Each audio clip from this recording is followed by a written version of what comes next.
Excuse us, but is Sino at the Academia? You two look familiar.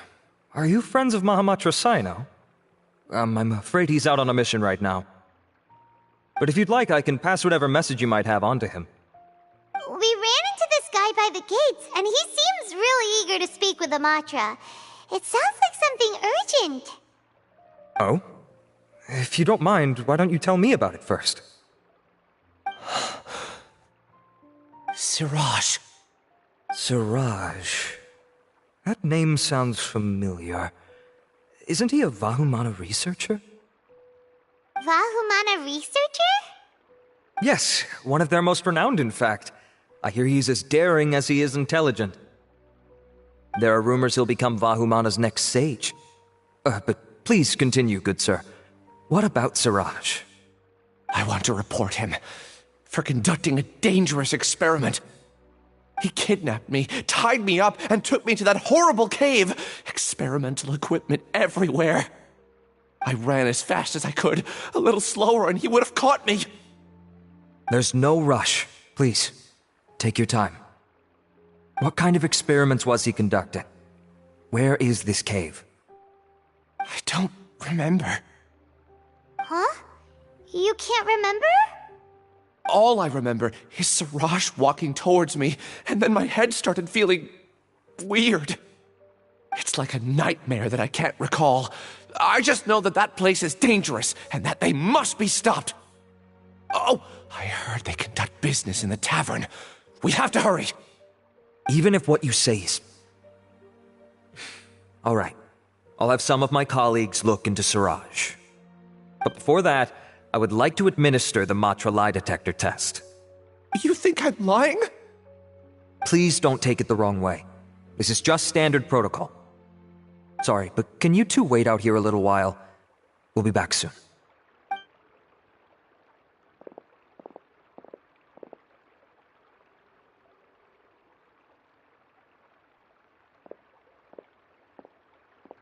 Huh? I'll hate them. Let me bring you up to speed. First things first, Ilyas passed the lie detector test. This indicates that what he said is highly credible. As such, we've decided to launch an investigation based on the leads he provided. Per protocol, this matter was reported to Acting Grand Sage Al-Haytham. After hearing about it, he left a message for Mahamatra Sino and then asked to join the investigation. Huh. It's kind of weird for you to be working with the Matra. Is there a special reason? You're overthinking things. My interest was piqued is all.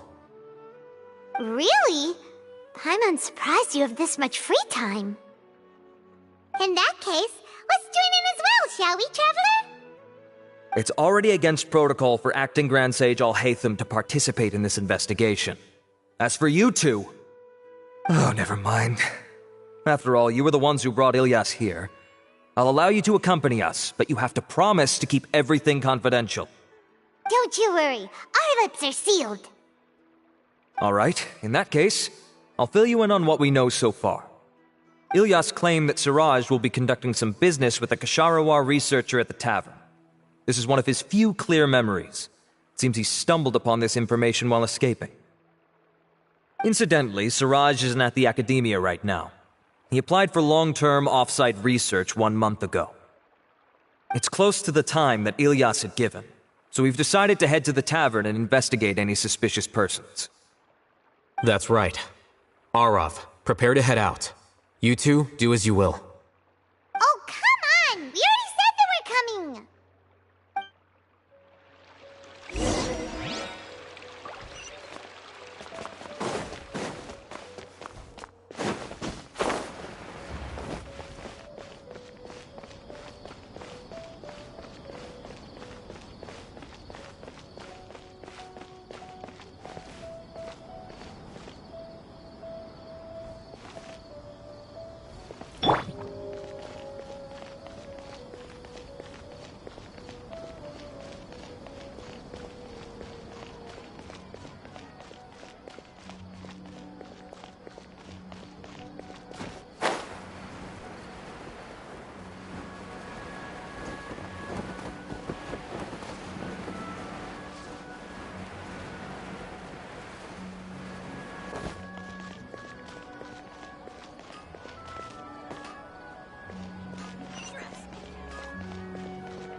We're here, Acting Grand Sage Alhaitham. What's our next course of action? Acting Grand Sage Alhaitham? Looks like you haven't read any memos lately. The new Academia decree clearly states that even a sage doesn't have the authority to interfere with the Matra's actions during an ongoing investigation. If your superior were here, he wouldn't be asking me what to do. Instead, he'd be telling me to stay out of the way. You're right. Understood. Then please wait here as we lock down the perimeter and search for suspicious persons. Ilyas, please stay here. Acting Grand Sage Alhaitham, I'll have to trouble you with the protection of our primary witness. Sure. Though I'd rather he just protect himself.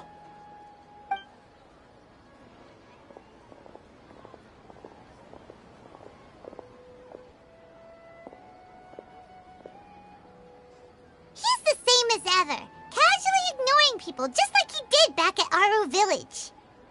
Answering a simplistic question only enables the questioner. Besides, I need him to understand my position clearly. Arav has just as many doubts about my coming along as you do. But unlike you two, he's making this matter more complicated than it is, with his considerations like the acting Grand Sage is trying to seize the Matra's powers.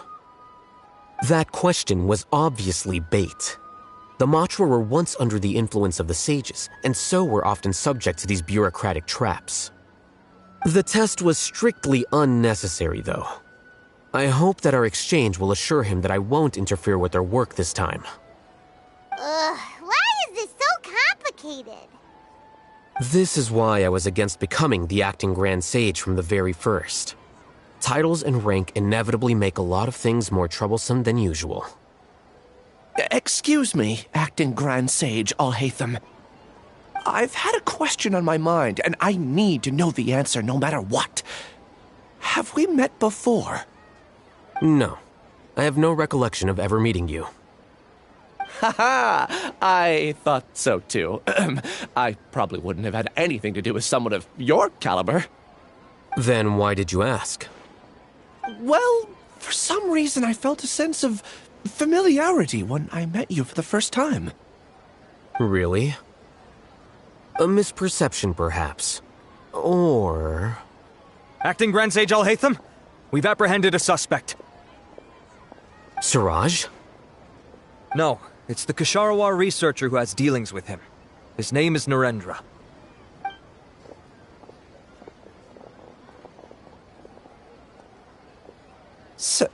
Acting Sage Alhaitham.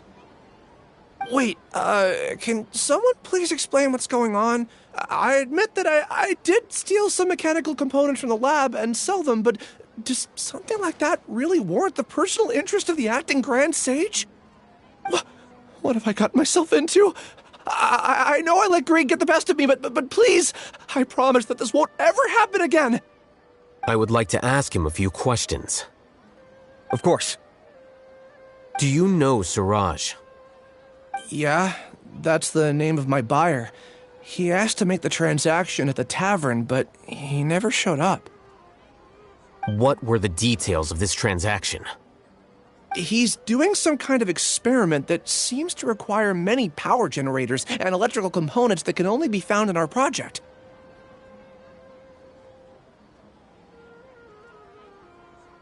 He contacted me in private and said that he'd pay a large sum of Mora if I was willing to put some aside for him, under the pretense of them being defective parts. We had originally agreed to meet at the tavern earlier today to do the trade. I sure didn't expect to get stood up, or run into you all. Perhaps Suraj was aware that Ilyas might leak information, so he intentionally didn't show up. Whatever the case, it seems that this lead ends here. The good news is, regardless of what Suraj was planning, his progress will now be severely hindered by a lack of power generators and electrical components. We still have time to conduct our investigation. Do you have any more questions for the suspect? No, he's all yours. But I'd like to borrow Ilyas for a while. Oh, that's fine.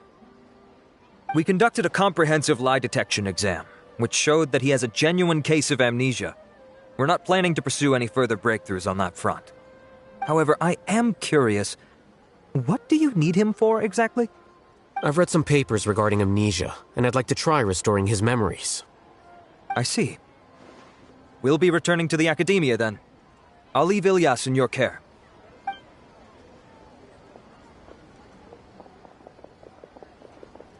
Follow me.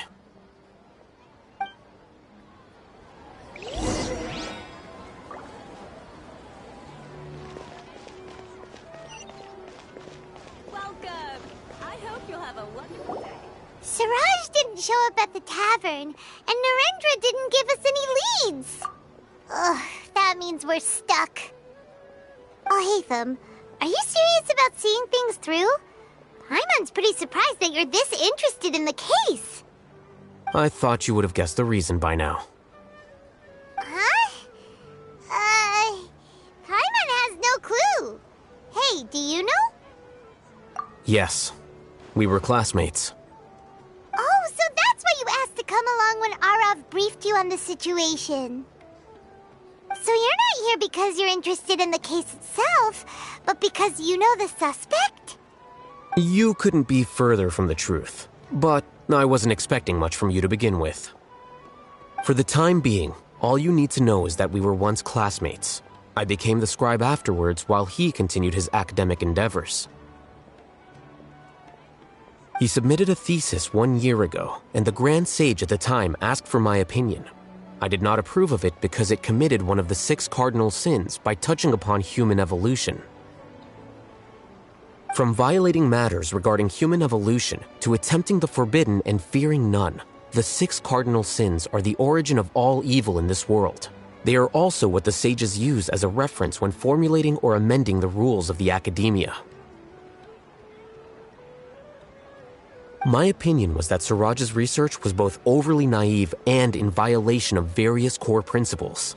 The Grand Sage took some of my suggestions on board and ultimately decided to reject the application.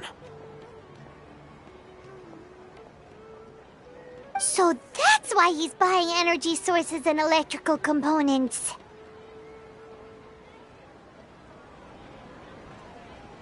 He's most likely trying to circumvent the rules and conduct his experiment in secret.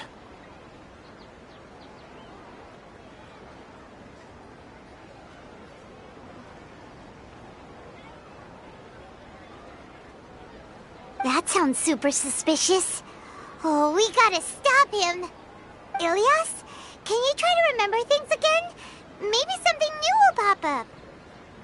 I'm sorry, but I've already tried many times. And no matter how hard I try, it feels like everything in my mind is shrouded in a thick mist. It is possible for a person to subconsciously forget some of their memories as a defense mechanism against extreme stress. However, these memories aren't truly lost, but merely sealed away. They can be restored with the appropriate stimulus. Now, try to recall things you care about. They don't need to be related to this case. Well, actually, I feel like I've forgotten more than just the memories of the time I was kidnapped and experimented on. The kind of person I am, the things I've done, I can remember some things, but I can't recall some others no matter how hard I try. But I do vaguely remember that there are 2 things that I have to do no matter what. Do tell.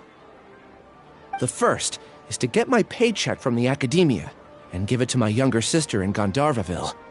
I'm not sure about the details, but it seems that I would send money to my younger sister every month to pay for family expenses. And the second thing? What's the second thing? I can't remember. Sorry, there's just so much I can't recall. Not unexpected. However, you're the only one who has seen Suraj and knows the exact location of his cave at present. As such, we'll do everything we can to help you regain your memories.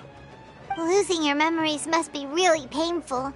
But don't you worry, we'll help you get them all back. Oh, thank you so much. This feeling, it's more than just pain. I don't know how to describe it. I have so few memories that I don't even have a clear idea of who I am. And my head's always ringing. It feels like I could faint at any moment. But amidst all that, it also feels like I've been set free somehow. Nevertheless, I have you all to thank for bringing me what clarity I do have right now. Now, I do remember that I worked part-time at a place in the academia called the Research Preparation Center. That's also where I got my monthly paycheck. I see. In that case, let's go and find whoever's in charge there.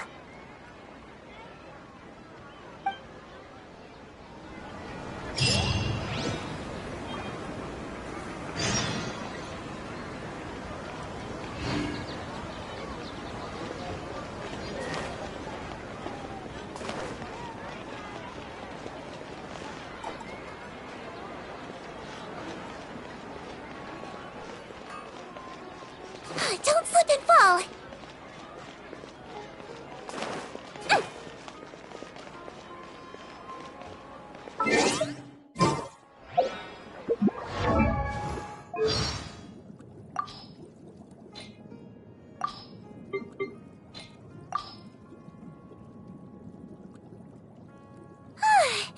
Good morning.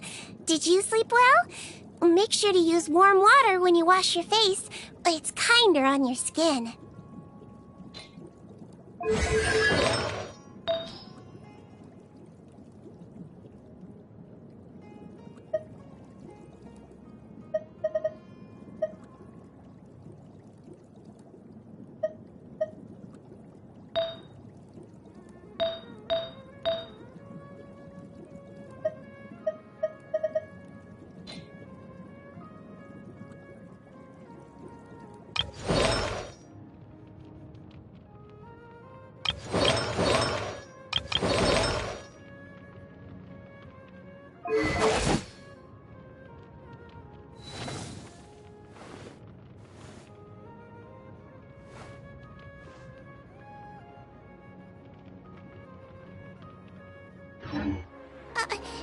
No, I didn't put a sticker on your back.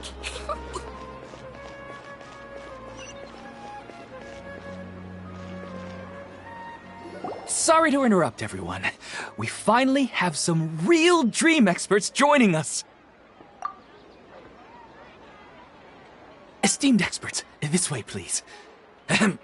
Now, if anyone has any questions, please feel free to ask them. They must be dream experts from another land. Great! Oh, I have a question. Me first! Me first! No rush. Everyone, please line up and ask in an orderly fashion.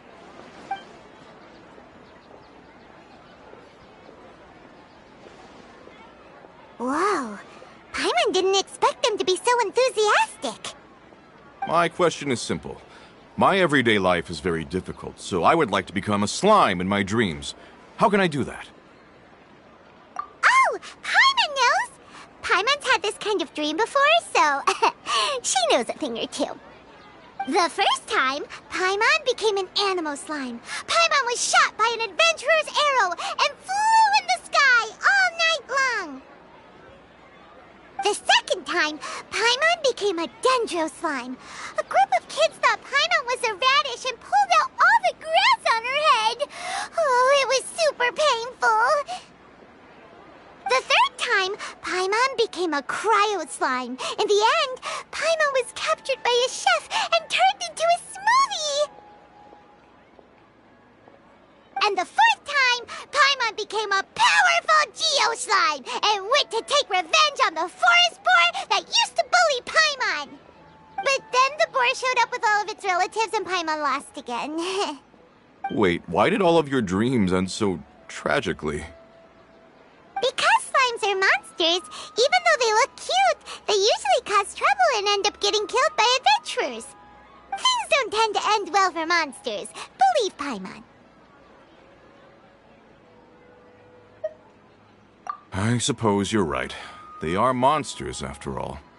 I just want to experience a different life, but it seems that becoming a monster would be even worse than my current life. Maybe I'd be happier if I became just a regular finch. Or fish. Looks like being an expert is way easier than Paimon imagined. Next! Oh, it's my turn. Esteemed expert. I want to know what posture I should sleep in, so I can have the same dream as the one I had last night. Well?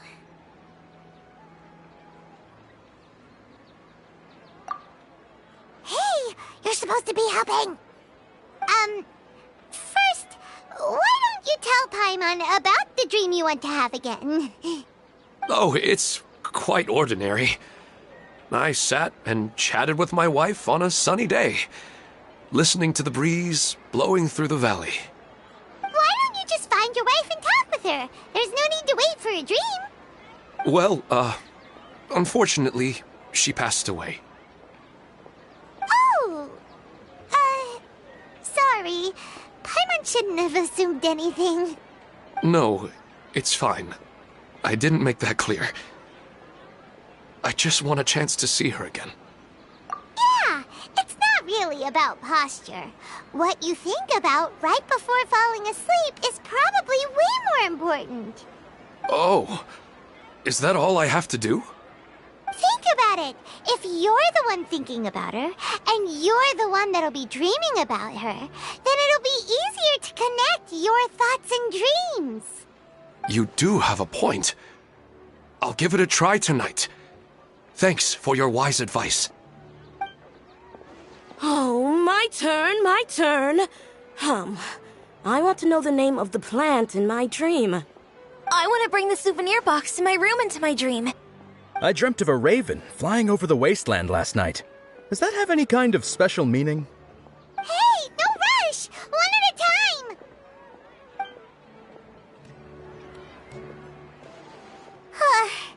Their questions were way too difficult. We don't actually know anything more than they do. We're just more experienced dreamers, that's all. You do have a point.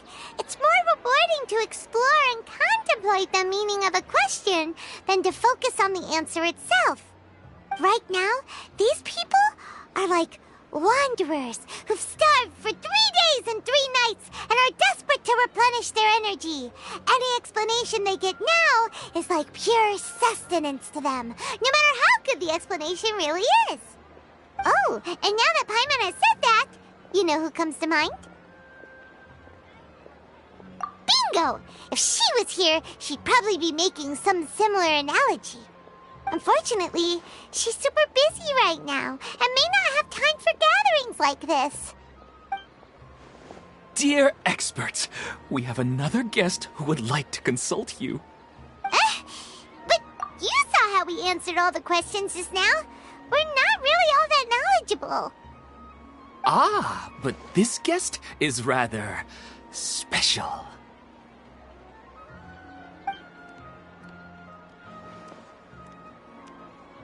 My question is, why didn't you immediately tell me about such an interesting place? Huh? Nahida, how did you get here? Interesting events like a moment of dreams don't happen every day after all.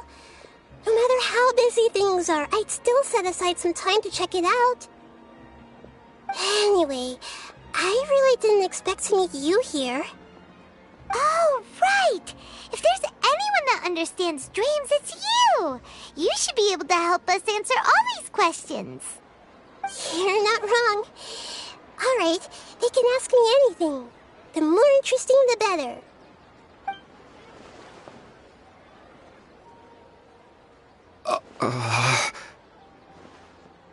Huh?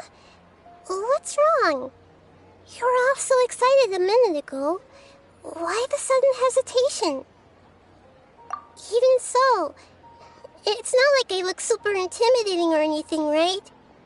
And in terms of reputation and renown, you've also done many great things in Sumeru, yet they didn't even flinch at you. Alas, the interesting questions have all vanished in an instant. It appears I'm the one spoiling the fun here. I'll see myself out. Oh, that's not true, Nahida. I don't want to get in the way of the original purpose of a moment of dreams, which is to let people gather here and freely share their marvelous dreams. Now the atmosphere here is like water poured into a container. The water is more secure and settled, but it has lost its free-flowing nature from the river.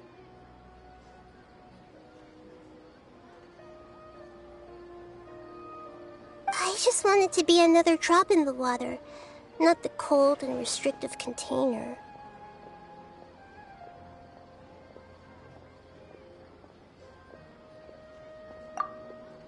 She's sulking.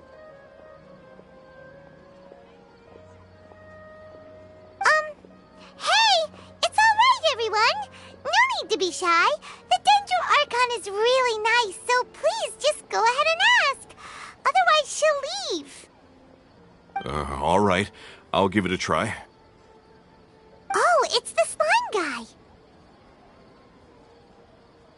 Hey, drop the nicknames, would you? Besides, I don't want to become a slime anymore. Maybe a finch or fish is more suitable for me. I see. So you want to become a small animal in your dreams, right? Why do you think that sounds good to you? I guess I just want to experience something different. My everyday life is nothing but the same. The sky is right above me and the ocean just over the horizon, yet I remain caged in a life of monotony. So you want to experience something new in your dreams? Sorry, I'm getting a little confused. Why don't you seek out some new experiences in real life? Because if I don't work, I won't have any Mora. Sure, I don't want to be out hammering nails and cutting wood every day, but I have aging parents and young children to take care of. By the time this all dawned on me, I realized that my life has already been filled to the brim by trifling matters, and I have no more freedom. But if that's the case, then even if you became a flying bird or swimming fish, you will still be hammering nails and cutting wood in your dreams. The reason is you've already been caged. It doesn't matter what your physical body turns into. Your mind will still be stuck in the same predicament. Really? That sounds pretty terrible. Then what should I do? I don't know everything that you're going through, but how about replacing your hammer? Huh? Replacing my hammer? That's right. Having worked for such a long time, you of all people must know what makes a good hammer. Well, of course. A good hammer needs to be heavy enough to drive the nail in with just a couple taps, and the handle has to have a good grip to it, not too smooth. Come to think of it, I haven't replaced my current hammer in quite some time. You should replace it. Then decorate the handle with something you like. Maybe some ornaments, fur, or hard leather wrapping. Then write the names of your children on it. That makes sense. I think it'd give me a good boost of energy at work. A new sense of adventure often begins with the little things in life. You don't need to become a bird in the air or a fish in the sea. You only need to do your best in life, and all those things you cherish will become your source of happiness. Yes. Yes, I get it now. This is a real eye-opener for me. I'll go and pick out a new hammer right away. No, I should make one of my own. Thank you, Great Dendro Archon. That's Arnahita. Only you would know how to get right to the heart of the problem. Actually, I didn't really understand the problem. Huh? I gave him that advice because I once saw a worker doing the same thing. Whenever he became tired, he would look at some names on the handle of his tool. After a moment, he'd start to smile. It really surprised me at the time. My guess is that the names on the handle were of important people to him.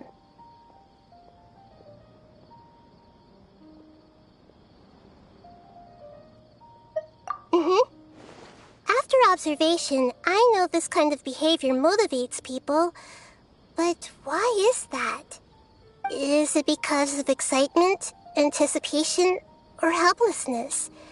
I really don't know. And even if I could know what's going through his mind, it's still difficult to fully grasp his feelings. Oh, Paimon gets what you mean.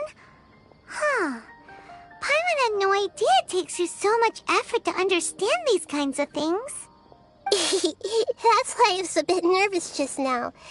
But luckily, seeing his happy face in the end reassured me that I didn't say anything wrong. Don't mind me, though. This is just my way of learning.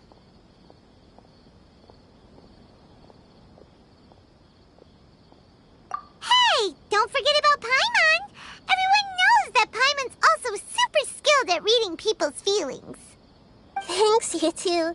That makes me feel a lot better. Let's move on to the next question, shall we?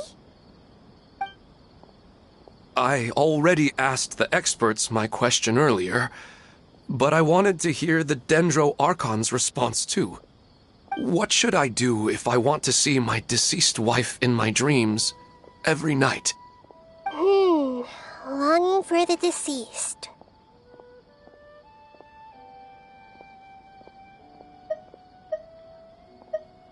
Even if you keep reliving those beautiful memories, it'll only highlight the emptiness in your real life. If your wife were still alive, she certainly wouldn't want to see you like this, would she? No, I suppose not. But our time together in my dreams is not just reliving our past together. I don't know. Maybe it's because I miss her too much. But it's really as if she had come back to life in my dreams. She even remembers each and every dream. After I wake up and then continue dreaming again later, we can pick up our conversation right where we last left off. That's really amazing. Statistically speaking, continuous dreams are extremely rare. It's almost as if my wife has obtained a second life in my dreams. But the more vivid she appears, the emptier I feel, and the more painful it is when I wake up. I don't know whether to call it a blessing or a curse. Maybe all of this is rooted in your deep longing for her. Were there any unresolved matters or regrets between the two of you? I don't know. I suppose my biggest regret is that I couldn't spend the rest of my life with her. I really felt like I was ready to move on. I wouldn't be so hesitant now if it weren't for these hyper-realistic dreams I've been having. Huh. You know, they say that whatever's on your mind is what goes into your dreams. But dreams are and will forever be just dreams. We are people living in the real world. It's not good to be overly obsessed with dreams. All it'll do is fill up your mind and eat away at your thoughts. Yes, I know. That's why I'm also a little disappointed in myself. I still need to take care of our child. And it's probably not good to let her see me in such a state. Anyway, thanks for your advice, Great Dendro Archon.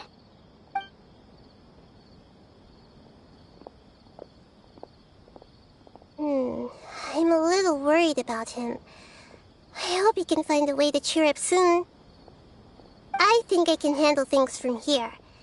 You don't need to stay here if you find it boring. You're here to have a good time, after all.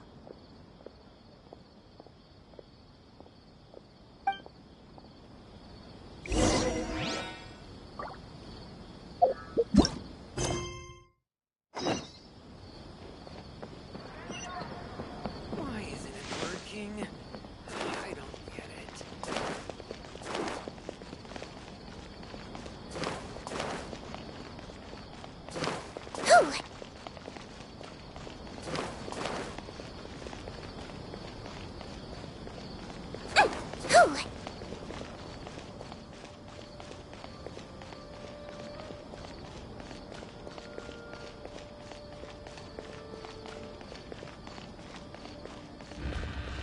Welcome to the Academia.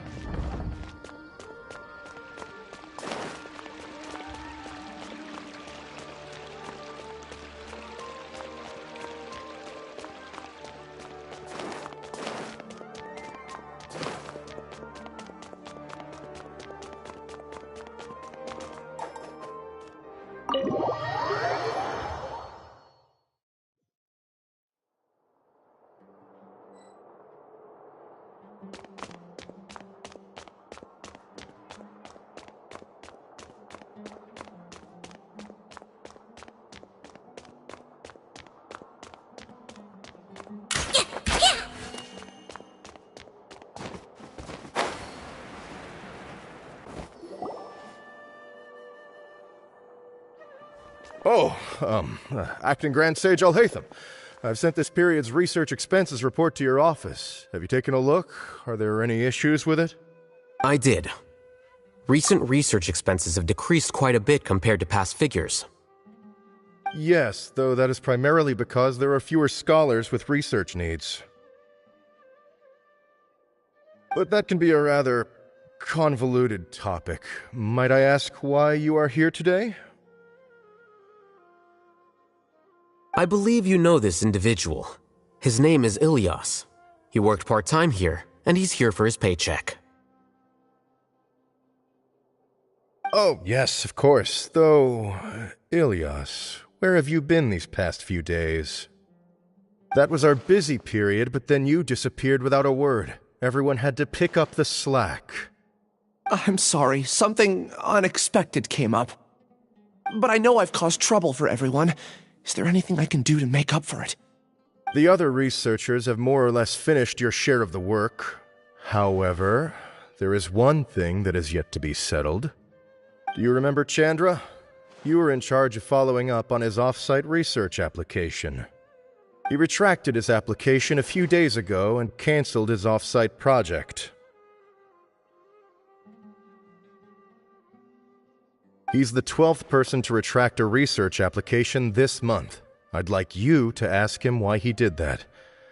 Chandra is probably having coffee at this hour, so you can find him at the cafe.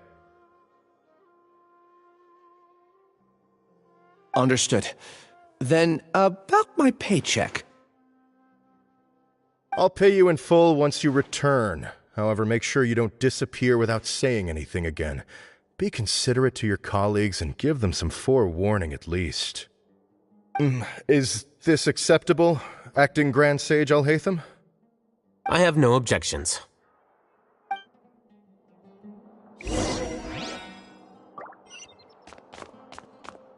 Don't slip and fall!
Elias? Long time no see. What can I do for you? I heard that you canceled your research project, so I'm just here to ask you why. Oh, that, it's really nothing special. I just don't feel like going anymore. I'm not the only one who canceled, right? I mean, people have had no motivation to conduct research lately, haven't they? No motivation to conduct research? Yeah. Say, who might you be? You look sort of familiar. Oh, don't mind me. Please, continue. Well, with the downfall of the sages not long ago, many of the projects that they led were put on hold while they were being investigated. With the situation being so volatile, people are picking up random things to do to kill time. No one wants to risk starting any new research until it's clear how things will pan out in the future. When you say how things will pan out, you actually mean what the new sages would have interest in, right? Wow, talk about blunt. But that isn't the only reason for the lack of motivation to start new research. So what are the other reasons? Well, because the Akasha terminal shut down. I'm sure you're all aware that we require all kinds of knowledge to perform any of the research we do. Back then, the Akasha would respond to any of our requests for the knowledge we needed. It was beyond convenient. We didn't have to spend an extended amount of time studying, so we were able to immediately run various tests and experiments. I see. You get it, right? After having had a taste of something so amazing, who can be bothered to manually sift through data and files ever again? There are only a handful of people at the academia who are starting new projects or performing research. Most people are like me, waiting for a recognized researcher to start a project before immediately applying to join. Although our names will be further down in the paper, we'll have a much easier time. We don't have to do most of the mental heavy lifting. All we have to do is focus on our assigned tasks.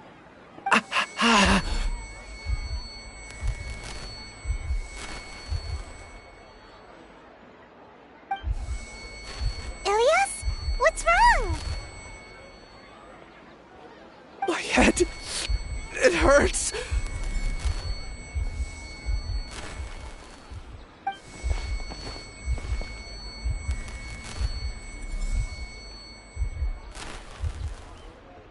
I remember now. I remember what Siraj said to me as he approached. You will become Siraj number 36.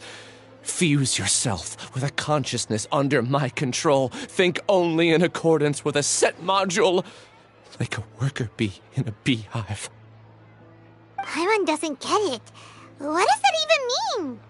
It's what Siraj was researching and the topic of the thesis he had submitted. Collective consciousness and the path of evolution.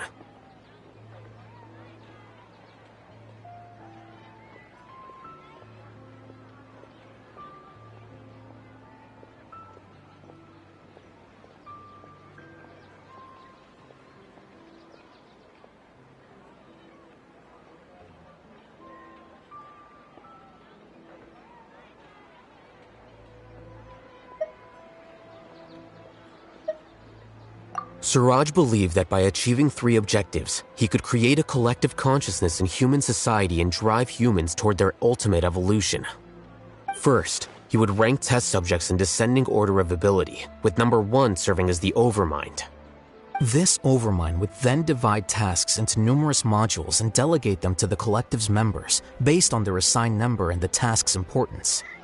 Lastly, this system must support the rapid exchange of information within the collective, or even better, allow its members to share their memories and emotions.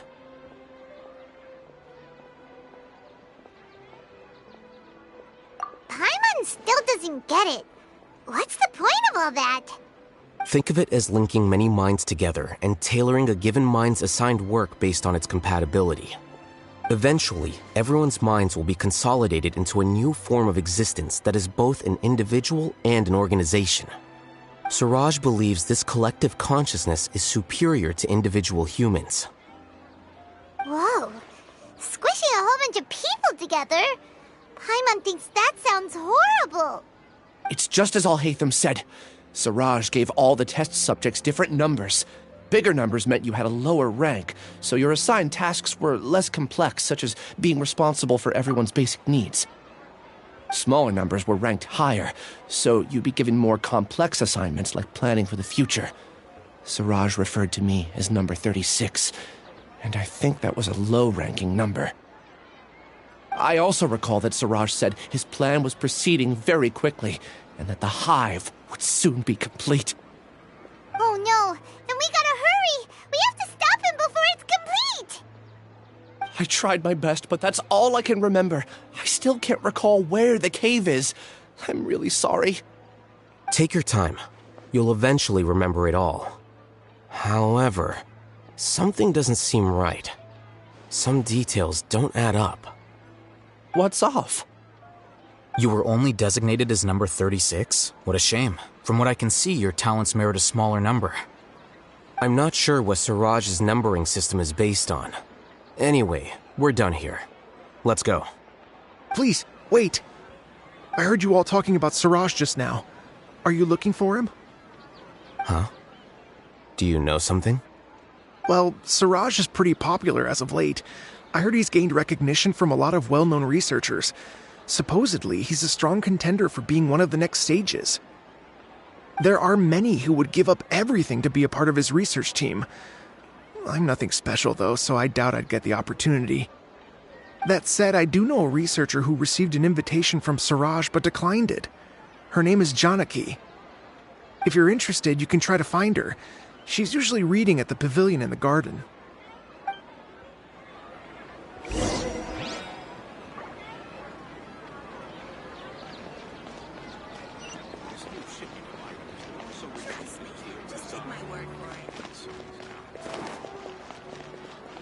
Don't slip and fall!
Are you Janaki? We'd like to ask you a couple of things about Suraj. Ilyas? Do you know me? I'm sorry, but I don't recognize you. Are you playing dumb with me? No, I'm not. I actually have amnesia, so I've lost a lot of my memories. And Are you trying to say that I should forgive you just because you've forgotten what you've done? Or are you using the acting grand sage as backup to settle things with me? The two biggest loners teaming up. What a terrible thought. That's enough. There seems to be a dispute between the two of you, but I have no interest in that. I heard that Siraj once invited you to join his project. Is that true? So, what if it is? Siraj did extend an invitation to me, and I was also interested in his project. I think it was about collective consciousness or something. Anyway, he said that I could be number 45. I refused because I thought that rank was too low. No one wants to be placed at the bottom. Certainly not me. Ilias is number 36, and Janaki was supposed to be number 45. Ugh, just how many people did Siraj have his eyes on? Tell me, did Siraj tell you how he assigned numbers? Yeah. Remember how the sages took advantage of the Akasha and extracted Yana energy from our heads back then? They left a document that records the amount of Yana energy that the Akasha had extracted from each person. I don't know how Siraj got his hands on that document, but he used it as the basis for his numbering system. I see. He believes that this data can be used to evaluate a person's computing power. Putting aside the validity of the data, it is meaningless to judge individuals based solely on their jnana energy. At most, jnana energy can only be seen as representing a portion of a person's abilities. Humans are complicated beings, so it is impossible to evaluate them using a single criterion. See? I knew I couldn't have only been ranked as 45. What else do you know about Siraj? That's it. He came to me, I refused, and that was the end of it. Is there anything else you needed? If not, I'm out of here. I've had enough of this eyesore. Please, wait. I still want to know what I did in the past. You really forgot? I swear, I don't remember anything. Paimon can vouch for him. The mantra also said that he truly lost his memories. I see. You know what? It's better this way. I get angry just thinking about it, so I really don't have the patience to fill you in. All you need to know is that you got a lot of people in trouble back then, including me. That's all I have to say. Goodbye. And she's gone. She doesn't seem to like you very much. Do you really not remember anything? I really don't. But after she said that, I've had this heavy feeling in my chest. I guess I did something really horrible. Do you want to remember? Huh? Even though you're a witness against Siraj in this case, you've also lost your memory. No one can force you to remember if you don't want to. Even if you manage to remember, all you would need to do is feign ignorance and tell us that you tried the best you could, but to no avail. I'm not sure what to do. Like I said before, for some reason I felt a sense of freedom when I realized I had lost my memories. But I feel like I shouldn't be allowed to go free so easily. I still want to remember everything. What should I do? I can look up your file. Something that caused trouble for a lot of people in the past must be on file somewhere. Would you like me to look into it? Yes, please. All right, then let's return to the House of Dana. We've spent enough time here, and you should go and get your paycheck.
Let's split up for now. Ilyas, you go and get your paycheck. The rest of you, come to the archives with me. We'll meet back here later and then head over to Gandharvaville. Okay. Thank you all so much. Relax, Ilyas. Being nervous accomplishes nothing. That's true. I'm ready. No matter what I've done, I'm ready to face it. I'll also try my best to remember anything else related to Siraj. We'll put an end to all of this. I'm holding you to that. See you later.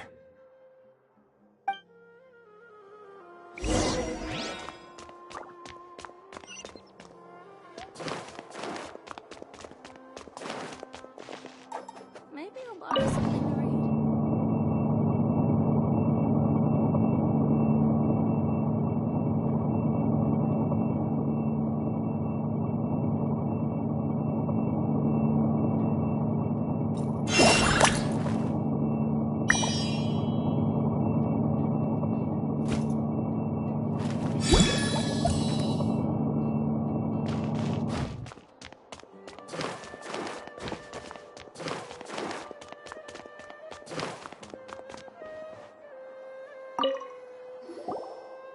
Okay. The important files from the last few years should all be here.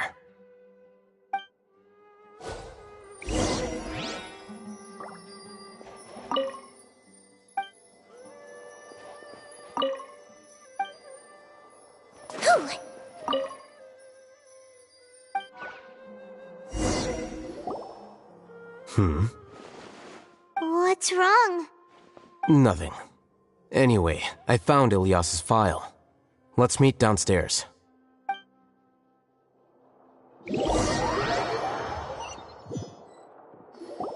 What have I done? This file indicates that you were once commended by the Academia for your courage and sense of justice. You were considered a hero. Huh? Me? Yes. Your instructor was engaging in academic fraud, and you were the one who reported him. Your report was found to be true after a series of investigations, and your instructor was brought to justice by the Matra. This incident caused quite the commotion, and the Academia sent you a commendation. What is it? Are any memories coming back to you? No, it's just... my head feels like it's being ripped apart again. It hurts. Did I seriously do that? Then why? Let's put this matter aside for now. It isn't directly related to Siraj, so there's no need to push yourself over it.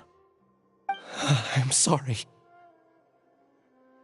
That should have been something good to hear, but my body is instinctively rejecting it. I feel like I'll black out if I try to remember. Take it slow. Recovering memories is no easy task, especially when it involves memories that you don't want to remember. Just do what you think is right. Thank you. I'm not sure how you're so calm and composed all the time, but it does make me feel more confident about the situation I'm in. Let's head to Gandharvaville and deliver Ilyas's paycheck to his sister. Come on!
Don't slip and fall!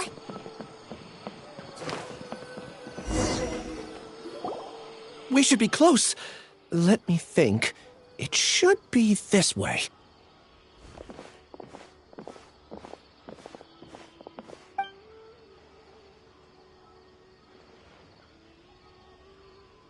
Ilias, what are you doing back here?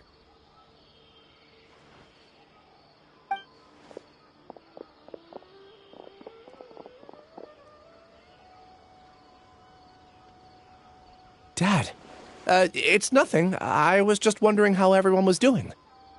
You sure everything's okay? Did they bully you again?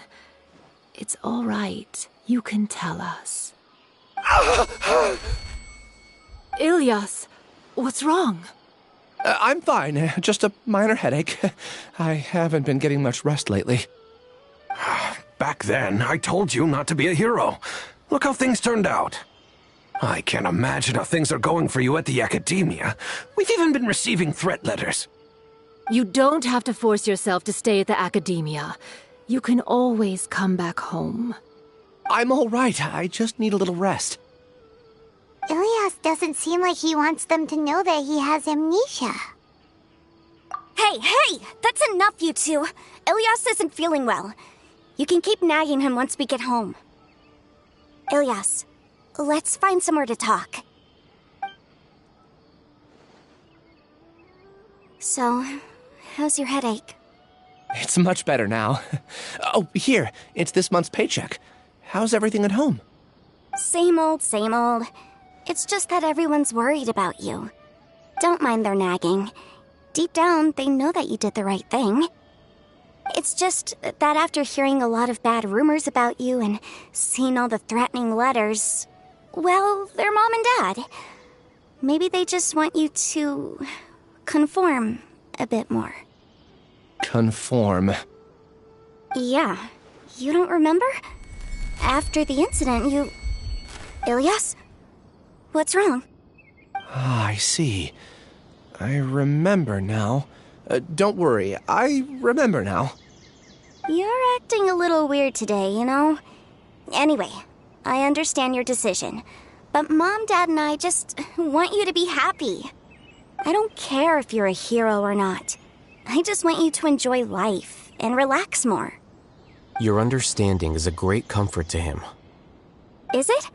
That's good. Are you a friend of his? More so these two. My name is Alhaitham, and this is the Traveler in Paimon. Oh, that rings a bell. At any rate, I feel more at ease knowing that my brother has friends. Would you like to join us for dinner? I just happened to buy some extra food. Sorry, but I still have things I need to take care of. Well, that's a shame. Okay, I'll get going then. Take care of yourself, Ilias. Don't worry. I won't do anything to make you guys worry again. You remember now? Yes, I do. Thanks for that. You know, you don't seem like such a bad person. Is that your way of conveying gratitude? Oh, my apologies. But I meant every word. Remember when I asked at the tavern if we had ever met? I said that there was a sense of familiarity, but what I really meant was a sense of loathing. Loathing? Yeah, but having spent some time with you, I realized that you're not someone I dislike to that extent. Strange, isn't it? Why did I have those thoughts at that time? My strength is that I don't care about what others think. If you could also develop this quality, then you won't be as bothered by complicated social relationships. It'd be great if I could think like you. But first things first. I remember where Siraj's cave is now. I'll take you there. Really? That's great! Paimon remembers that you said there are 2 things that you had to do. We've only checked off 1, right? What about the other one? Are we not gonna do that first? There are more important things at hand. We have to stop Siraj before he completes his collective consciousness, or it'll be too late. You're right. Let's head out.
Don't slip and fall!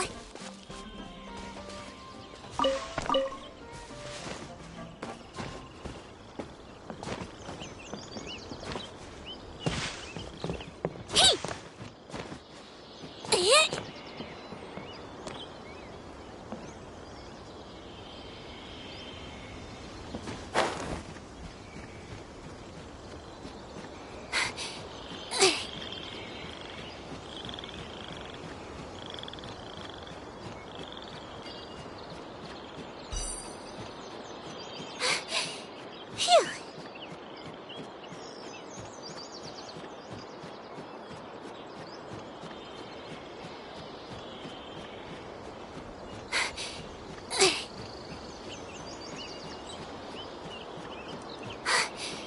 Phew!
This is the place. It's so well hidden. But there's nothing spooky about it. Let's go inside and take a look.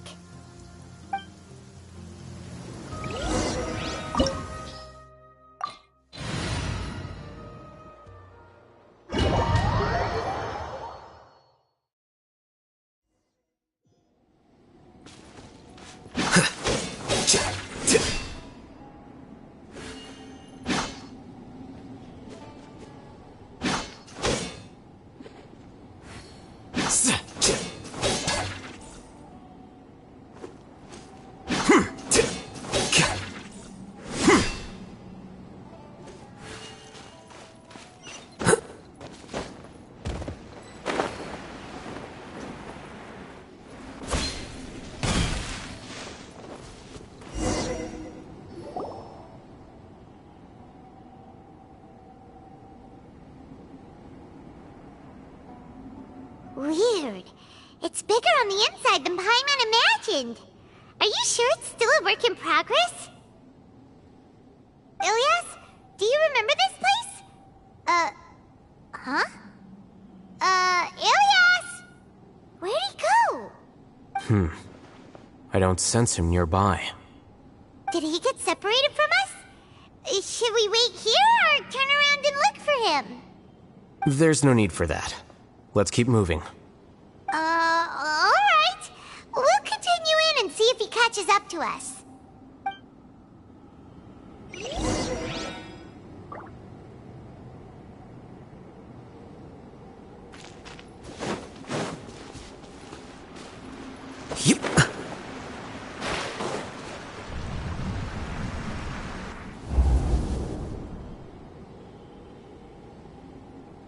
It's okay, Ilias. You've done more than enough for me already.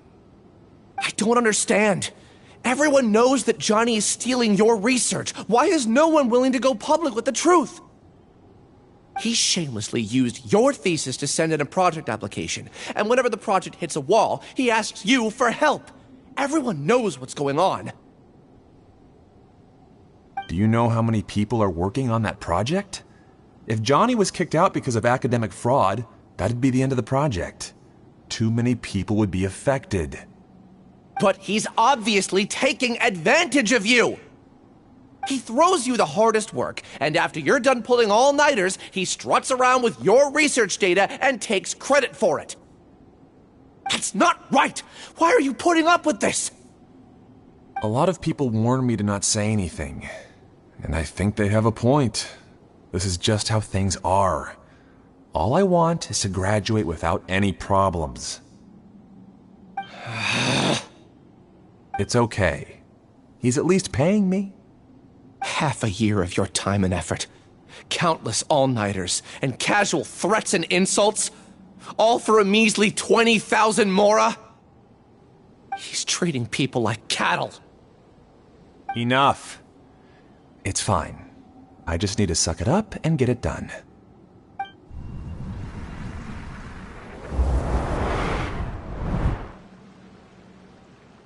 What's the matter? Huh?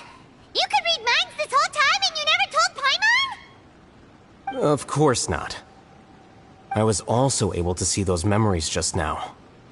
They were probably the ones that leaked out while Ilias was connecting to the collective consciousness.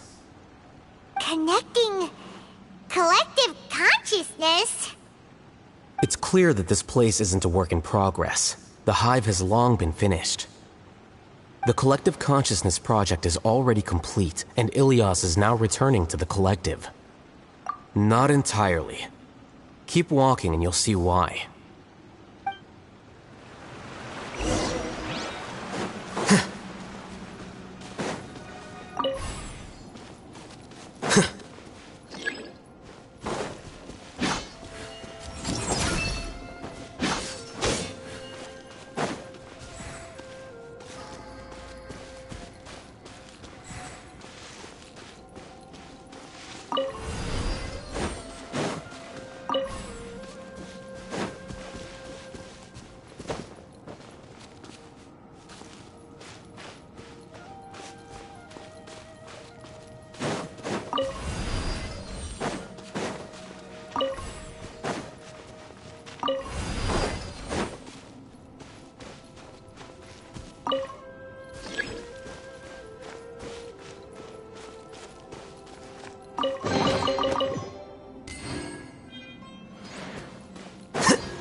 Dissipate!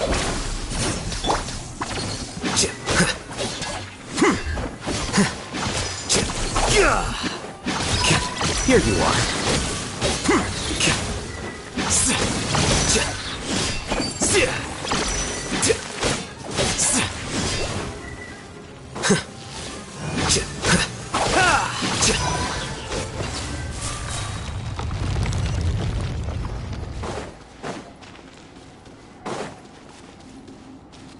It's completely different from what Ilyas said.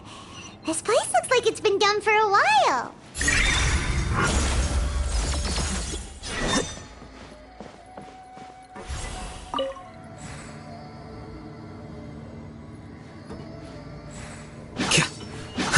Contributing to the collective by only thinking to your strengths. How easy.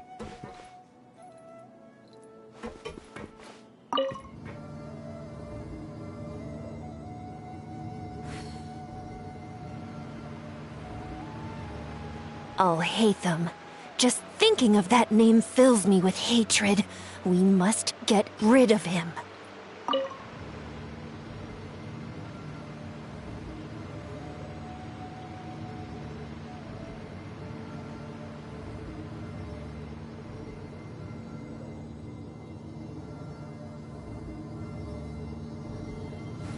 Wait. Huh? No.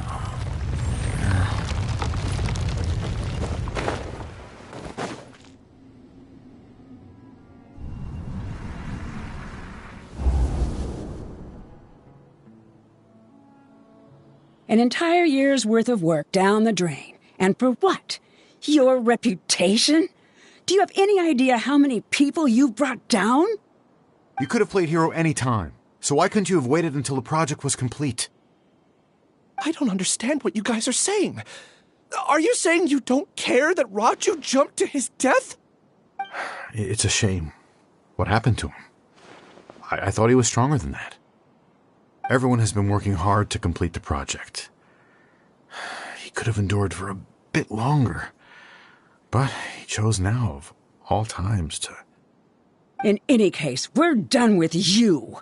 Because of your recklessness, the Matra are putting Johnny on trial. This project is done for. None of this affects you at all. But do you know how many people, myself included, needed this project to complete their studies? Now our futures are up in the air. If worst comes to pass, we might not be able to graduate. Do you understand now? I'm sorry. There's no need for an apology. It's not like I'll accept it anyway. You'll pay for this.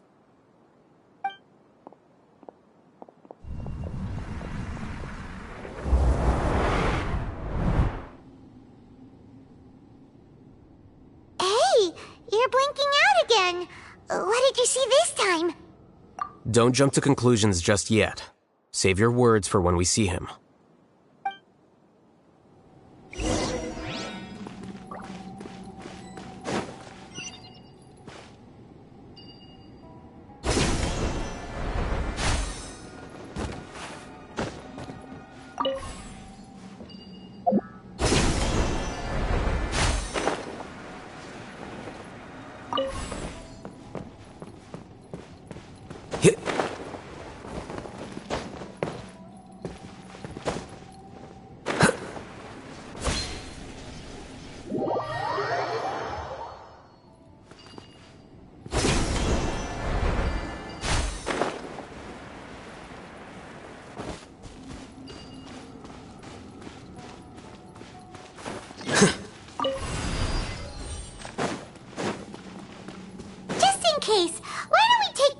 With us.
Well, Alias, this is all very strange.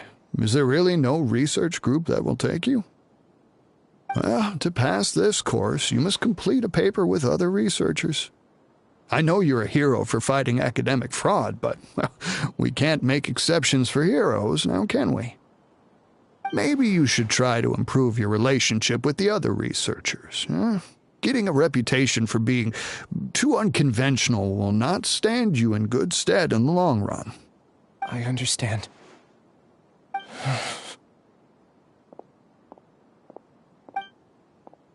You seem troubled. Who are you? Where are my manners? My name is Siraj. Siraj? I've heard of you before. Do you need something from me? The world hates people who don't fit in. I imagine you've had your fair share of trouble. After you reported Johnny for academic fraud, you were ostracized and shunned. Even your family can't understand your actions. However, I'm working on some research that will help you merge into a collective. That way, your life won't be so dolorous. How about it? Wanna have a go?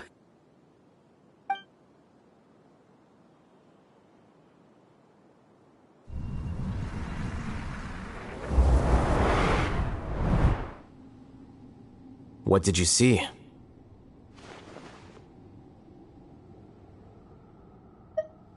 Paimon can't believe it! He really did trick us! That Giga Jerk!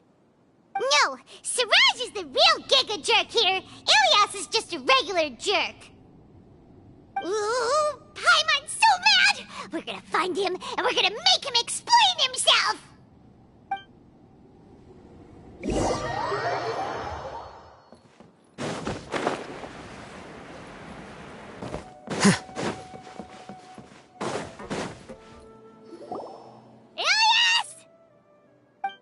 You've come.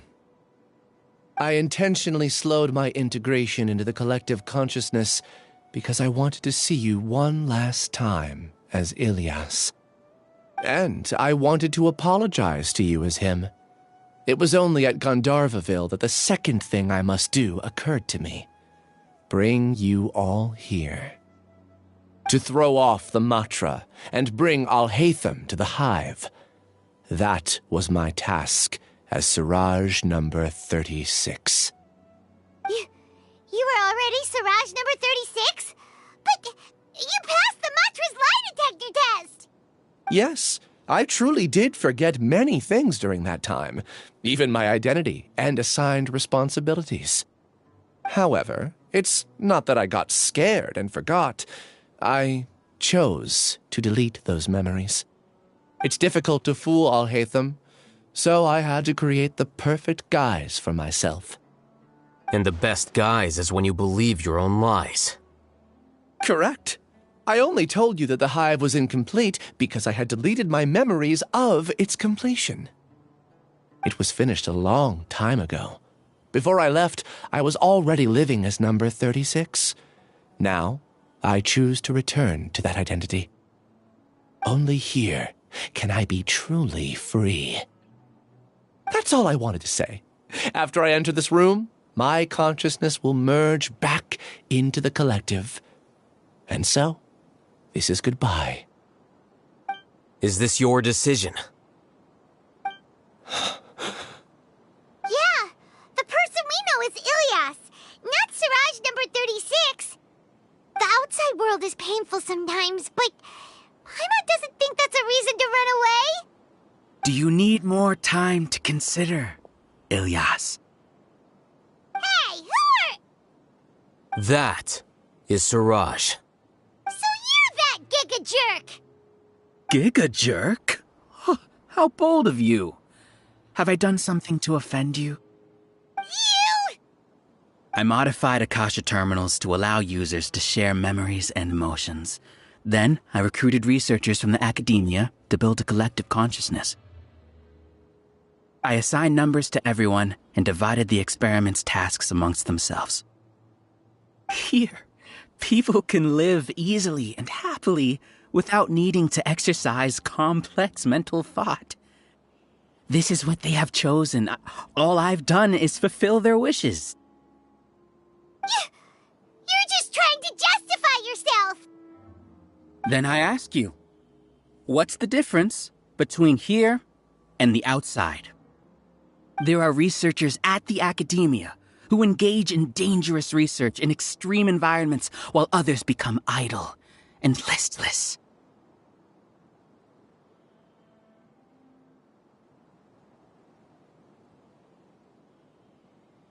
People are so obsessed with collective will that even those on the fringes will attempt to fit in after suffering setbacks. Isn't that right, Ilyas? There's no need to deny this, as it is fact.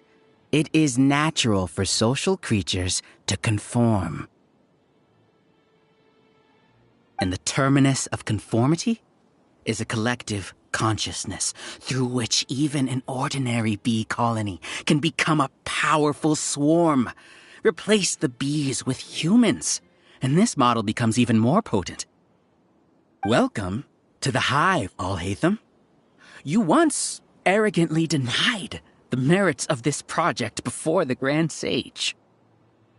A few simple words from you, and my research was consigned to nothingness. Of course, I'm well aware that you don't care about any of this. You don't care about the pain of others. But I didn't give up. I made my thesis into reality. When we arrived, I noticed many empty rooms in the hive. Oh, you noticed that? Then can you guess where their inhabitants are? The answer is the academia. They're executing another phase of the plan. The plan to install me as a sage. The collective consciousness links all of us into a single mind, showcasing our individual strengths as we work together. We are able to execute complex undertakings while instantaneously modifying our strategies in response to unexpected situations. Everything has been proceeding smoothly. You are our biggest obstacle. With you out of the way, I'll use my growing influence to turn the collective consciousness into a legitimate study. The project will snowball until ultimately everyone will be part of my hive. No. The hive will be in control. And it will lead the academia towards a new future. We won't let you do this! What can you achieve with mere words? You weren't even able to change Ilyas's mind. Return to the hive, number 36. Yes. Wait! Don't go back! Look! There are lots of people out there worried about you. And you aren't an outcast. Aren't we your friends? That's easy for you to say, given that you're travelers. Will you two continue to stay at the academia? When you leave, tragedy will repeat itself. Return, number 36. You know as well as I do that comforting words don't make life any easier. Ilyas, why? You two are just as arrogant as Alhaitham. You think that everyone should be like you and live according to their own truths. But you don't realize that most people simply want easy lives.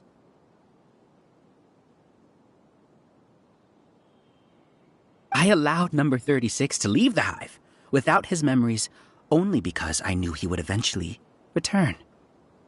This proves that I know more about human nature than you do.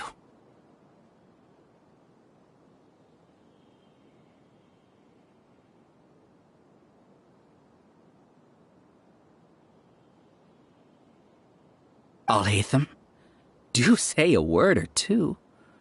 I will consider them as your last. I made those words quite clear a year ago. The model you presented was extremely unstable. No amount of garish packaging will change its fragile nature. It can't be helped. If you were clever enough to realize those problems, then you would have been aware that the hive changed when Ilyas returned to this collective consciousness of yours.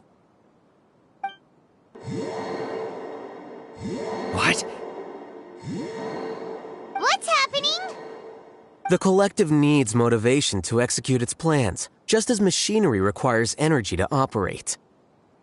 That's why you, as the Overmind, synchronized your hatred of me into the collective, prompting them to create and execute a plan to eliminate me. However, when Ilias returned to the collective, his memories and emotions were shared with the rest of its members. This includes his perception of me. Thanks for that. You know, you don't seem like such a bad person. Strange, isn't it? Why did I have those thoughts at that time? This contradicts the hatred you had provided them, and these two differing emotions will give rise to new conflict. So that's it! Wait, so you knew that Ilias would return to the hive? And then you pretended to keep him around just to fool Siraj! Wouldn't expect any less from you, Alhaitham. Once the collective consciousness bugs out, we'll take that opportunity to... wait. It's back to normal already. Alhaitham, I told you. You're too arrogant. Did you really think that your little scheme would be enough to destabilize the hive? Ilias's return had indeed introduced abnormal emotions into the hive, but such a meager drop cannot give rise to waves. Your struggle has been in vain, and it's time to end it. Allow me to show you what makes the collective consciousness so formidable. So many monsters. Where did they come from? And something feels off about them. I also integrated monsters into the collective, though I ranked them last. Even so, they are part of it. Despite their lack of intelligence, perfect cooperation can be achieved, much like soldiers who have undergone strict training. Now then, drown in endless waves of monsters. You will all pay for your ceaseless arrogance. Hey, Alhaitham? Your plan didn't work, so what do we do now? I've already sent my gift to the collective. It'll take some time for the recipient to receive it.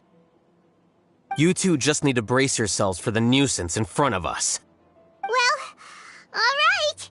Paimon doesn't know how you get so confident, but we'll hold them off for as long as we can. Flicker.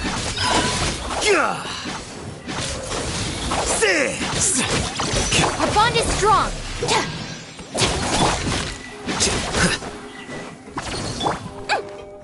Floaty booty!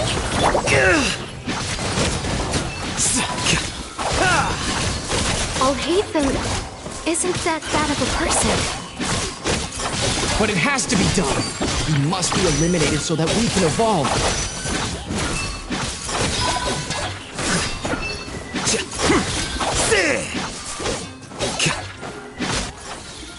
You see?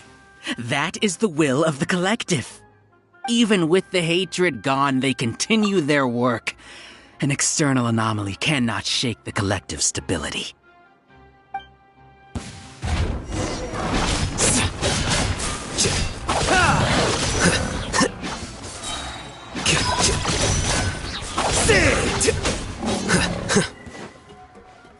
Scatter!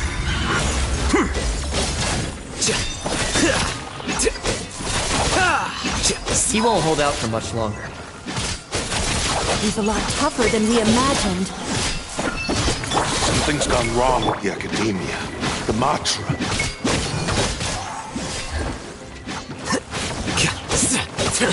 How bold!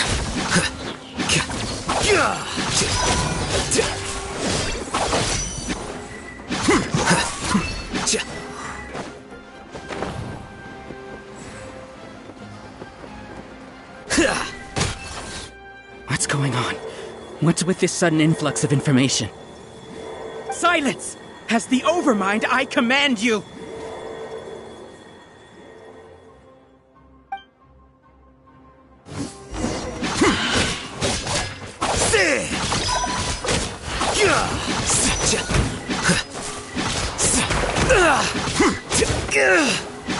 Out of my way!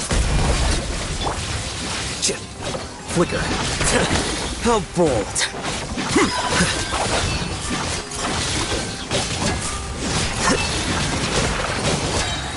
Defract! How is that possible? Why hasn't it been resolved yet? Was there an error in our judgment? The will of the Collective cannot be wrong.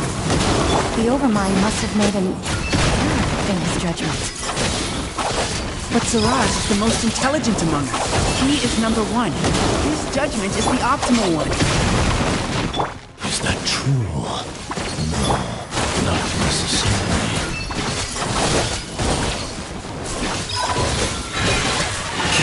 This is where you fall.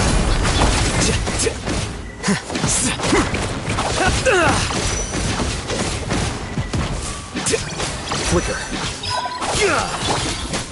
Laid bare.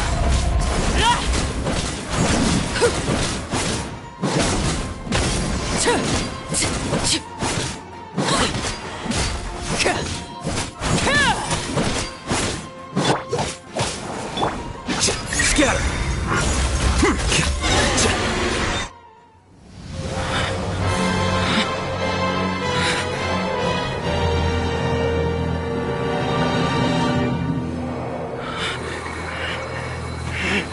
What have you done?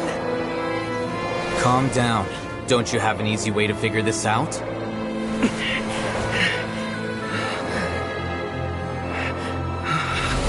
You were only designated as number 36? What a shame. From what I can see, your talents merit a smaller number. Putting aside the validity of the data, it is meaningless to judge individuals based solely on their jnana energy. What you said to Ilias has now become a memory shared by all members of the Hive. I see it now! You've channeled and amplified their selfish desires! You're trying to destroy my Hive from the inside out! Human minds are not infinitely pliable, and your Hive has stretched many of them to their limit. Once your authority as Overmind starts to wane, it won't be long before your subjects snap back. Is it worth living here like a machine? Being a tool for the rest of my life? As soon as one person begins to have these thoughts, selfishness, doubt, and fear will propagate, thanks to the web of consciousness that you built. At this stage, your so-called Hive has already fallen. It's not over yet. I am the Overmind! There has to be a way!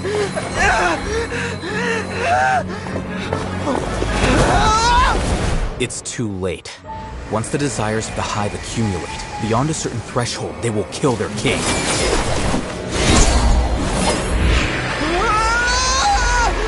wouldn't have suffered such a disgraceful defeat if I was the Overmind. My number shouldn't be so far down the list! Siraj is alive! This isn't what we agreed to! I should be the one in your position!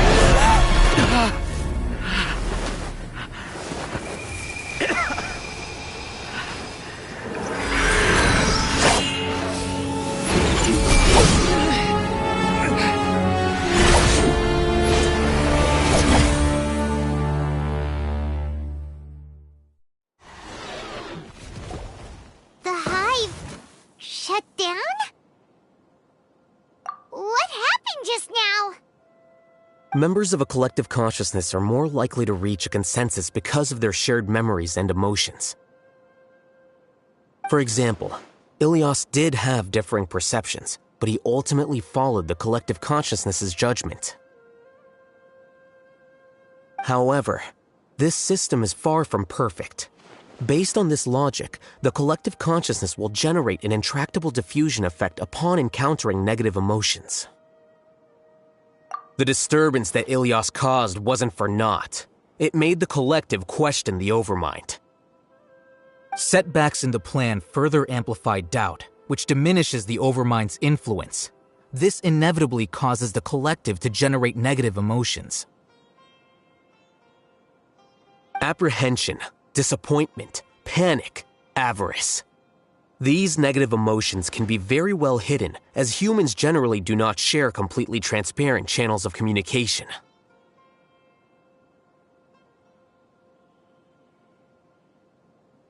But in the Hive, where there are no secrets, negativity can spread like a tidal wave.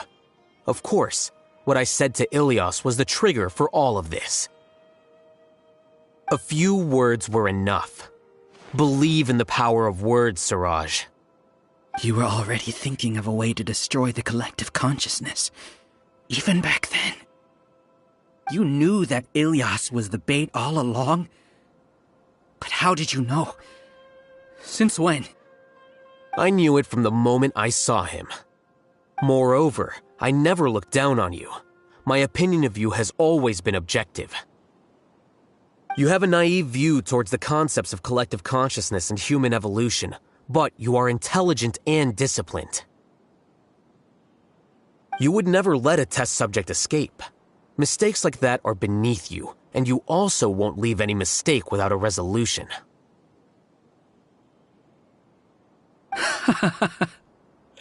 I never thought I'd hear those words come from you. But if you're saying that out of sympathy, spare me.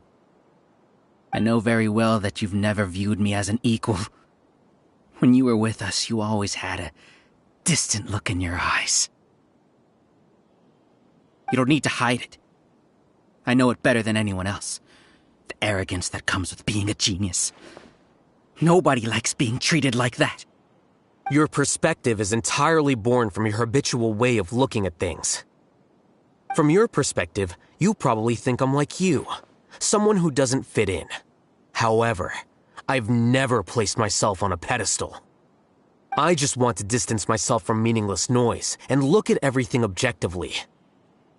On the other hand, you have failed to come to terms with who you truly are. You care too much about winning and how others perceive you. You mean to say that I'm the arrogant one here? Is that not so? Arrogant and emotionally fragile. You view people as a simple, mediocre collective, while you regard me as one of your kind. Regardless, I have lost. You can take me back to the academia to stand trial. You will stand trial, yes. But arresting people isn't in my job description. I'm just an ordinary staff member. I believe it is the General Mahamatra's duty to escort you away. Sino? What are you doing here? I followed the symbols. Looks like things have already been settled.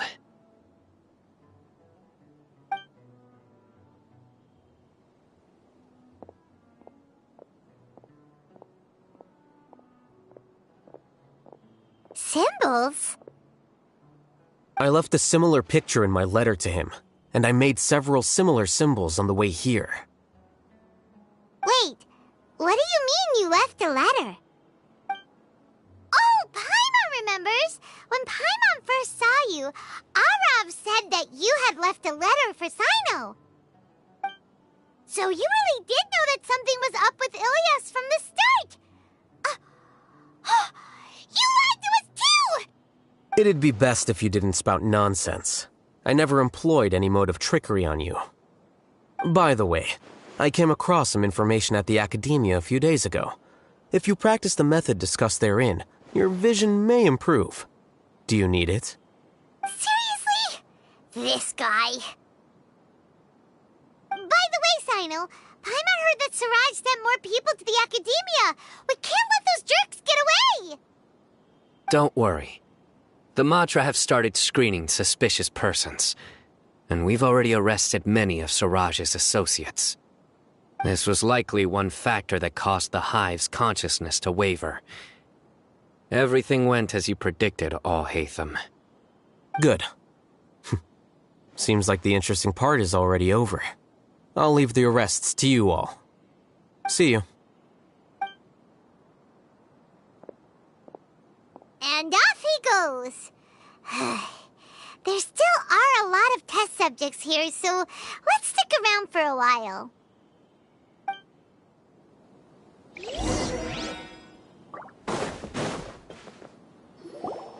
Oh no. Oh no. I was involved in all these plans to get rid of the acting Grand Sage? What came over me? How could I do something like this? We were accomplices without knowing it. But I'm afraid that Al-Haytham might pressure the Matra into giving us heavier sentences. Whether he's the scribe or the acting Grand Sage, we can't afford to offend him. It seems our future at the Academia will be full of uncertainties. We can discuss the future later. Leaving the collective left me with a strange sense of guilt. I didn't feel anything towards Alhaitham at first, since he wasn't well known. All the opinions I heard about him were negative, though. Siraj made us hate Alhaitham, and we blindly accepted that hatred and thought of him as a bad person. From how things look, we've done a lot of irrational things. I guess we're getting what we deserve. Could you help us apologize to Alhaitham? Sure, Paimon will help you tell Alhaitham, but whether he chooses to forgive you is up to him. It's okay. No matter what he chooses, apologizing will make us feel slightly better. If he chooses to remember this, we're prepared for our punishment. It's time to go. Let's go.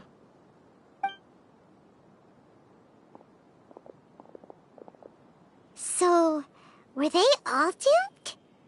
We can ask Alhaitham about that later.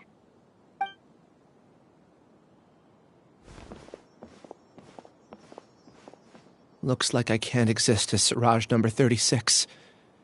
Yet, my life as Ilyas goes on. When I was at Gandharvaville, I thought about whether I should just come forward with the truth. But I didn't have the courage then. So in the end, I lost my sense of justice. But I also wasn't able to conform. Ilyas? Don't be sad. I'm the one who deceived you. However, I didn't come out of this completely empty-handed. The moment the hive collapsed, an idea popped into my head. I realized that the collective I was always trying to fit into wasn't as powerful as I had imagined. Understanding that gave me courage somehow.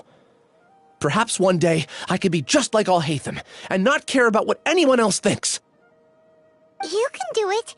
Paimon believes in you. Thanks. Well, I should get going. I'm one of the primary suspects in the case, so I'll have to receive my due punishment. Can you keep this a secret from my parents and my sister? I just don't want them to worry. Also, please apologize to Alhaitham for me. Goodbye, you two.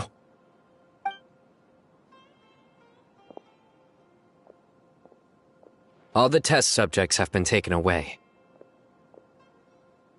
I'll have my subordinates seal the place, retrieve all documentation, and destroy the system. Are you two hurt? I brought bandages and hemostatics. Paimon's fine. Just a little tired. Get some rest. Alhaitham is probably waiting for you at the entrance. Go see him when you're done here. Watch out for any of Siraj's associates who might still be in hiding. If you encounter anything you can't take care of, come find me at the Academia. Okay, you stay safe too, Sino. Let's go meet up with Alhaitham.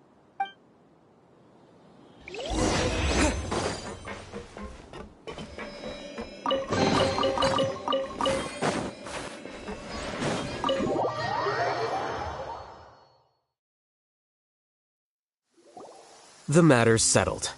We can return now. I actually thought it would have been settled sooner. This took much longer than I expected. Judging by your faces, it seems like you two still have some questions. I respect your curiosity, but I'm off the clock now, so I'm not going to field any questions. Hey, we're not your colleagues! You couldn't tell that was an excuse just now? What? Are you kidding me? You're not leaving today until you explain what happened back at Siraj's secret base!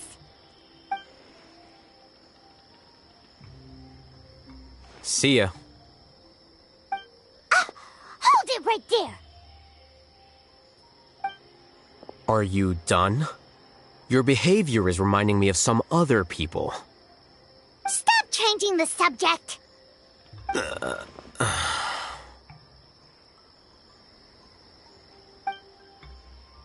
It's too much of a hassle to explain everything from the top. You know what? Come with me. Where to? You'll know when we get there.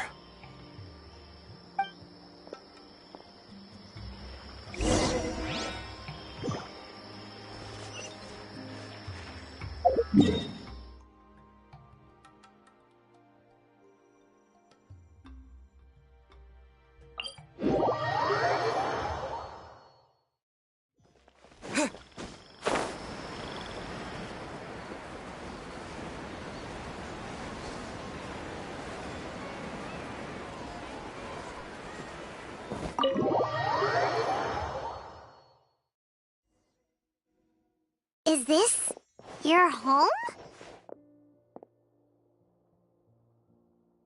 Yes. What's with you all of a sudden? Being all polite and inviting us over?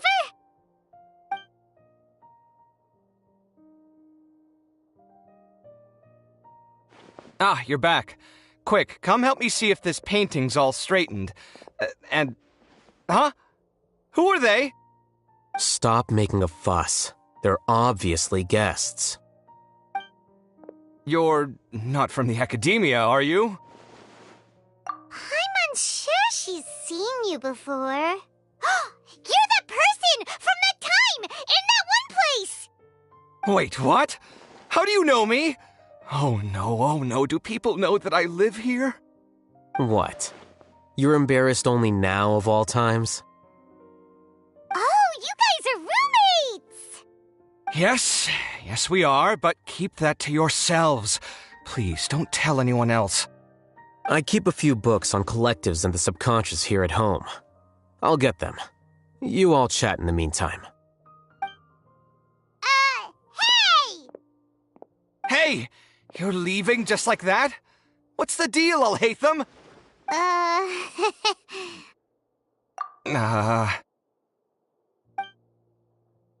Sorry, I know we've only just met, but I have to ask.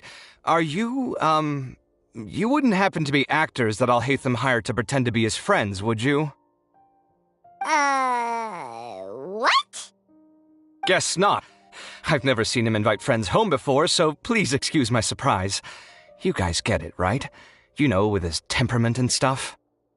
But aren't you friends with him?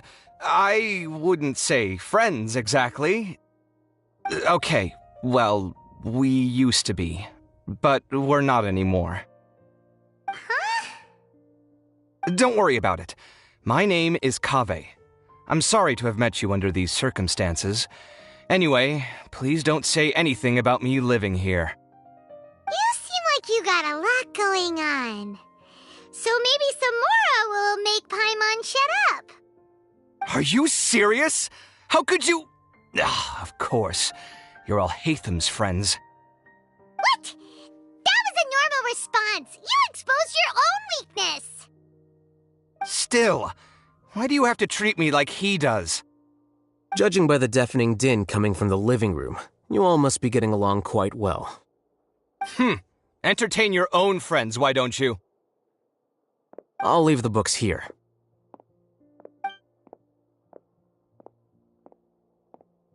Paimon's dizzy from reading. This is way too complicated. Why don't we just ask questions instead? Paimon wants to know, how did you know about the collective consciousness's weakness? A year ago, Siraj presented his thesis to the Grand Sage, who offhandedly asked for my opinion. I actually responded with 2 lines of reasoning. The first, as I've already said, was that his research was on human evolution, a subject prohibited by the academia. The second was that I thought the direction of his research was too extreme, but his approach too conservative. Wait, that's too conservative? He built such a large lab, gathered all those people, and even tried to get rid of you! One way to stabilize a collective consciousness is to remove the test subject's humanity altogether. The optimal solution to achieve collective consciousness is to focus solely on the overmind and treat the other test subjects as tools. That's way too dangerous. You're not seriously considering that, are you? 'Cause, whew. I'm merely stating the facts. If Siraj had done that, I would have felt his work to be just as senseless. It's impossible for any species to evolve overnight, and humans without their humanity cannot be called humans. That's why the academia prohibited research into human evolution. Most research of this kind tends to run contrary to evolution. Huh. Paimon gets it now. Ha! That's rich coming from you. If humans aren't humans without their humanity, then you'll probably evolve into some other species in another decade, I wager. What about you? Are you going to devolve into a fungus? At least I'd be a fungus with empathy. Sorry for eavesdropping, but what happened to you guys? Are you in trouble? Sort of. We encountered a strange researcher that had it out for us. Are you all okay?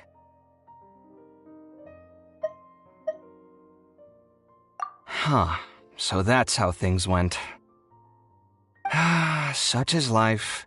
If only he'd known, Alhaitham could have stayed indoors today, and the whole thing could have been avoided, right? Plus, he could have helped me with the housework for once. See those books? They've been sitting there waiting for someone to sort through them for an age. If you're not gonna read them, tidy them away. They don't belong there.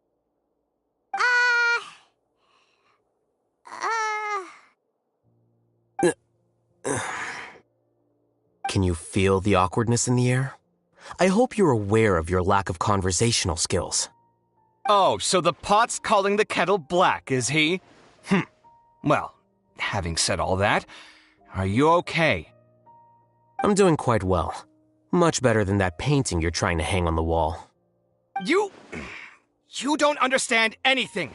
Stop criticizing my taste in decoration.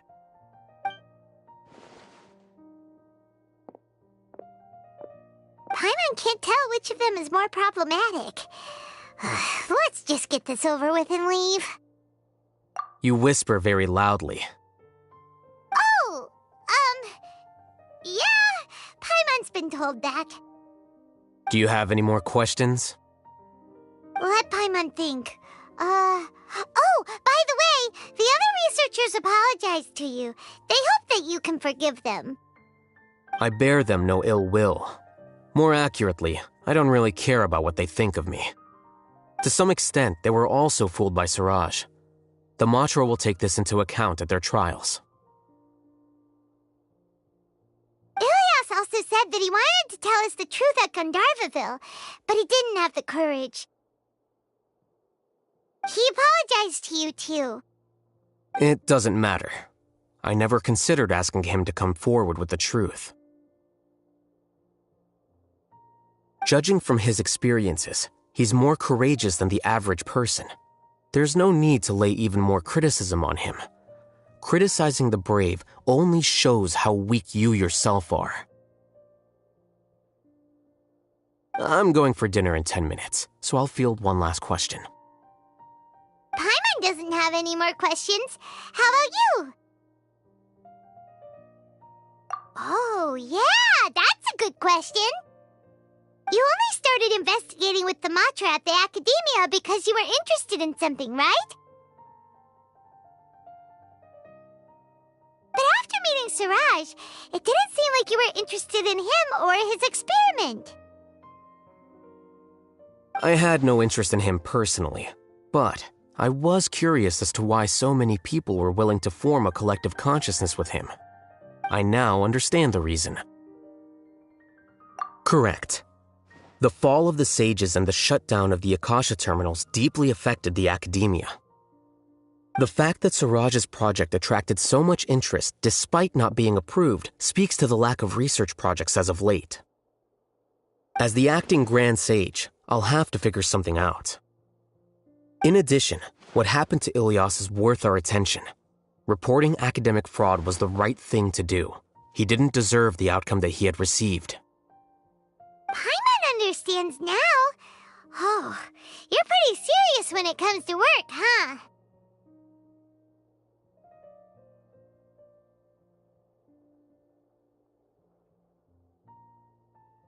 I think minimum viable seriousness is a more apt description. I'll do my best to take care of this mess until my resignation is approved. Wait, your resignation? Yes. I've already submitted my resignation to the Academia. Soon, I'll resign as the acting Grand Sage and go back to being its scribe. I don't think Siraj knew about that. If he had waited just a few more days before acting, I would have already resigned. What he'd do then wouldn't have been any concern of mine. However, even without my input, his unstable model would have collapsed for some other reason, so it makes no difference. But why do you want to resign?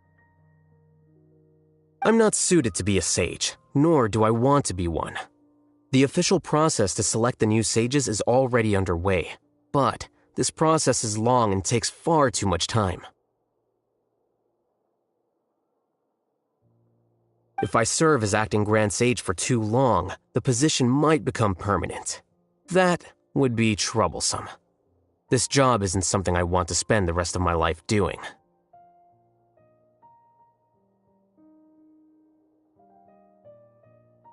It's important to keep your priorities straight. Well, it's about time. You too should grab some dinner as well. Oh, now that you say that, Paimon's kinda hungry. See ya! We're gonna grab some yummies!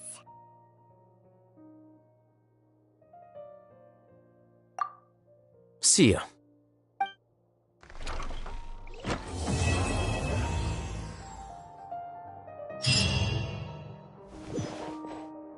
The name Siraj doesn't ring a bell. Was he in your class? He isn't someone who would leave an impression, so it's expected that you don't remember him.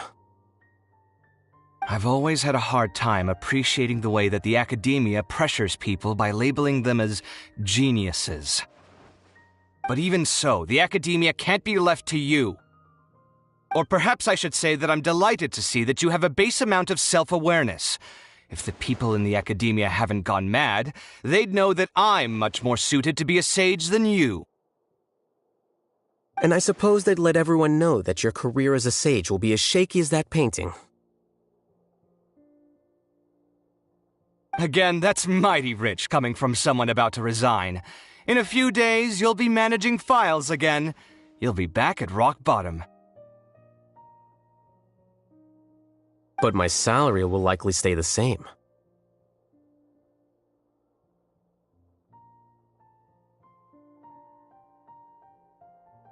Wait, what?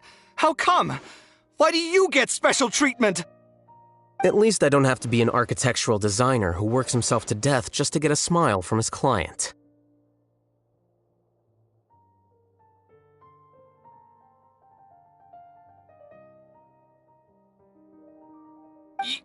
You...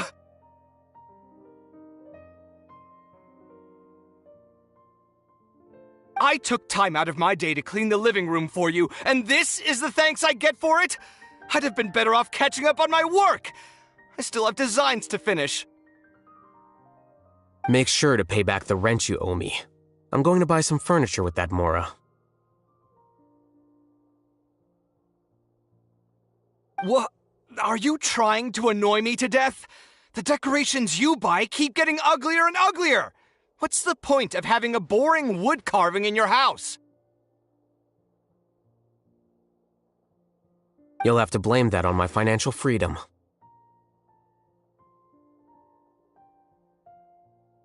Fine!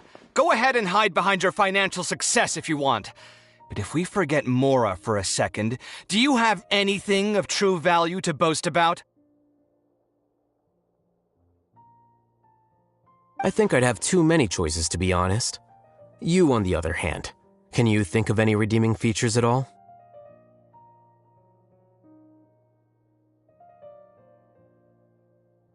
Artistry, for sure!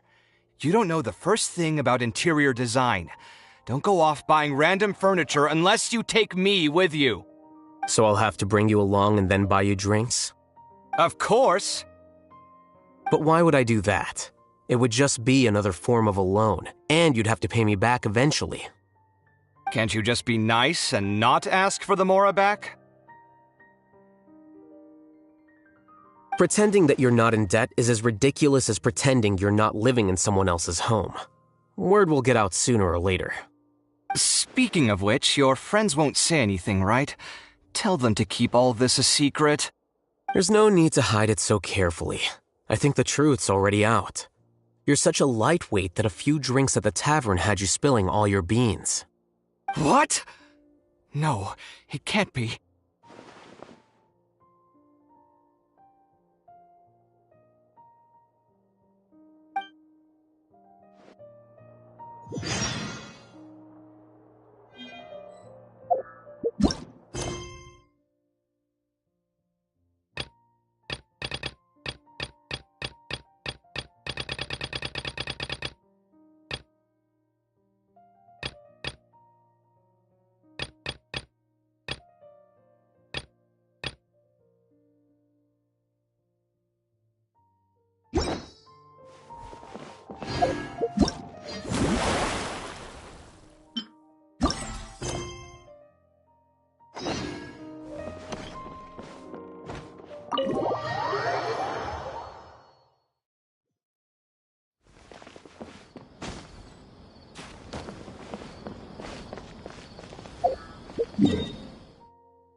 Paimon's trying to remember. What else did we put on our shopping list?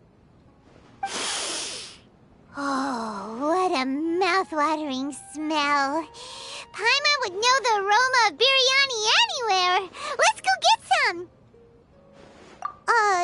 We can still add it to the list. Well, if it isn't the Traveler and Paimon. Wasn't expecting to see you here. Hello there. Oh, it's been quite a while. Huh. So you two are still hanging out together. Dia, didn't you say last time that you were gonna head back to the desert? I said I was going to resign from being her bodyguard, not that our friendship was over. We're still the best of friends. The Holmayanis also still post jobs from time to time. Their pay is always generous, so me and the other mercs never pass them up. I told Dia to just stay at our place when she took one of those jobs a few days ago. My parents were delighted. They even said that it always felt like we were missing someone whenever Dia wasn't around. That sounds like something they would say, all right. They're always so welcoming. Anyway, the job is already taken care of, so I was gonna head back to the brigade as soon as I finished a little shopping. But the master kept insisting, and I ended up staying for another day. You can stay for as many days as you want, Dia. Father hasn't even gotten around to treating you to his best dishes yet. You know I'm not the kind of person to stay put in one place like that, my lady. Don't worry, though. There'll always be next time. What? She said they'll treat you to the best dishes! I can't believe you can still refuse that! But wait. Didn't you say last time that you would take me on a trip to the desert? Why don't you just take me with you today, when you leave? There are so many places I still haven't visited yet. I'm sorry, my lady, but no can do. There's still a few things I need to take care of back at the brigade. Besides, the desert hasn't exactly been the most peaceful place lately. Oh, come on. Not this again. That's also what you said last time and the time before that. I know, I'm sorry. Just give me some more time, and I promise I'll plan the best trip ever for you. All right, fine.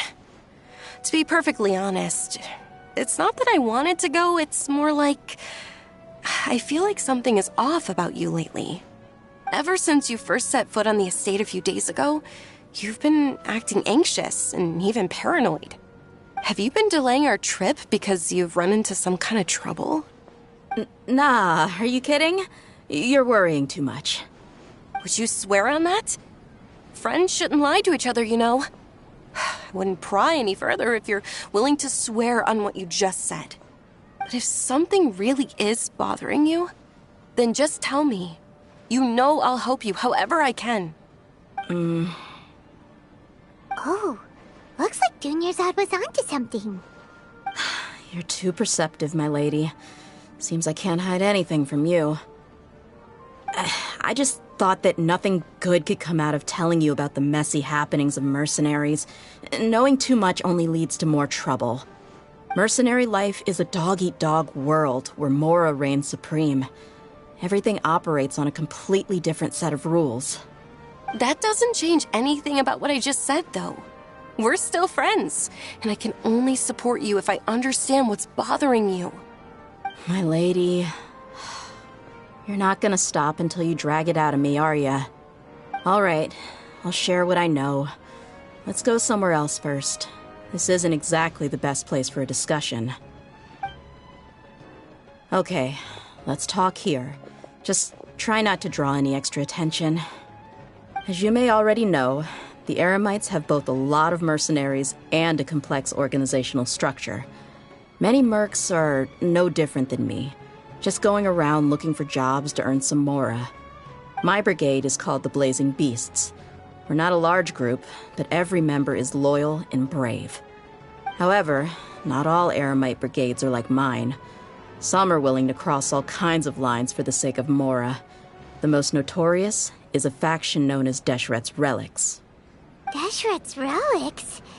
Judging from the name, they must really look up to...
Yep, you got it. I've heard that you've already crossed paths with Ain al-Akmar. They're one of the groups under the Relic's banner. Oh, you mean the group that tried to sell us the Divine Knowledge Capsule? Yeah, they weren't friendly at all. Deshret's Relics is composed of many smaller brigades like Ain al-Akmar. The Relic's headquarters issues orders to all brigades under his control. On any other day, I would want nothing to do with them. Unfortunately, though, the brigade that's stirring up trouble now is none other than Dakan al-Akmar. Dakan? I think it means beard or something. Believe me, it's a really stupid name. I found it insufferable for years. Anyway, the real issue is that Dakan al-Akmar is led by my father, Kusela. Say what now? I think I'm starting to understand your anxiety now. But what did they do?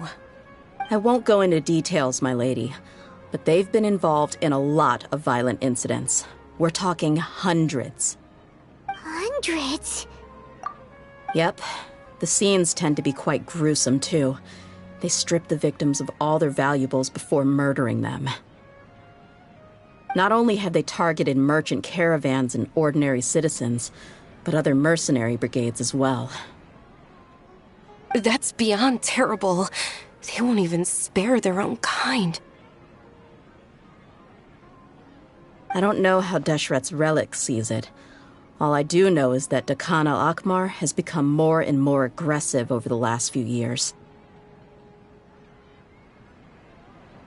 If I don't do something about them, then even my brigade or the people of Aru village could become their next target. I just wish I knew what's driven him to do this. Yeah. How can your father do such terrible things?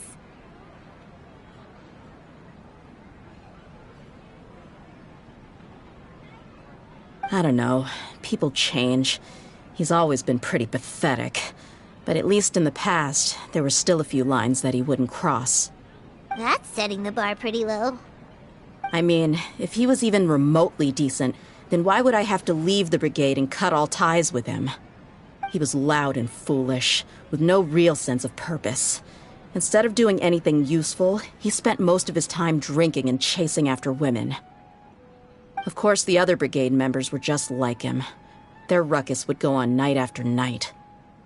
sounds like a nightmare. What about your mother? Did she ever step in to stop them? Unfortunately, I never knew my mother. I'm sorry, Dia. I didn't know. It's all right, my lady. That's pretty common in mercenary circles. Didn't I mention that my father was chasing after women? I was the result of one of those encounters with some random person. He told me that he wasn't sure who my mother was. And in any case, she never came to see me. He'd say, "You'll be fine as long as you remember to stick with Dad." But even then, he left most of the parenting to the brigade. The one thing I do remember is that he used to tell me stories. But the problem was that he had terrible taste. He only knew a few stories, and even those tended to be pretty stale. They were tales of desert warriors defeating dragons in the forest, or stories of mercenaries rescuing princesses from rebel armies. Sounds like your typical fairy tales. More or less, yeah. They were interesting maybe the first or second time around, but after about 20 repeats, they started to get a little dull. He seemed to think those stories were the best things ever, though. He was so into them that he'd call the whole brigade over and make them perform the whole thing as a play. Even the toys he gave me would all be story props. I'd get helmets, shields, and toy swords. It was only much later when I realized that the shows were more for him than they ever were for me.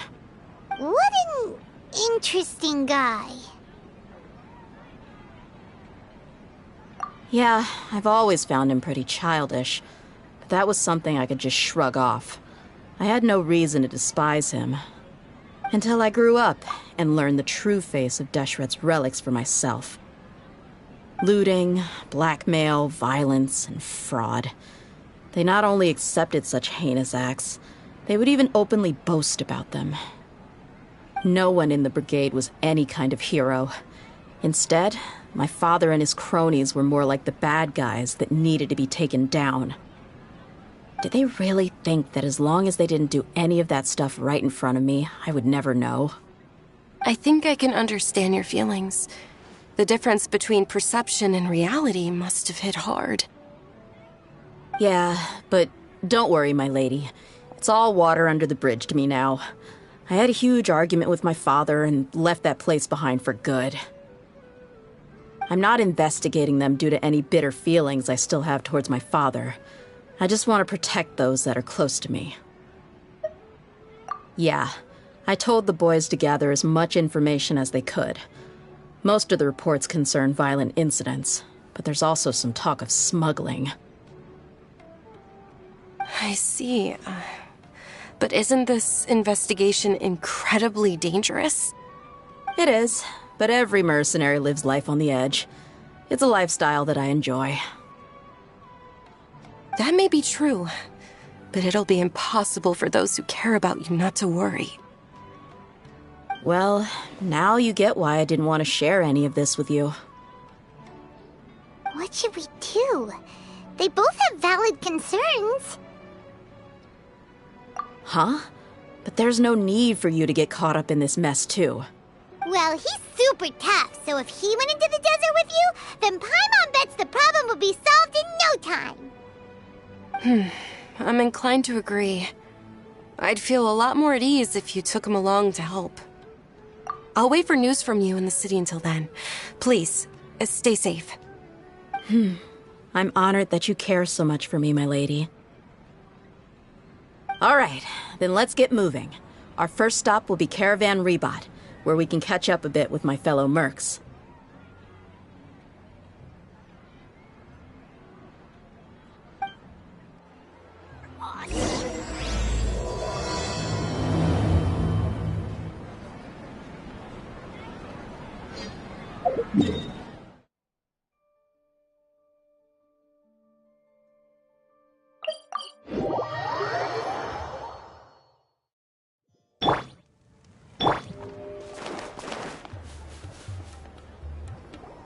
Hey, Dia, you're back. Are these two friends of yours?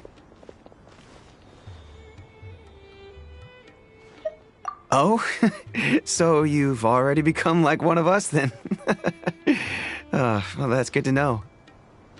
Anyway, since we've got newcomers, let me fill you in on what Dakan al-Ahmar has been up to lately. They've become extremely aggressive. Apparently, even their own now have become acceptable targets. They even attack other relics brigades, just the same as any other mercenary brigade. Even the most ferocious beasts still protect their own. But it sounds like they've thrown that straight to the wind. That's right. Once they've collected enough loot off the other mercenaries, they sell it off to a different brigade, or turn to merchants on the black market. A portion of their profits is immediately exchanged for more food and weaponry to be used in their next violent operation. That's terrible! Yeah, and it really makes you wonder why they're so desperate for Mora. A few days ago, Isham and I trailed them for a while, and even disguised ourselves as merchants to conduct trade with them. We were able to learn a few things from the exchange. Rather than saying they're out to plunder and hoard Mora, it'd probably be more accurate to say that they're experiencing an internal power struggle. Wait, a power struggle? You heard me right. The vast majority of their victims are mercenaries from the other brigades of Deshret's relics. If their only goal was Mora, they could have gone after anybody. The targeted nature of their attacks points to a power struggle between the different brigades within the relics. That's the only plausible explanation we have. Unfortunately, we weren't able to find out anything more specific. It seems they're also trying to keep things under wraps. Oh, one last thing we discovered was that over the past few years, as Dakan al-Ahmar became more and more active, Deshret's relics as a whole became a lot weaker.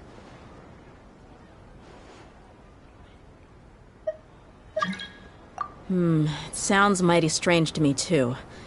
Harun, you can leave the rest of the investigation to us. Gotta say though, I didn't expect you to go on a whole undercover mission during the few days I was gone. Sounds like you were really putting your necks on the line, no? Nah, it was nothing. We're just as concerned about the situation as you are. Dakan al-Ahmar is your father's crew after all. What he said. Besides, Dia, haven't you done more dangerous things than all of us combined? What we did is nothing compared to your experiences. Yeah. And while they went to talk with Dakan al-Ahmar, I took a look at the last camp they attacked. Any survivors of the attack were already long gone. There was nothing of value left in the camp. Ah, Hisham and Khalaf. You're here too. We rushed over as soon as we saw you come into Caravan Rebat. Although this new friend of yours looks a little green behind the ears, I'm sensing a special vibe from him. Now that we know you'll have a capable partner with you, we can also rest easy. Hey, what about Paimon? Feel anything special? Oh, you're also planning to tag along with them? Of course! Paimon is the traveler's most important guide. Wherever he goes, Paimon will follow. Oh, in that case, then you'd better take care of her too, Dia. Don't underestimate Paimon! Don't worry about her. She may look tiny and helpless, but she's been through just as many battles as the traveler here. Even if she had only survived on sheer luck, then that alone would still make her quite formidable. I had no idea. I guess I shouldn't judge by appearances. Oh, one other thing, Dia. When you're free, why don't you update the deputy about your upcoming schedule? We held another recruitment event a few days ago, but everyone only came to see the Flame Mane. You weren't around at the time, so people were pretty disappointed to only find our crew of rough, unkempt guys. The deputy put a lot of effort into the event, but it was basically for nothing. Only a few people chose to stay, and that really got to him.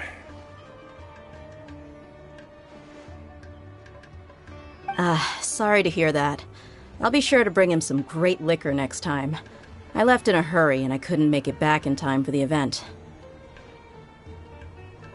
Gotta admit, I can understand their disappointment, though. You're our brigade's main selling point, after all. Now, if only the deputy could figure out a way to bring a few more smoking hot members into our ranks. Keep dreaming. remember the last time I invited a couple gals into the brigade? You all just froze up with your mouths gaping like a bunch of scarecrows. The awkward silence and weird expressions left quite the impression on them. They were originally interested in joining us, but after that, they both told me they were too uncomfortable to stick around. Hey, didn't we agree to never bring that up again? Huh? Wait, are you serious? Why have I never heard about this? I don't think you were part of the brigade yet. Are you kidding me? I missed a once-in-a-lifetime moment like that and you weren't even gonna tell me? All right. We can tell you about it later. Now's not the time. Hey, don't you try to change the subject. You and Hisham get your butts over here and tell me everything right now. Are they always like this? More or less. There aren't many rules or graces when it comes to mercenaries. We're used to just speaking our minds. If someone starts getting under your skin, you just yell right back at them. And if that doesn't put an end to it, then you just challenge them to a fight. But we also don't tend to take many things too seriously.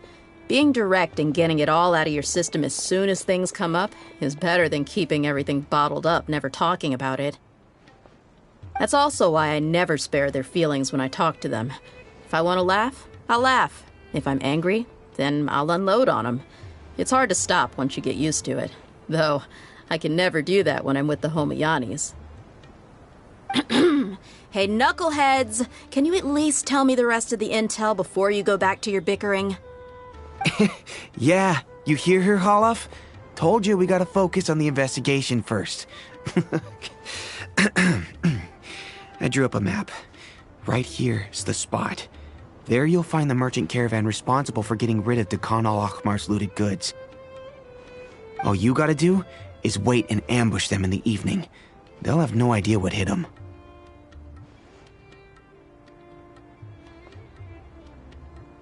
Perfect. Thanks for that. Be sure to pass my regards to everyone else in the brigade as well. Will do. You stay safe, Dia.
Don't slip and fall!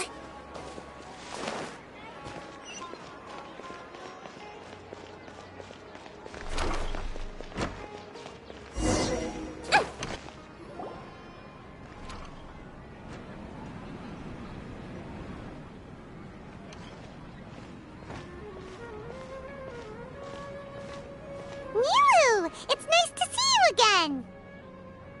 Oh, hey there, Traveler in Paimon. Are you here for some shopping too? That's right. Although there were a few hiccups here and there, the Sub-Zerus Festival turned out to be a grand success. And so, the theater wants to host a celebration event. Do you two want to come? It'll be a really fun time. It's something like a tradition of ours. Whenever we wrap an important performance, we'll get together and unwind. Rehearsals are exhausting. If you keep your nose to the grindstone, you're going to wipe yourself out sooner or later. Mr. Zubair, our manager, always says that celebrations aren't just for fun, but that they should also be occasions for reflection and review. But no one remembers that once the celebration starts. It's not like he can't also have some fun himself. We've been to a lot of festivals during our adventures. Will your celebration also have lots of yummy food and drinks? Of course. We always do lots of eating, toasting, and gift exchanging. We try really hard to show our appreciation for everyone. Ah, so we'll need to bring a present.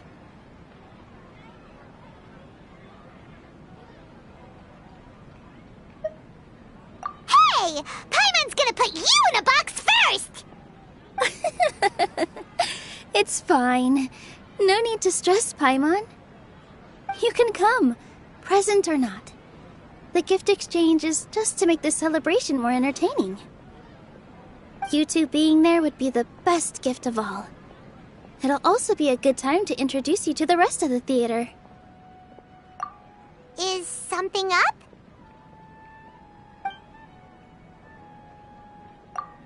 You mean when I danced at the square right in front of the academia? Not a single person came after me. I left really easily. After that, no one came to the theater to scold me either. We actually gained many new customers, and they were all academia students. From what I can tell, in the past, if a student were to put off their studies to watch a show or dance, they'd be called foolish and irresponsible. But now, it seems like this attitude is changing. People are starting to believe that engaging with the arts can help them balance their moods, and through that, improve their research efficiency at work.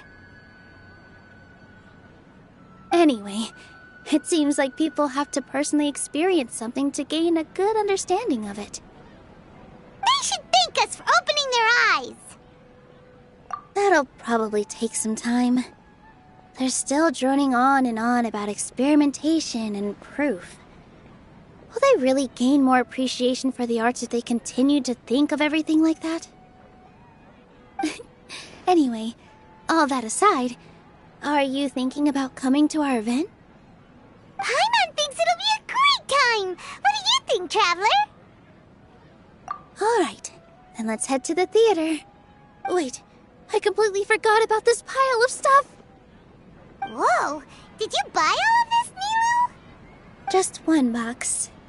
The rest were given to me. I really don't know how it came to this much.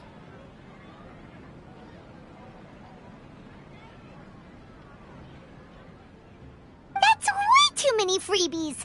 Many vendors give out samples for free, but Paimon's never seen this much! All I know is that whenever I start chatting with people, my hands would get more and more full until I can't hold everything anymore. This seems to happen every time. I was planning on making a few trips to bring everything back before continuing on with my shopping, but I don't think I'll have the time. So this isn't even all of it? Are you sure? Of course! Carrying stuff is a piece of cake for him, right, Traveler? I'm so sorry to trouble you like this. I meant to invite you to our celebration, but now you're helping me instead. Well, let's hurry up and grab the last few things, so we can get back to the theater.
This should be the place. Let's find a spot to hide and bide our time.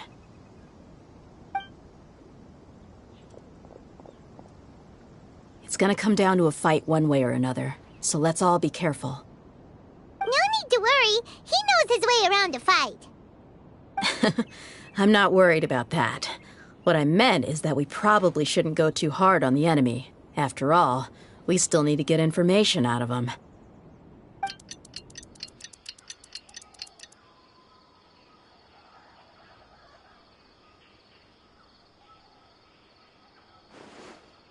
Here they come. You ready? Let's not give them a chance to react and end this quickly.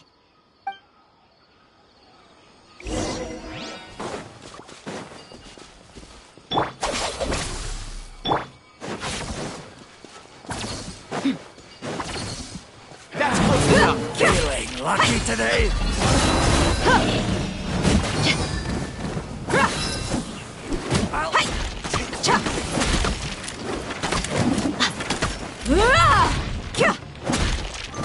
No more tricks up your sleeve. Ha! I'll be back.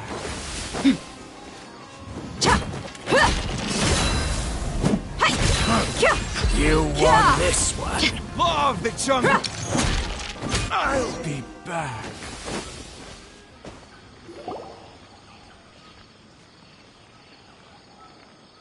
Huh? You're the Flame Bane. Good. That saves me an introduction. All right, time for a little talk. Are you buddies with Dakana Lakmar now? Tell me, what are they after? You know the code of being a mercenary just like everyone else. The first rule is to never divulge key information about our employer. What makes you think I'd talk? That might have worked on an amateur, but I know you're just looking to protect your reputation. Think about it, though.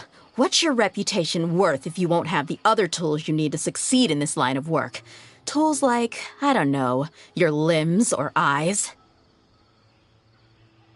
You've got 5 seconds. You might want to think twice about how much your employer's information is worth to you. Whoa! I'm not joking around. We can do this the easy way or the painful way. 2 seconds. I'll save you the trouble.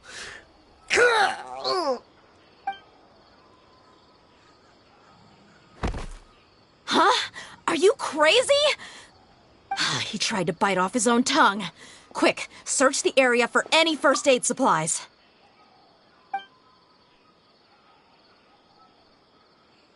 I definitely didn't expect him to go that far.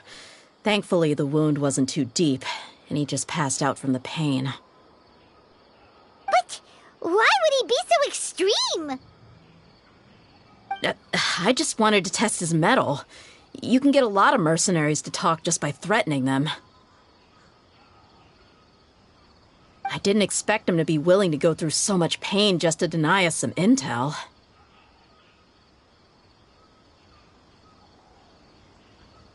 Well, he's out cold for now. We could wait for him to wake up, but maybe it's not a good idea to interrogate him any further. What should we do? Yeah, don't worry about it. It'll be a waste of time to interrogate him again after that. He might just hurt himself again if we start asking. There are lots of goods around here. Let's search the area. Maybe we'll be able to find something. I'm really sorry.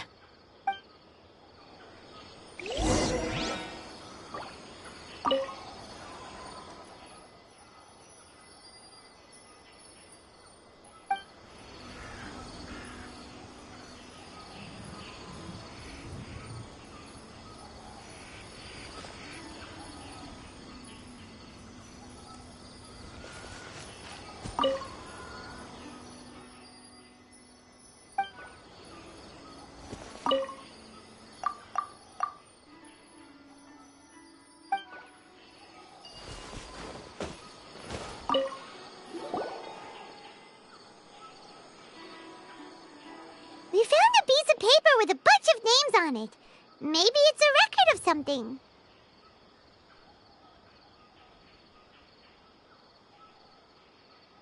Let me take a look. If this really is a merchant caravan, they should have a record of their transactions. Yep. I see an entry for Dakana Lakmar right here. Kusela, Idrisi, Bashar, and Takriti.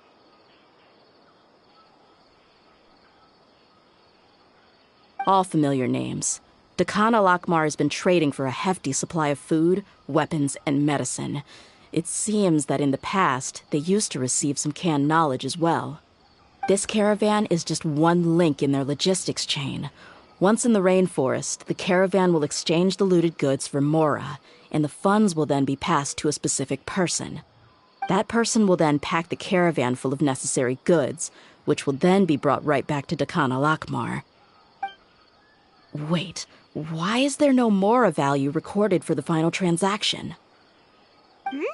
No value? Yeah. Every transaction before the last one was marked with an exact amount of Mora, but the final one, where they paid for everything to be brought back to the desert, was simply marked as delivered. Perhaps. But they couldn't have known how much they would make off selling the loot. Do they not care about profit margins at all? Anyway, the next part's the records of the goods themselves. There are a lot of entries. Everything was probably sourced from the rainforest. Huh? What's wrong? Shahzaman Homayani? Homayani? You mean Dunyarzad's family?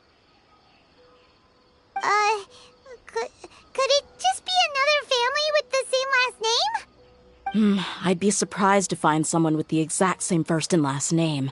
Shahzaman Homayani is Dunyarzad's father, and the head of the Homayani family. Just what the heck is going on here?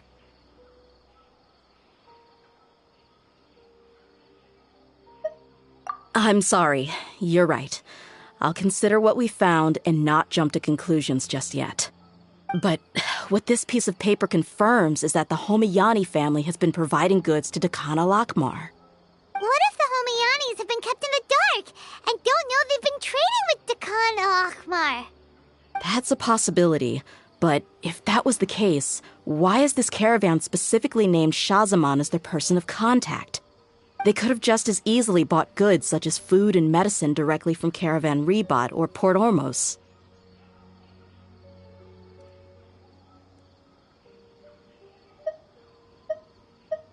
Yeah, funding violence and looting. The brigade gets the goods, and he is paid the proceeds from the sale of the loot. But why would he do something like this? It's not like the Homayanis are in need of money. I honestly have no idea. I've been to their estate many times, and I've never noticed anything suspicious. The only potentially large expenditure I could think of would be the treatment costs for Dunyarzad's Elazar. Maybe they borrowed a lot of Mora in the past? But that's still just a speculation. I don't think the Master would stoop so low to make Mora. You're probably right. I know my lady's personality, and she wouldn't deliberately keep something like this from us. But what should we do now? All we found is just another mystery.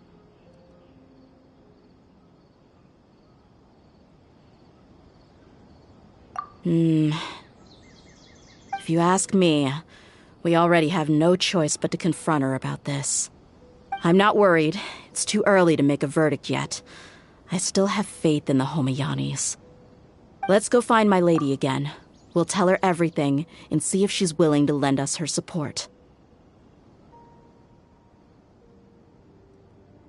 If we're lucky, we can not only figure out the mystery of this paper, but also follow the trail of breadcrumbs to the people responsible at Dakana Lakmar.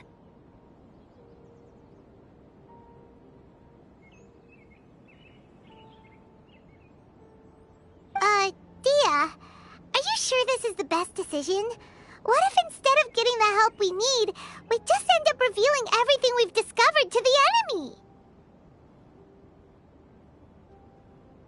I've considered that possibility, but even still, I want to tell her what we found.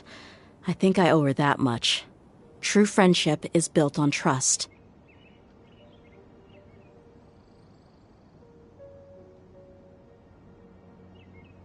She showed genuine concern for me when we first brought up the topic. I can't repay her kindness with doubt and suspicion. That's not how I deal with people. You're right. Paimon wants to trust Dunyarzad too. Yeah. Let's pay another visit to Sumeru City.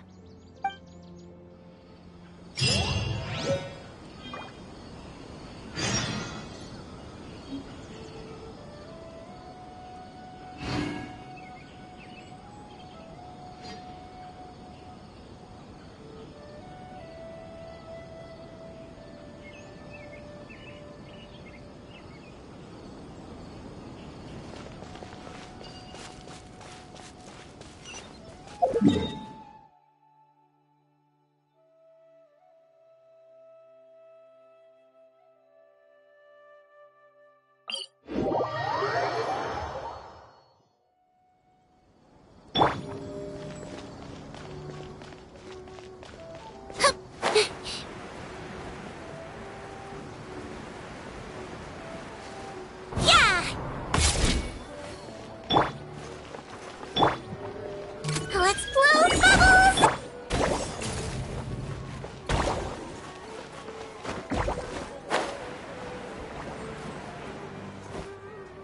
We're back, my lady. Oh, you're back a lot sooner than I expected. You mustn't have run into any trouble then. Well, how did it go? What did you come up with? Actually, we're still investigating. It's just that we've discovered something strange. I see. The clues you found have led you back here, in the city? Something like that. Yeah. You all look a little dispirited. Whatever you found must not have been very encouraging after all. Why don't you discuss it with me? Maybe I'll be able to say something to cheer you up? It's okay, my lady. It's not so much about me being upset with my father or anything like that. How should I put this? So something is wrong. Even the Traveler and Paimon have been uncharacteristically quiet. On any other day, Paimon would have already waved to me with a smile and shouted, "Dunyarzad, we're back!" So tell me, what happened? Well? My lady, please prepare yourself for what we're going to tell you next. It concerns the Master. The Master? You mean my father? Okay, I understand. Don't worry about me. I'll listen as attentively as I can. My father has been supplying goods to Khan al-Akmar? Yeah, it makes as little sense to us as it does to you. I've never doubted the Master's integrity, so I'm having a real hard time rationalizing how he could ever support an infamous brigade like them. Maybe he's not actually aware of the full story and just stumbled into the deal by accident. I can't help but agree with the Traveler. Huh? You mean you feel the same way, Dunyarzad? Thank you for sharing all this information with me. Since you've told me everything you know, I should also tell you about some doubts that I've been harboring for quite a while. In the past, I thought that my father hired a bodyguard for me so that I wouldn't run away and get lost. However, there are plenty of capable mercenaries in the Corps of 30. Why did my father go out of his way to hire Dia? About that. Well, the Homayanis really needed bodyguards, so they reached out to the Blazing Beasts. Later, the Master told me that I was one of the best mercenaries he'd ever seen, and that I should stick around to become one of his bodyguards. He offered me a pile of Mora, so I just signed on. Well, but that didn't really answer my question. Just think about it. Why did my father specifically reach out to the Blazing Beasts? Maybe the Corps of 30 just didn't have anyone available, or maybe someone recommended us. I've never given it too much thought. I think I get what you're saying. You'd think none of this was a coincidence. Precisely. At first glance, nothing seemed strange or out of place. But there are many parts of the story that don't actually make any sense. If my father had always been in contact with the Khan al-Akmar, then it would make sense for him to bring Dia into our house. You mean the goal all along was to get Dia to be your bodyguard? No, that's too much of a stretch. I cut all ties with my father a long time ago. He has no control over my life anymore. But that still doesn't rule out the possibility that your father has still been trying to influence your life without you knowing. So, the Master was not likely an innocent victim in all of this? Sorry we put all of this on you so suddenly, Dunyarzad. It's okay, Paimon. I should actually be thanking you. Regardless of his reasons, if my father has truly been funding a violent group of mercenaries, then it's my duty to bring him back to reason. But is that really the right thing to do?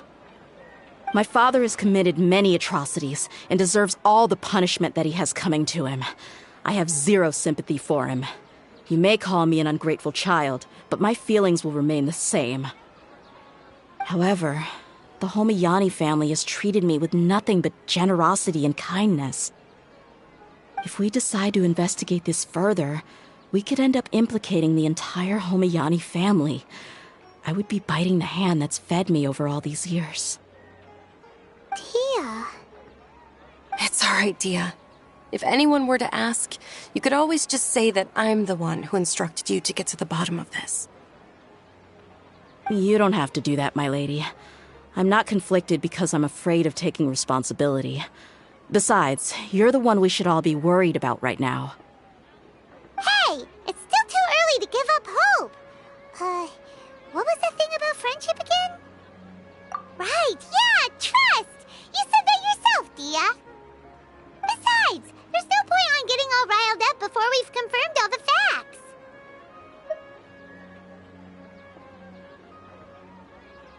Thank you, everyone. That makes a lot of sense. I guess I should always remember the trust that I've placed in people. In which case, my lady, could you ask the Master to come out and have a chat with us? Sure thing. I also hope he'll be able to give us a logical explanation. Let's meet at the usual place then. Usual place? Ah, right!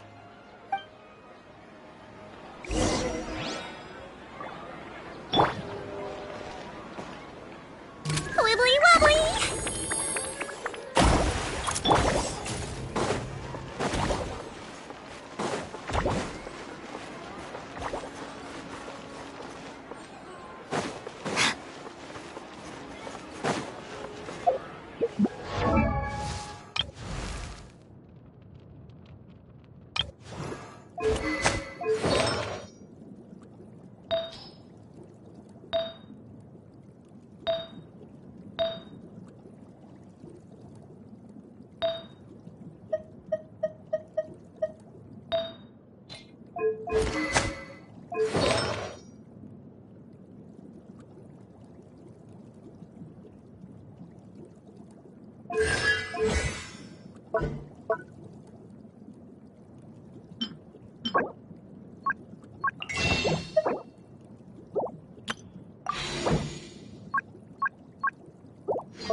Thank you for coming, sir. Please allow me to introduce these two. This is the Traveler, and next to him is his travel companion, Paimon. Ah, yes, my daughter has mentioned them from time to time. It's a privilege to finally meet them in person. But we may skip all the pleasantries for now. What is the important matter you wish to discuss with me today? Well, we wanted to bring this transaction record to your attention. There's something on this record that we're all pretty curious about.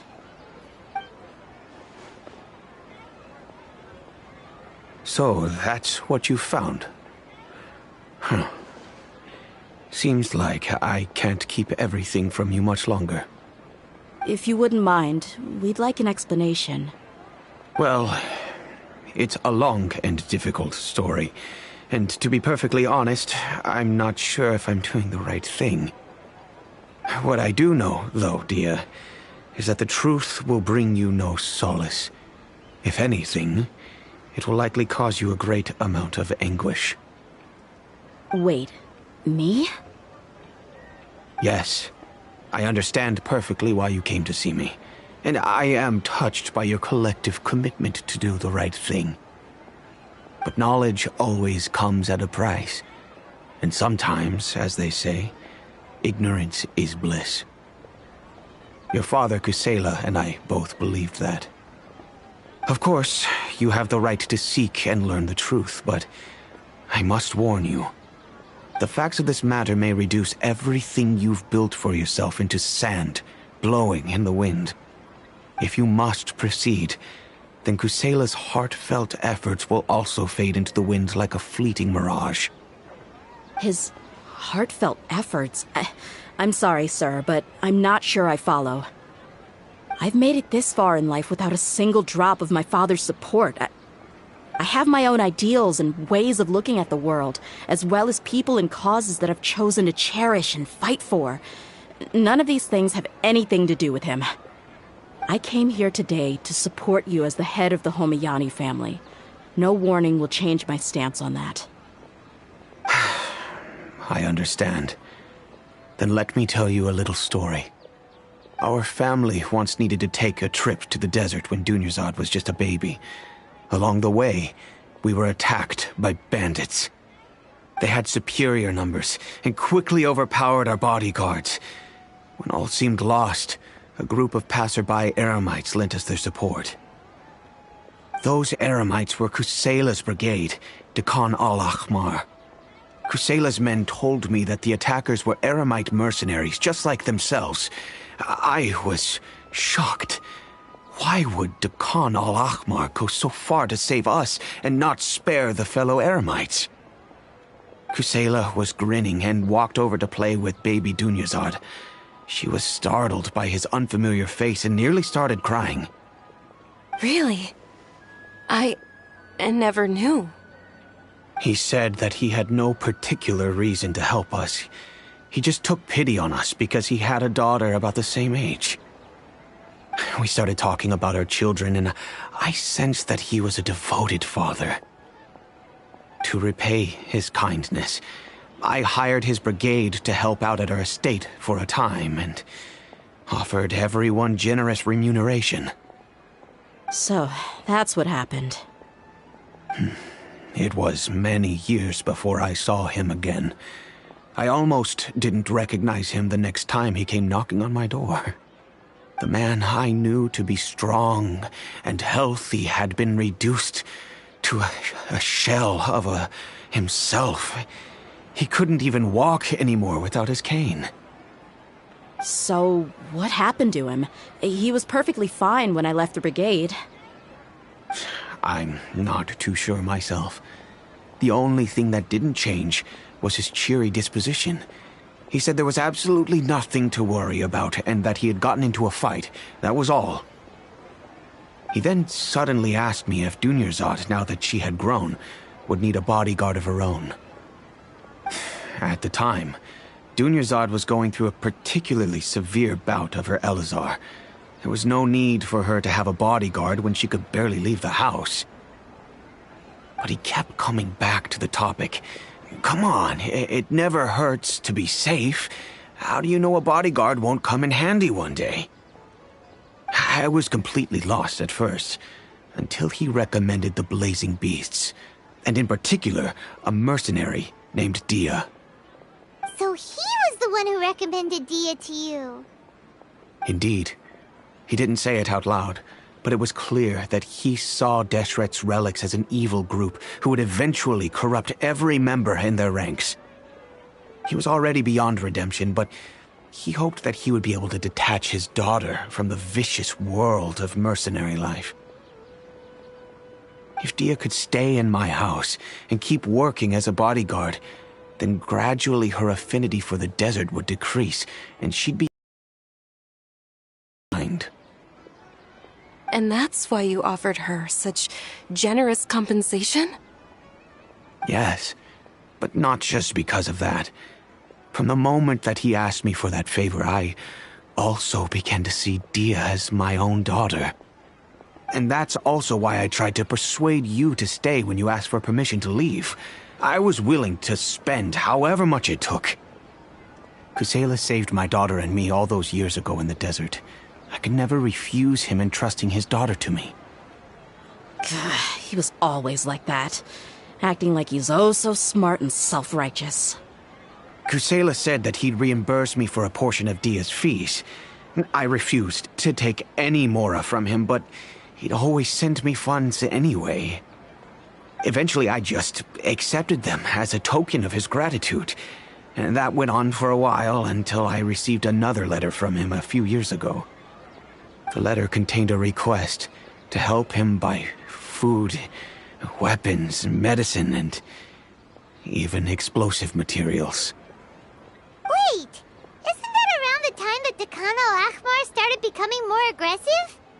That's right. When I started to hear some nasty rumors, I became wary. I wanted to meet him face to face to discuss things. But by then, he was no longer receptive to my requests to talk. If I had to guess, it's probably because he doesn't want to put Dia at risk. That thought occurred to me as well. I figured that he probably came to me for help because he had nobody else to turn to. After some deliberation, I decided to send him some food and medicine. I turned down all his requests for explosives and weaponry. I am aware that even such a reduced gesture of support could lead to others coming to harm, but I could not simply reject his plea for help. In the end, it probably was the wrong decision. I plugged my ears to the rumors and just chose a solution that made me feel least guilty about myself. If you can, please tell me where he is now. None of the things he's doing right now make any sense if he's just trying to keep me from getting tangled up in his world. If all he wants to do is steer clear of me, then maybe he shouldn't have brought me into this world in the first place. Oh no. Dia, please don't feel that way. I'm just angry because I can't wrap my head around any of his actions. I don't know. I really don't know. I don't think I can do it. But I guess you do have a point. We haven't uncovered the whole truth yet. We still need to figure out his exact actions and reasoning for these last few years. I'll do my best to help. Of course, anything between the two of you would need to be resolved between you and him alone. I don't know Kusela's exact whereabouts. Outside of supplying his brigade with some goods, I tried my best to avoid getting involved any further with him. However, there's a man on the list named Jawed. He used to be a mercenary in the desert and is now a member of the Corps of 30. He's responsible for supplying weapons and liaising with the Dakan al-Ahmar's merchant caravan. I think he should know Kusela's whereabouts. I've heard that he likes to have a few drinks alone and enjoy the cool wind at night outside the tavern. Maybe you'll be able to find him there. Understood. Thank you, sir. Then I guess this is bye for now, unless... I'll stay and be with my father here.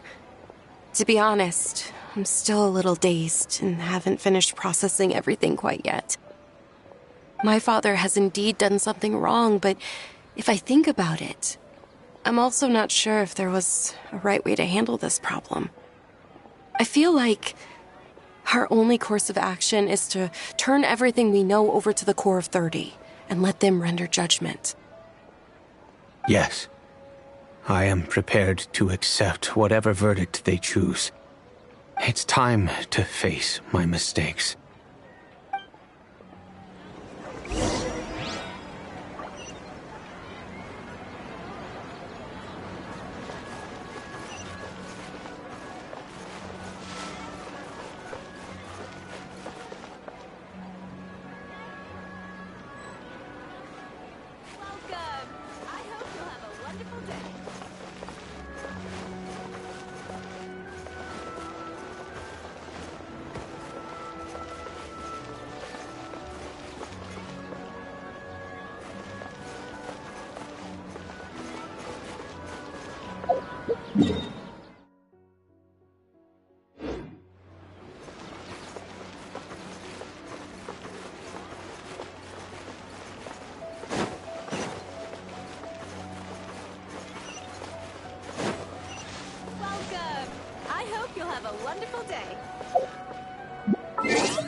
Huh?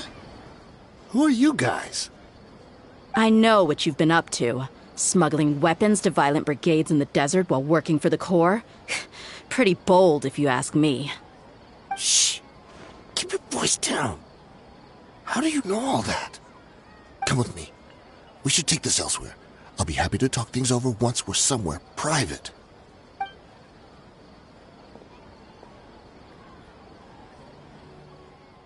This place should do.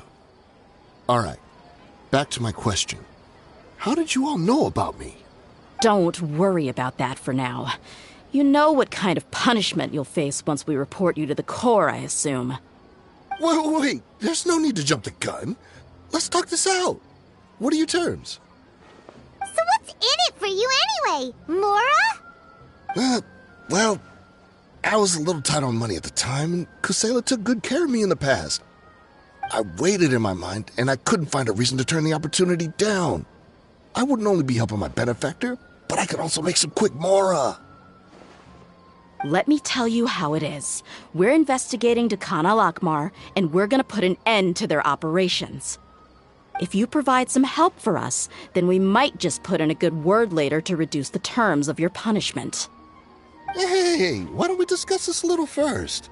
Listen, I made quite a bit of Mora from my last run. You just give me a number, and I'm sure we can... Shut it. My patience is running out. You should know when a mercenary is after something other than money. All right, sheesh. But you gotta promise you'll put in some nice words for me later. They're always on the move. Here's the spot they were at the last time I made my delivery to the desert. Feel free to go have a look. I'm just telling you, though, it's not... And then you can forget about any nice words from us. Hey, come on. Now you're just being unreasonable. Really? And how do I know you're not leading us straight into a trap? Don't forget, you're the one with no bargaining chips. All right, I get it. Why don't you go take a look, and if they're not there anymore, I'll try to figure out something else for y'all. Now that's more like it. Let's move. And as for you, try to stick around the city until we get back. You don't want us to call the folks from the Corps and have them drag you back to the city.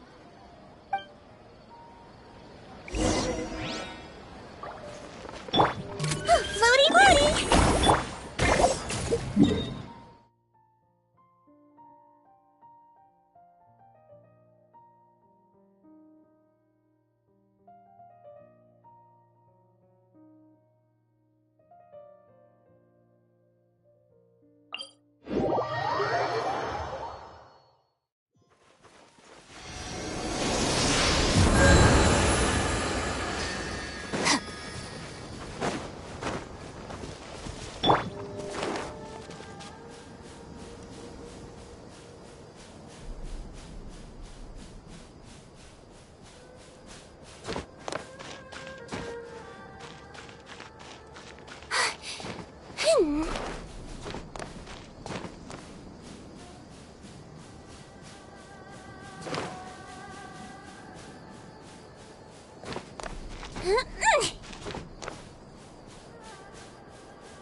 Don't slip and fall!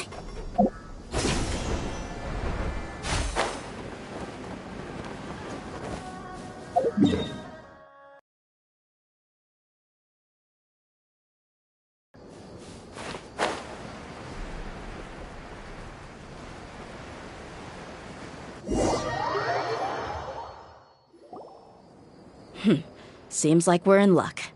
That should be their camp right up ahead. Let's go. We'll finally get to the bottom of this ourselves. I'm here to see Kusela. Tell him to get out here. Dia, why are you here?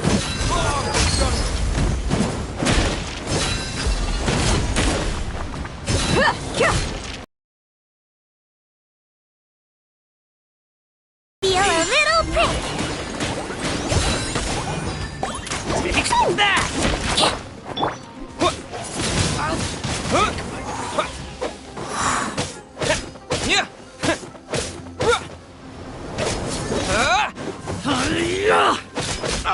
Haven't you all done enough? Oh, so are you also here to stop us? Stay out of this. It's got nothing to do with you.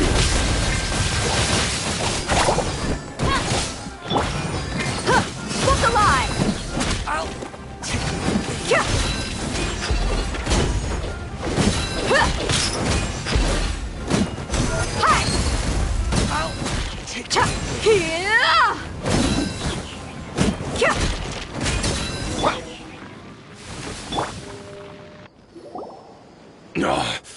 She's so strong. Enough fighting. We all know each other, and I don't want to take things too far. Just bring Kusela to me. There's no use hiding him anymore.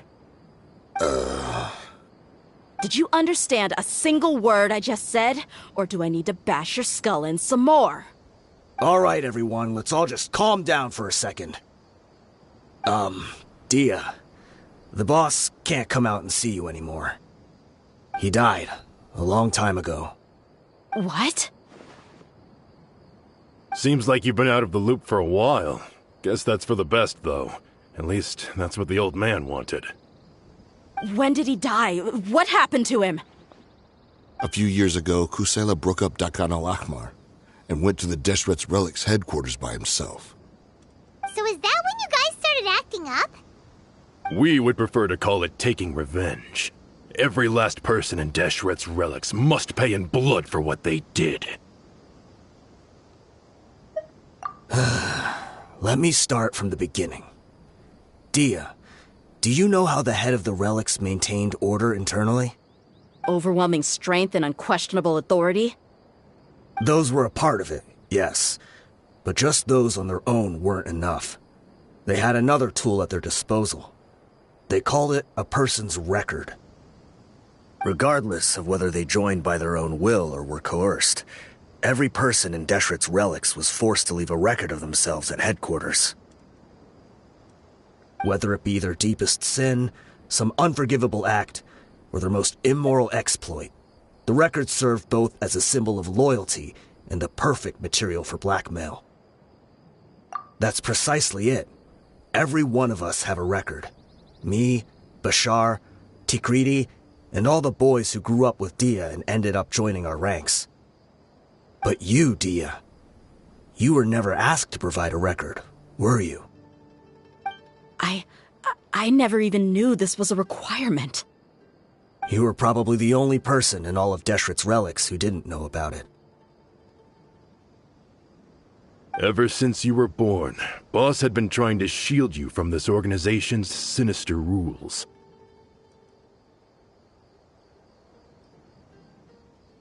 Not only that, but he also banned all of us from committing any nefarious acts. He said he'd take care of the dues we had to pay regularly to headquarters. But in the end, he was just an ordinary person. What could he do? He was forced to go to headquarters again and again to account for missed dues and incomplete records. He'd come up with all kinds of excuses and get beaten up as a result. We all knew he was doing that for you. He wanted to get you out of this world, no matter what it took. And that's why he became a shell of himself and couldn't walk without a cane. Wait, but that doesn't make any sense. I didn't know about any of this, and I'd never seen him get injured or beaten. Because you were too young at the time. How would you ever tell between wounds from a beating and wounds from battle? When you left home after that final argument with him, he seemed to age by a decade overnight. Even his hair went gray. So, even the blazing beasts were... Yep. It was all his doing. Had he not arranged them to come to you, you probably would have been reduced to a pulp before you ever left the desert. A few years ago, Boss said he needed to make another trip to headquarters. He was already pretty weak then, and we all assumed he was going to get beaten again. I suggested that he hand the role of leadership over to me, but he said there was no longer any need, since the Khan al-Ahmar would soon be no more. His words made no sense to me, but that night, we heard that a massive fire tore through headquarters and razed everyone's records to ash. Everyone gained their freedom that night. Many members fled, not just from our ranks, but from the other brigades as well. But how could we leave with a clear conscience? All of us who knew exactly what had happened.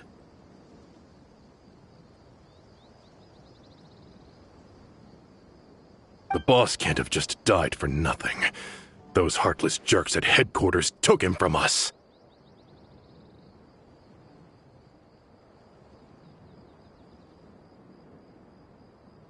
From that point on, the sole purpose of the Khan al-Ahmar became revenge. The big fire that Boss started was quite a blow to headquarters' strength. It's given us the opportunity to launch our attack. Even though we're outnumbered, we vowed to see our revenge through to the very end. There were people from headquarters who changed their names and went into hiding. Some fled to other brigades, and others escaped to the rainforest.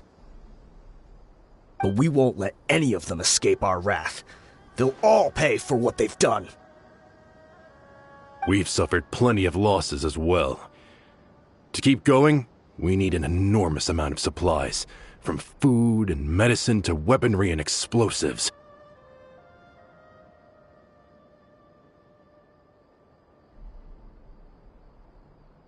All we can do is exchange our loot from Mora, and then use that to get supplies.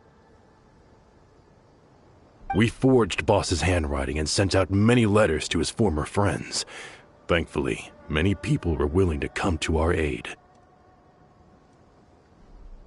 We were also able to attract many mercenaries who shared our goal. We've endured unspeakable pain to win many impossible battles. Deshret's relics have become weaker and weaker, and now we finally have an opportunity to directly strike their headquarters. Paimon doesn't know what to say anymore. We do know right from wrong, but we were sinners from the very beginning. We do not deserve the freedom that the boss won for us with his life. Boss always loved his old-fashioned hero stories. Those tales about sacrificing yourself to save the world.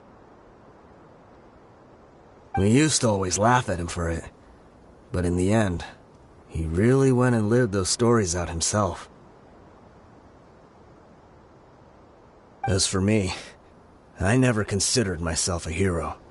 We're all the lowest of the low. We have no right to even imagine such an existence.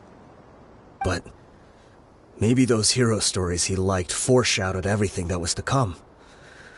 The spirit of the hero touched all those he had saved, and more people joined his cause.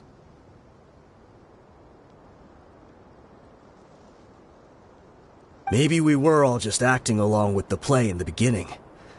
But as we acted the parts and recited the lines, we were drawn in. And now, we want to see the story through to the end. I'm sorry, Dia. I know you always found us insufferable ever since you were young. Just think of this as a madman ranting.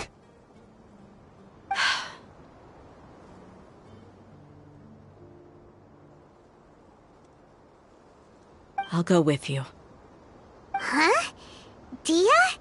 You want to go with them? I grew up with these guys, and I know they're not bad people. It's just that some situations get so bad that it's difficult to tell good from evil. All I know is that Deshret's relics must be destroyed. Furthermore, I want to go see the place for myself. I want to know if my father is still there. I know you don't want to get involved in this, so there's no need for you to tag along. I can do this on my own. Yeah, Paimon feels like we'd only regret it if we don't see this through to the end. Thank you. We'll be a lot stronger together with you. I bet Boss would lose his mind if he ever knew you'd join us at the very last moment like this. Considering all the losses and injuries we sustained, we can't afford to turn down someone as powerful as you. He can think whatever he wants. But the fact is, I owe him this much.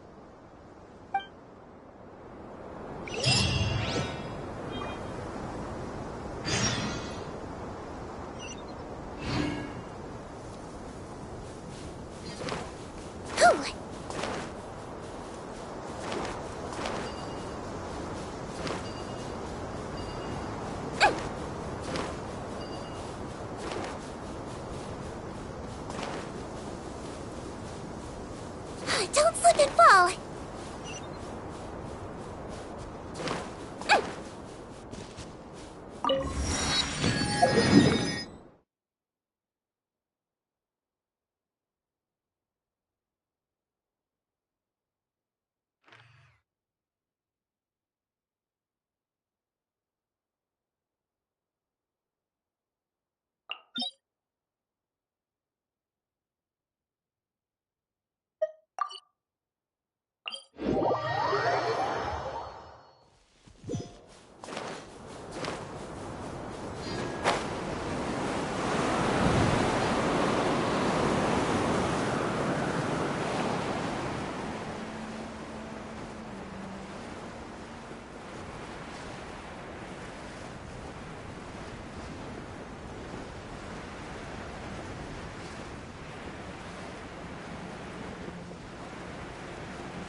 sure didn't run into much trouble on the way here.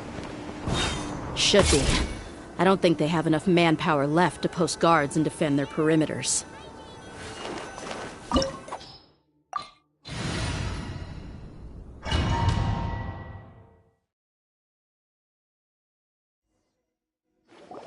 Wow.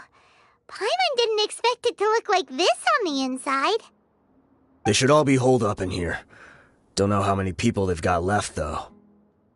Who cares? We'll round up all of them. Still, we should be careful. Even if they've only got one shot left, it could still take us out. Yeah, we'll know what they're really capable of once we've landed some hits on them. Deshret's relics may have been a force to be reckoned with before, but their name means nothing now. Yeah, they don't stand a chance with you here. I'll take the lead.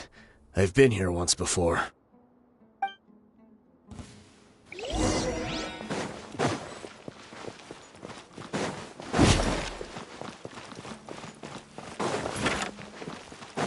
Happy to apply. Buckle up. You are not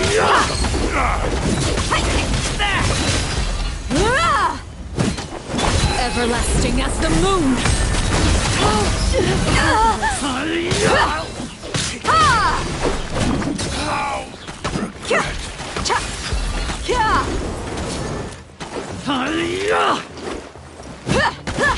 Let's get it on. back.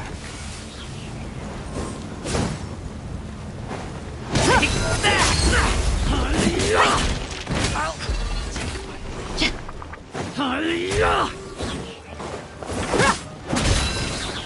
Take that! I'll take the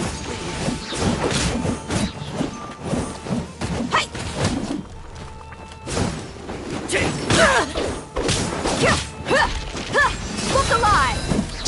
Neat! Really lucky today! You're dead meat! Where do you think you're coming?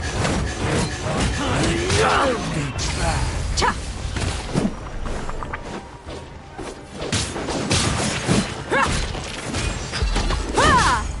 Out of my way! Buckle up! This is where you fall. I'm With the getting wind! sick of this game.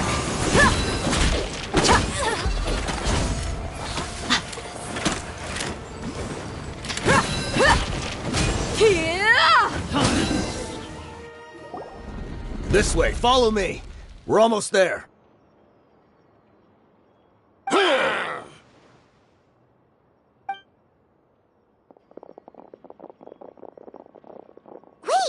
They went charging ahead without checking for any traps! Hey, you guys okay? It seems like we just got trapped in here. Don't think we triggered anything else. Watch out, the enemy's coming from ahead. Well, now that things have come to this, seems we'll have to fight our way through. Don't worry about us. We knew something like this could happen. Go and take a look around. There could still be another way through. Let's go! We can't let the boss down! Let's check if there's another way! The sooner we can make it through to help them, the better. Let's see. I think I see a way through over there, but it's being blocked by something. Let's try our luck with that mechanism. Okay, let's go!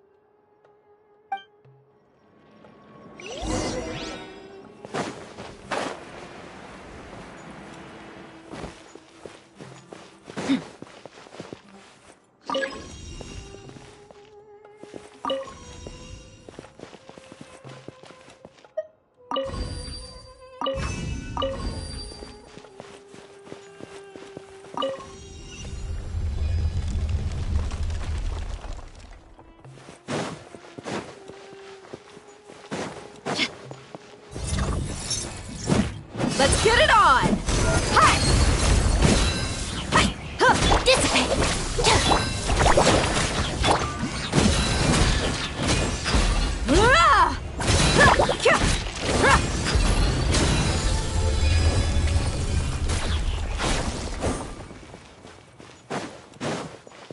Another mechanism like the one before. but this one's being blocked off in the middle. We just need to adjust it a little.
Witness my rise.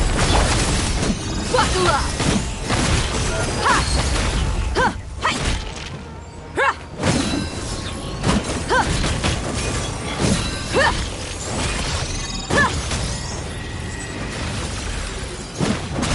Ha! Ha! Ha! Kya! Ha! Ah! Cha!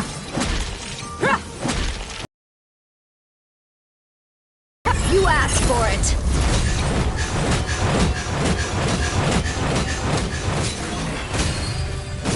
Let's get it on! Yeah!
I wasn't expecting anyone to make it through from the other side.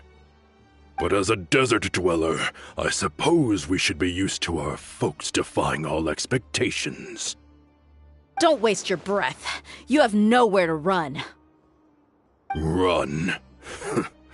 Had I wanted to run, I would have fled 1,000 times already.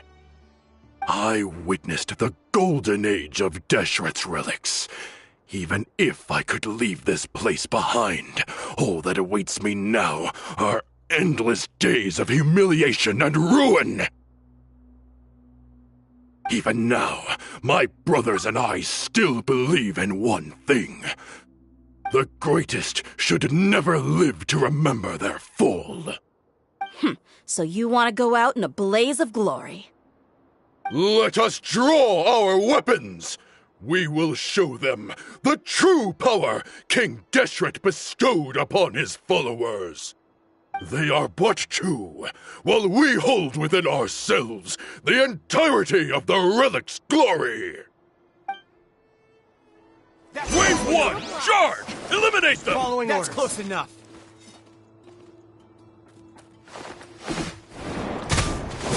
You ain't messing around!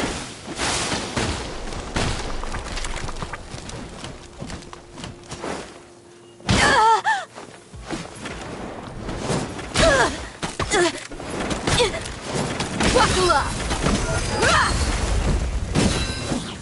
Take that! Stand with me!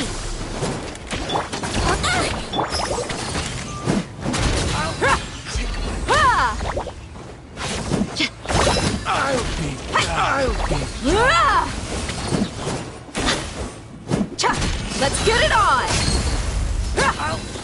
Don't think that you've won. We're just getting started. Everlasting as the moon! He might feel a little pricked. Now you're testing my patience. Our bond is strong! Look alive! You're dead meat! King Deshret will not abandon any one of his followers. Now you're testing my patience.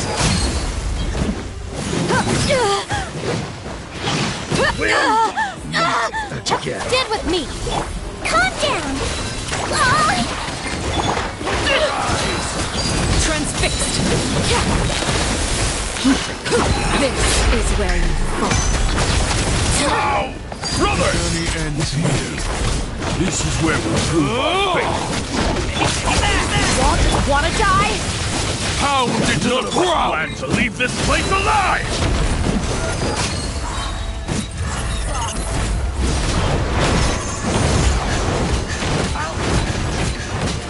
Where do you think you're going? Your sacrifice is ready. Your mommy teach you? I swear, it's for medical research.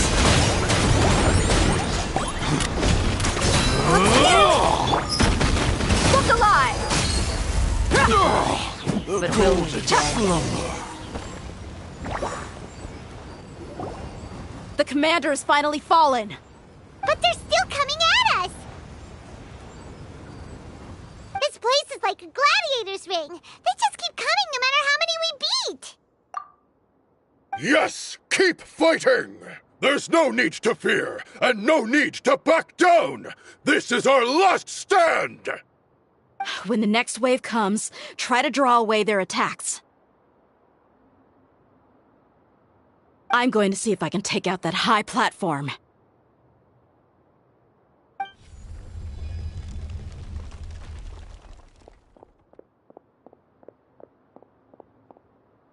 Get out of my way! Come and face me, Michel! Ugh, so they've broken through the front as well. Apologies, Lord Michal. They fight like absolute madmen! No matter how much we throw at them, they just keep coming for more!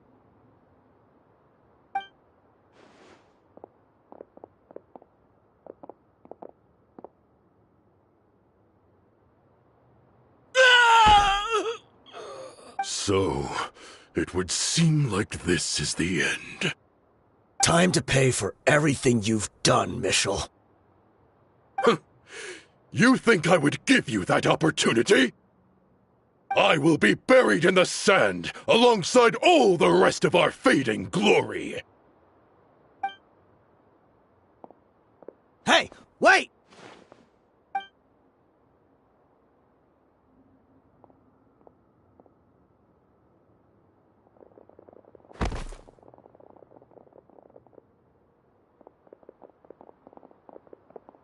We were too late. It's over. There's no more need to fight. But if you're still going to cling on to your so-called mercenary's pride, then I'll give you all a good beating as well.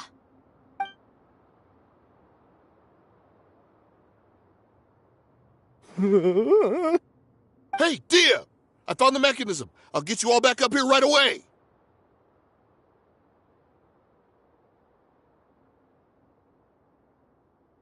Let's go.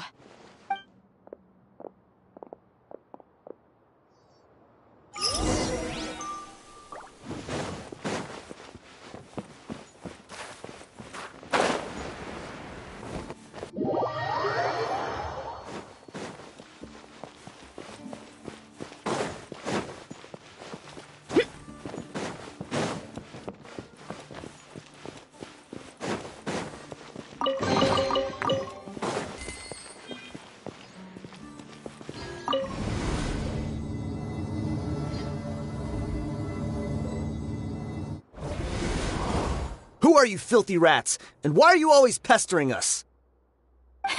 You call yourself a member of the infamous Deshret's relics, and you still can't even tell who's made it all the way to your headquarters?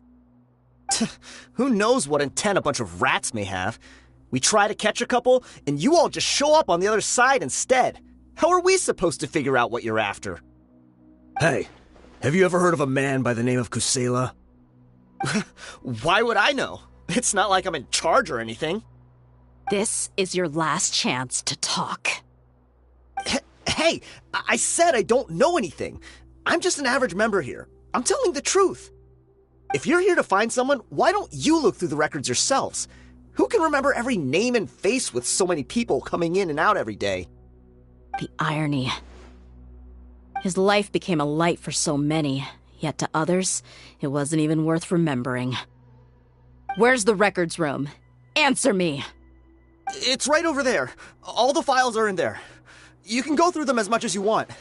It's not like any of them still matter anyway. I mean the old records room. The old records room? You mean the one that got burned down? Kusela. Ah, yeah, I remember him now. The guy who could hardly walk. Watch your mouth. That's our boss you're talking about. He was definitely faking it. We all let our guard down as soon as we saw him come hobbling in. But in the short time it supposedly took him to take a dump, he'd already gotten away and started a fire in the records room. He couldn't have possibly outrun us if he wasn't a fraud. And after that, Deshret's relics fell into complete disarray. Stop wasting our time. Every one of us here is perfectly aware of what he had done. Tell me, where is the old records room? It's just over there. Go see it for yourself if it means that much to you. There's nothing left in there but ashes. No human could ever survive that kind of inferno. Bashar, Tikriti, let's go. We'll leave the others here to guard these guys. Spare them no mercy if they try anything.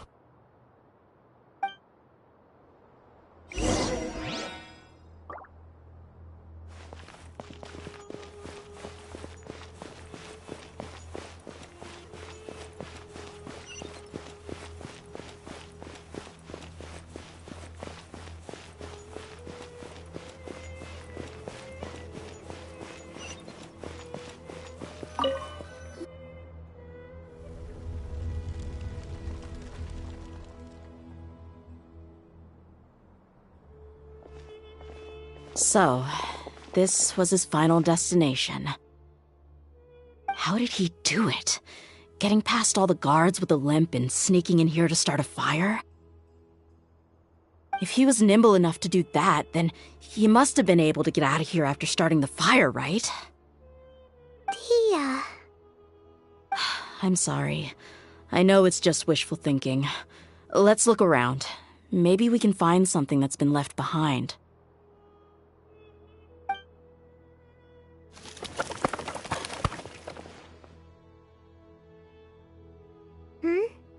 Is this a cane?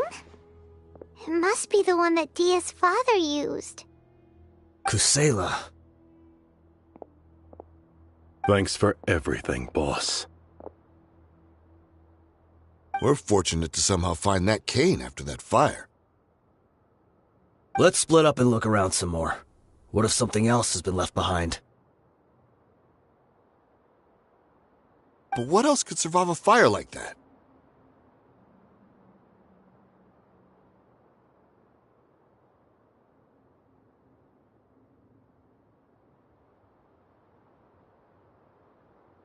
Huh?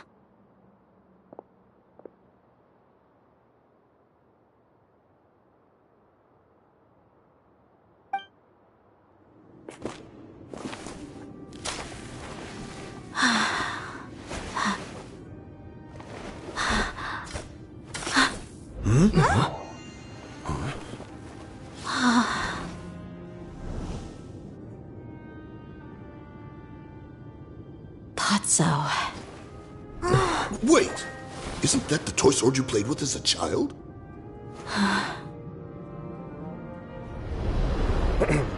The dragon is no more, for Princess Dia has slain it. Its head now hangs above the city gates. Her bravery has brought eternal peace and prosperity to us all. Dia, come on. This is the most important line. You can do it. But Dia, you defeated the dragon. Everyone's waiting for your speech.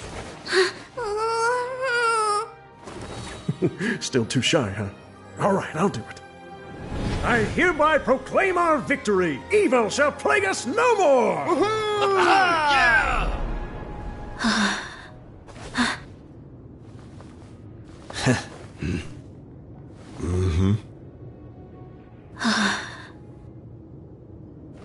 I hereby proclaim our victory. Evil shall plague us no more, Dad.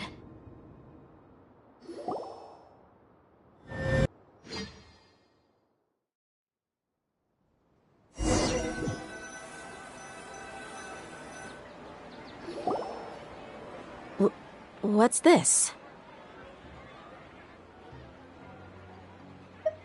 Don't you remember?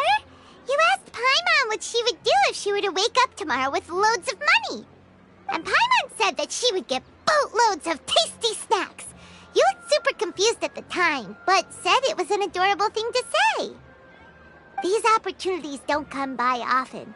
So today, Paimon's gonna treat you to a special crash course on Paimon's life philosophy. Hey, this way you get something from the both of us for the price of one. Anyway, the point is that you should eat to your heart's content. You'll feel better for sure once you've gotten something in your tummy. Junior Azad will also be here shortly. She's already heard that we're back. Aw, thanks, you two. Honestly, this is very unlike me. I just had a lot on my mind on our way back, so I didn't know what to say. My chest was filled with all kinds of intense emotions. They just shook me even more than all the feelings we've shared during our previous adventures. But when everything came to an end, those emotions also vanished without a trace, and I was left feeling more empty than ever before.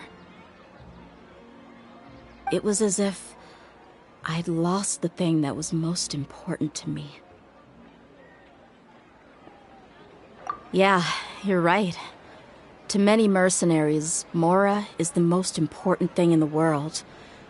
But perhaps to us, it's the most worthless thing of all. Idrisi and the others all used to say that they would quit if there was no Mora to be had. But when it came to avenging my father, there was no Mora to be made anywhere. My reality shattered when I found out that the father who always told me hero stories was in fact a bad guy. But look at me now. Am I any different? Despite all my promises about never forgiving him and never trying to understand him, I still went to such lengths to find out the truth and nearly even shed tears for his sake. We're hypocrites, all of us. Yeah, you're right. It's just a pity that we often only recognize our true feelings after it's already too late. You're back! Are all of you all right? Ah, there she is! Yeah. Many people from the Corps of 30 came over, and I just wrapped up everything with my dad. All I can do now is wait for their verdict. Huh? Dia, you're looking quite down again. Paimon will explain. A lot happened while we were gone. I'm sorry. I really should have controlled my emotions better. I just... It's all right, my lady. You were hurt by all of this as well. Truth be told, I'm starting to feel a little guilty watching you cry like this.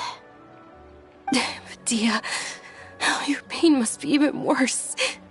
You shouldn't need to comfort me. Hey, don't worry about me. If anything, this whole thing has finally shown me the difference between illusion and reality. My father probably thought that people could settle into new lives as long as they moved to a new environment. That thought has even crossed my mind a few times. It's like saying, what's wrong with adapting to a new life?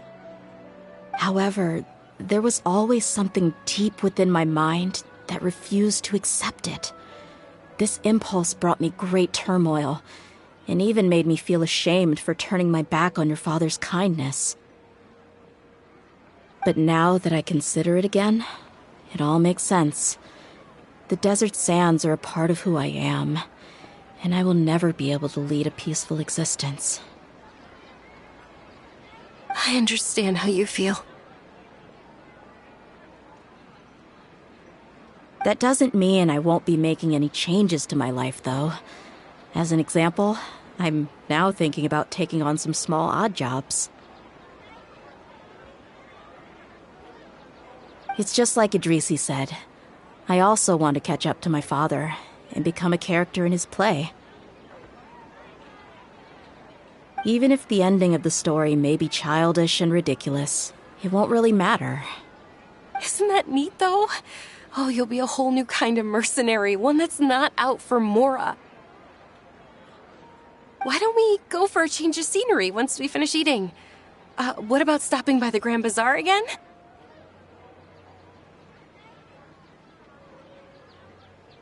Right. You said you wanted to get a rug for your family.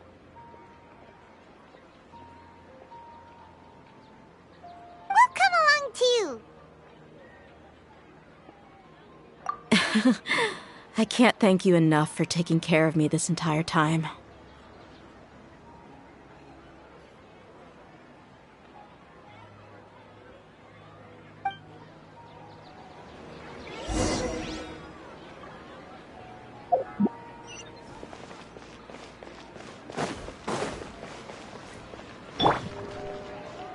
Don't slip and fall.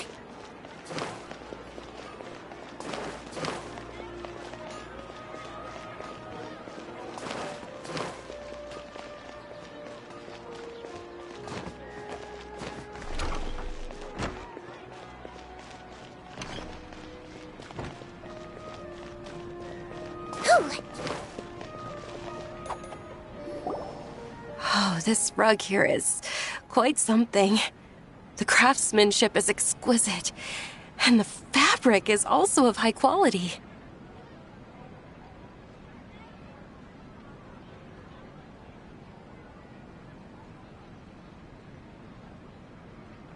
Ah, here you are.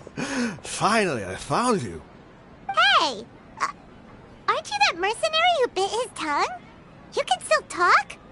Wait, are you here to take revenge on us? What are you talking about? Do I look like I can take you all in a fight? I just came here to give you something. I'll be on my way to give myself up to the Corps after this. Once I woke up, I hurried to the Khan al-Ahmar's camp, hoping to alert them to your presence. But when I got there, I found no one except the members who were still too injured to move. Ah, so you probably got there after us. Yeah, they told me that they had exacted their revenge, and everyone had turned themselves in to the authorities. Even that last camp was not going to last for much longer. I had joined the cause to repay an old favor from Kusela. Now that everyone's already turned themselves in, I might as well do the same. One of the injured members gave this box to me, and told me that it contained some of the old man's last possessions.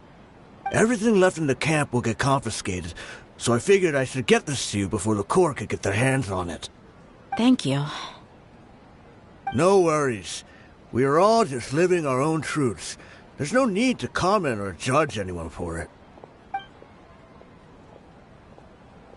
So this box contains everything that Dia's father left behind. Huh. It feels lighter than expected. Well, back in the day, the first thing he did with any Mora was spend it on things like drinks and meat. But let's see what's inside. What's this? It's just a bunch of junk.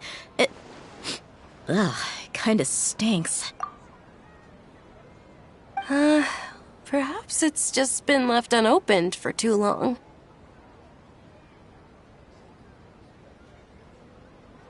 A handwritten copy of a storybook. The paper's already yellowed, and it looks like it's about to fall apart. It was against the Academia's rules to possess books for personal use. If he was going to break that rule, he could have at least copied something useful.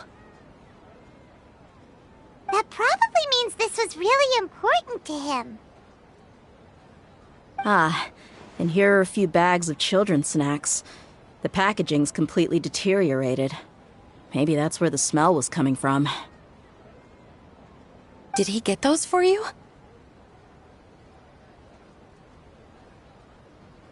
Yeah, but here's the thing, though. Even when I was a child, I was never a fan of these kinds of snacks. He'd always say that he got them for me, but in the end, he always ate more than I ever did. Who even leaves snacks in a box like this anyway? Isn't that just common sense? Forget it. Let me see what else is in here. A razor, some buttons, some round iron tiles, a wooden toy puppet, a wool scarf, which from the looks of it probably belonged to a woman, and a hair clip? Why are these things here?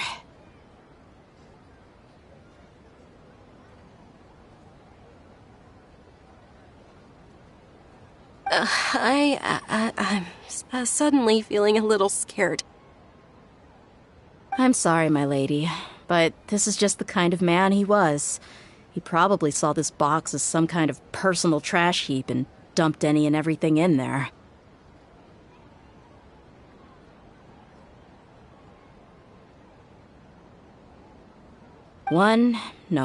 Two empty liquor bottles. Tell me, you guys, are these the kinds of things that a normal person would leave behind?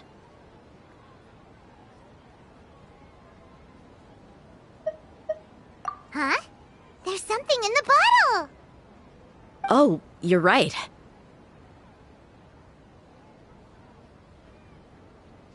All right, I got it out. It seems to be a piece of paper with some writing on it. The bottom part's all damaged from moisture, though. Let's hope the writing didn't smudge. I was suddenly seized with an urge to write a letter after finishing this bottle. I just folded it up and left it in the bottle, though. If I end up forgetting about it, it won't really matter. To Dia. It's a letter for me? It's all right. I'll just read it out. If he went to the trouble of writing a letter, there must have been some important things that he wanted to say. Or at least record down.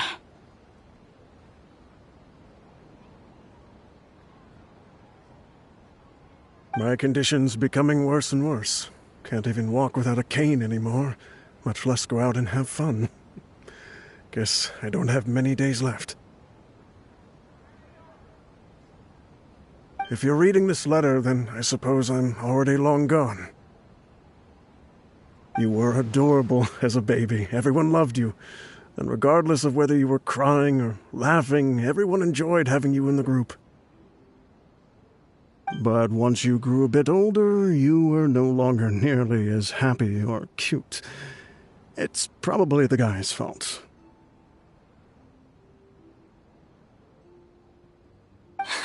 Can you believe this guy? He can point the finger at himself.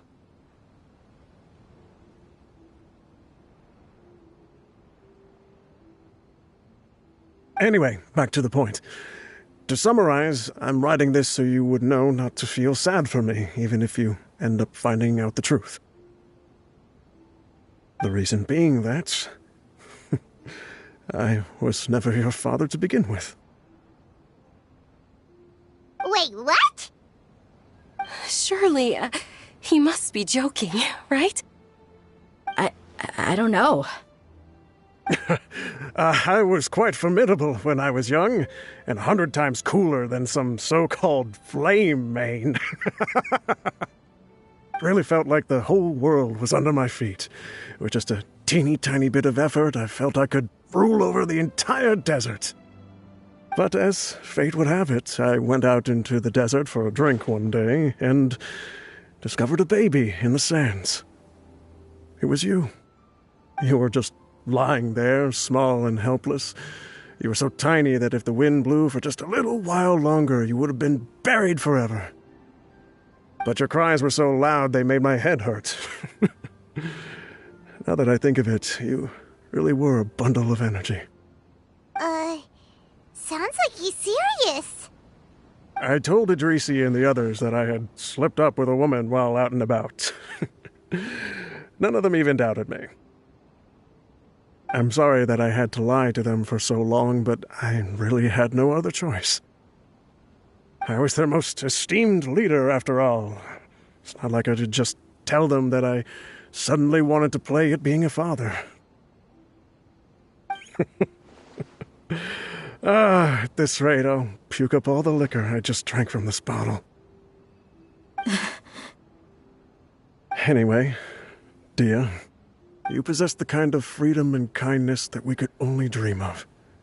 As far as how you should live your life, that'll be up to you to decide. That's the end of the letter. In the end, he was still thinking of me as a little child. I suppose, or I would have suffocated under the sand a long time ago. He was a good father to you. The fact that he wasn't a blood relative doesn't change that. Yeah. It's just a pity that we had to learn the truth of everything like this. Do you already have some ideas about the decision that he wanted you to make? I do. If he first found me alone in the sands, then I want to try my hand at finding the person who abandoned me. I just have one wish. To tell them a story. That there once existed a childish and foolish jerk with a heart of gold. And that only under his care was I able to grow and mature into the person I am today. If you end up finding any leads, can you share them with us? We go on adventures all the time. Maybe we'll be able to find some information for you. Sure, I appreciate it. I wasn't expecting you to be so enthusiastic. I'll help too. Thank you. All of you. Thank you so much. My life has certainly had its twists and turns, but I've always considered myself lucky. Because no matter where I've gone, I've always been surrounded by incredible kindness.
Oh, well, if it isn't Nilu. Greetings, Mr. Jute. Do you still have any food that's ready to go? Of course I do. I've heard that Zubair Theater is hosting a celebration event, so I reserved some food for you in advance. Although, it looks like you're gonna need 2 more portions. Please allow me to introduce them. This is the Traveler, a very experienced adventurer. And this is Paimon, his super reliable guide and helper. No. Paimon is... hold on. She got it completely right. Look, Traveler! She introduced Paimon correctly! Don't underestimate Nilu. She always remembers every last little detail about everyone, even if it sounds completely trivial. She's also very brave. Just a little while ago, she saved my precious spices from the jaws of a sumpter beast. Don't think anything of it. I just help out when I can because everyone else takes such good care of me.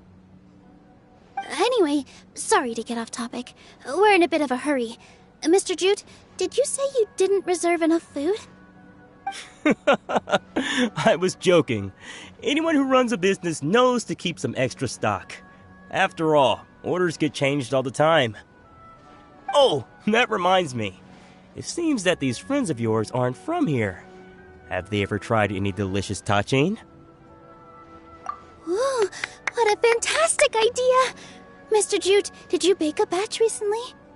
Tachin is a mixture of rice and meat that's baked into a cake-like shape. Mr. Jute adds special spices into his. Its aroma is just so wonderfully delicious. If you ever see kids crowding all around Mr. Jute's place, you know he's baking up a storm.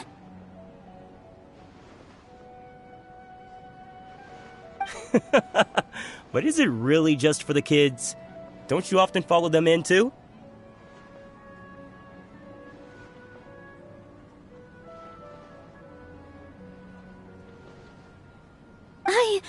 I just can't help myself.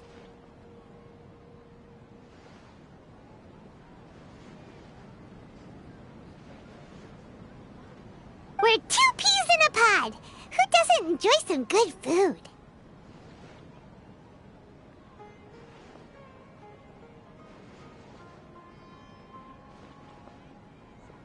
Wait here. I'll bring some over.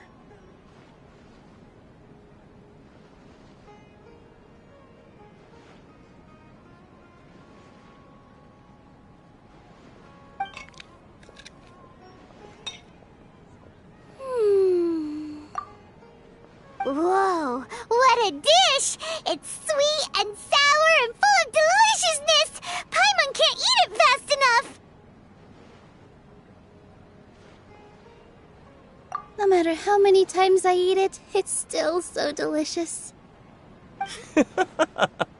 I wouldn't have offered it as a treat if I wasn't confident in the taste. I baked a lot just now, and it's all packaged and ready for you to take back to the theater. You made so much. Is it really okay to take them all? It was nothing. Making 1 serving or 100 servings is all the same to me. If anything, I should be thanking you for helping me clear my inventory. Don't worry about it. What kind of person would I be if I made you pay for a treat? Make sure you got everything. Feel free to come back anytime.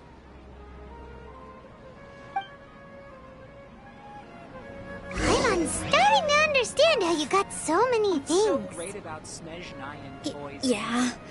Everyone has their own way with words, and it's really hard to say no.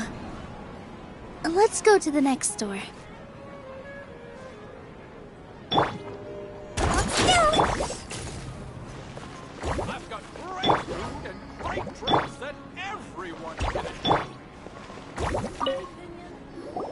Nilu, good timing. I have the textiles you ordered.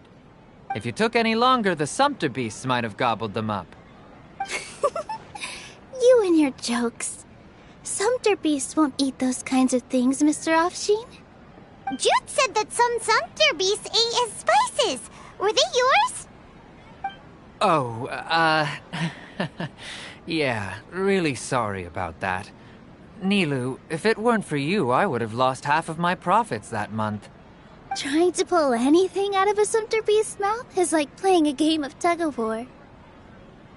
So they really do eat anything, huh? What's that supposed to mean? Come now. You know, Sumter Beasts sometimes eat not because they're hungry, but because they like gnawing on things. The textiles you ordered are highly durable and woven from the finest thread. So even if a Sumter Beast got snacky, it'd still have to chomp on it for a full day. You've tested this before? But of course! How else could I be so trustworthy? Well, that one time was an accident. I wouldn't dare experiment with such a precious product. True, it does sound like some good fabric. Ho ho! Have I piqued your interest? If you want to buy some, now's a good time. Buy 2 bolts and get 20% off. Ooh, that's a pretty good discount. What do you think, Traveler? No thanks, Mr. Offsheen. You can't use that kind of tactic on her. Look, you've already sucked her in. Tactic? So you mean everything he just said to Paimon was a lie? I wouldn't go that far. It's just that Mr. Offsheen is really good at spinning stories. A word from him, and you'll find yourself buying things you don't actually need. Mr. Zubair gave me a huge lecture the last time I bought too many things. Come on, don't look at me like that. All she got was a talking to from Zubair, while I was nearly fed head first to the Sumter Beasts. My philosophy is that stories give value to merchandise. That's why my business started with such a boom. Our Nilu here is an extraordinarily good listener. Back then, she believed anything I said. After a while, I began to feel guilty selling things to her because of how happy she looked. Though she enjoyed the stories and I the Mora, I knew she didn't need to buy that much. Anyway, since then, I've come to realize 2 things. 1, that stories should just be a means instead of an end. And 2, that there's more to business than just selling goods. It's okay. We're all friends now. There's no need to dig up the past. That reminds me. Some of the goods from my latest shipment aren't in the best condition. They're fine for general use, but my customers have high standards, and I don't have the time or resources to find new buyers right now. Nilu, why don't you take them?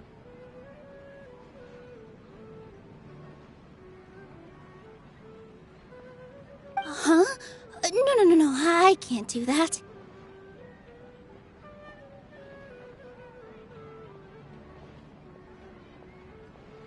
Just think of it as a favor for me, all right? The theater can use them for props and whatnot. It costs me Mora to store or ship, so I'm just losing money every day continuing to hold on to them. Even so, let me buy them at market value. Nah, these goods are hard movers. Besides, if I let you pay, wouldn't it mean that I'm just using stories to sell my goods again? Just take them. If you really feel that bad about it, give me some theater tickets later. Oh, yeah, you should also take some while you're at it. Adventurers are always in need of materials, right? Wow, even we get a share of this? Hurry and take it. Just looking at it all is giving me a headache. Thanks for the huge favor.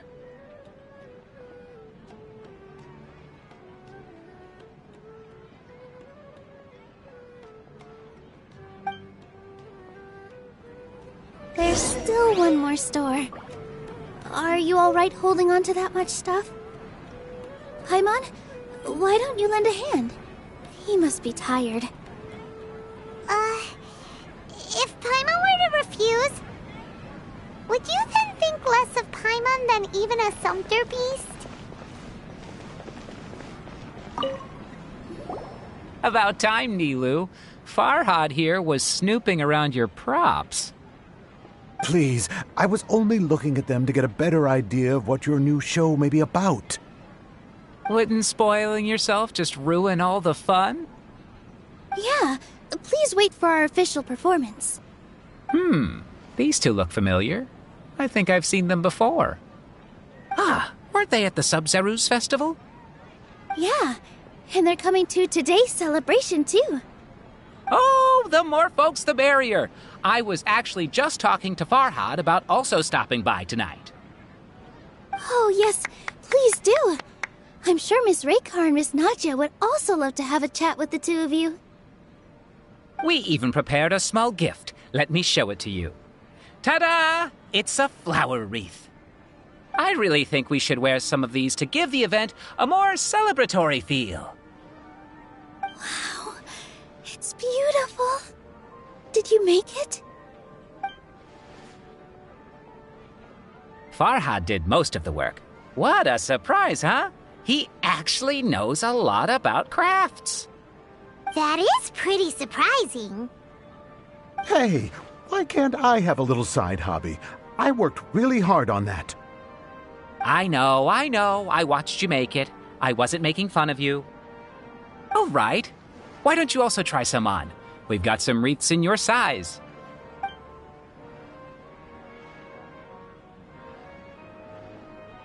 It fits perfectly. They're so pretty! Is there one that Paimon can wear? Unfortunately, we already gave out all the child-sized ones. I wasn't expecting the theater to invite such a fascinating guest. Fascinating? Huh. That sounds kind of weird, but Paimon will let it slide. Oh, you all sure got a lot of stuff there. Let me help you carry some. I'm a porter by trade, so this is what I'm best at. That'd be great! Please and thank you. But we have a pro now. Thanks for the help, Mr. Farhad. But let me make one thing clear first. Don't try to ask about what's in the new show. Otherwise, I may not be able to hold back Mr. Zubair this time. You're so obvious that even Nilu saw right through you. Shut it. Fine. It's not like I want to get on his bad side either. Including Hushang's things, though. We'll each need to carry a box if we want to move everything in one trip. Even my strength has its limits.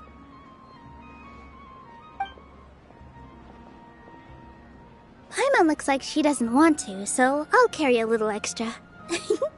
Although I may not appear super strong at first glance, I actually do a lot of strength training on the regular. Strength and balance are both really important for a dancer. No, let Paimon. Paimon will help carry things. The Traveler's right. Paimon shouldn't freeload.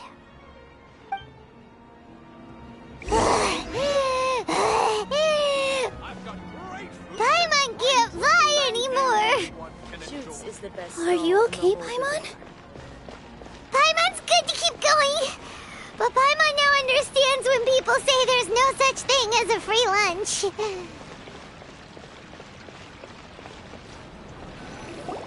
Oh, that sure was a lot of stuff. Oh, looking forward to the event later. Thank you, Mr. Farhad. Thank you, Sumpter Man. Whew. Paimon's definitely going to eat it all back later. All right, I'll leave you all to it.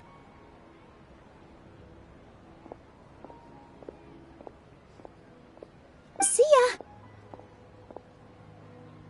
Good thing we had Mr. Farhad with us, or else that would have taken way longer. Of course. Because everyone's working here together. We're all like neighbors, so we're always helping each other out. It's easy to forget that everyone's running a business. With this many freebies being thrown at you, you probably don't need to work. I felt so guilty at first, like I always owed someone something. I was always thinking of ways to repay others. Later on, I realized that it's actually like what Mr. Afshin said. By taking the freebies, I was helping everyone out and saving them money. When you order the wrong item, or make too much of something, sometimes the best way to maximize the value of those goods is to give them away. That's why there's no need to stress over the freebies. All of us repay others by helping them when they need it. Oh, that actually makes a lot of sense. This has become our norm, and no one keeps track of the back and forth anymore. So really, don't worry about it. Alright, I have to bring all this to Mr. Zubair and do a little bit of prep.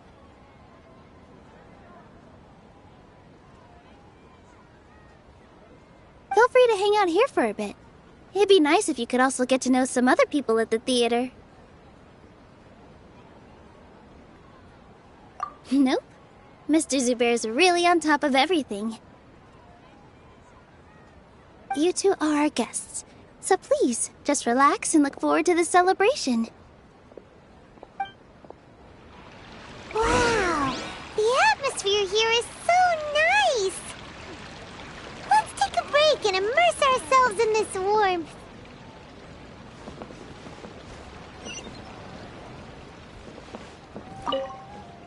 Hey there. I saw you two helping Nilu move some stuff. Are you two also here for the celebration event? You got it! My name is Raykar. Nadia and I are this theater's prop engineers. I also help out with some other tasks like housekeeping. The little ones causing a ruckus are my children, Soreen and Abi. I hope they aren't bothering you. They always get really excited every time we hold a celebration event. Yes, they are. Everyone here takes great care of them. There's good work here, the pay's always on time, and Nilu and the others will often volunteer to play with the kids. I'm quite content with this current way of life. Do you mean your life wasn't nearly as good before? It's all right. It's all water under the bridge now. My husband and I were both adventurers, but he passed away from an accident. Material struggles can always be overcome, but ever since then, I haven't been able to spend much of my energy on anything else. But I still consider myself lucky. Mr. Zubair has helped me a lot, and the atmosphere here is tolerant and kind.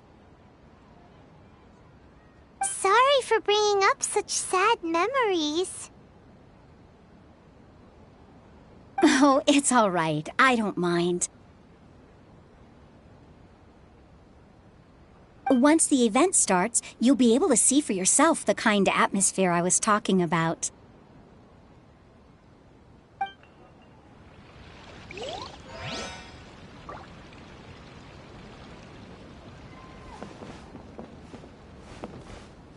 I just saw Miss Nilu come back with Tachin! There's gonna be Tachin! Are you sure? Duh! And even if I didn't see it, I smelled it! It's gotta be Tachin!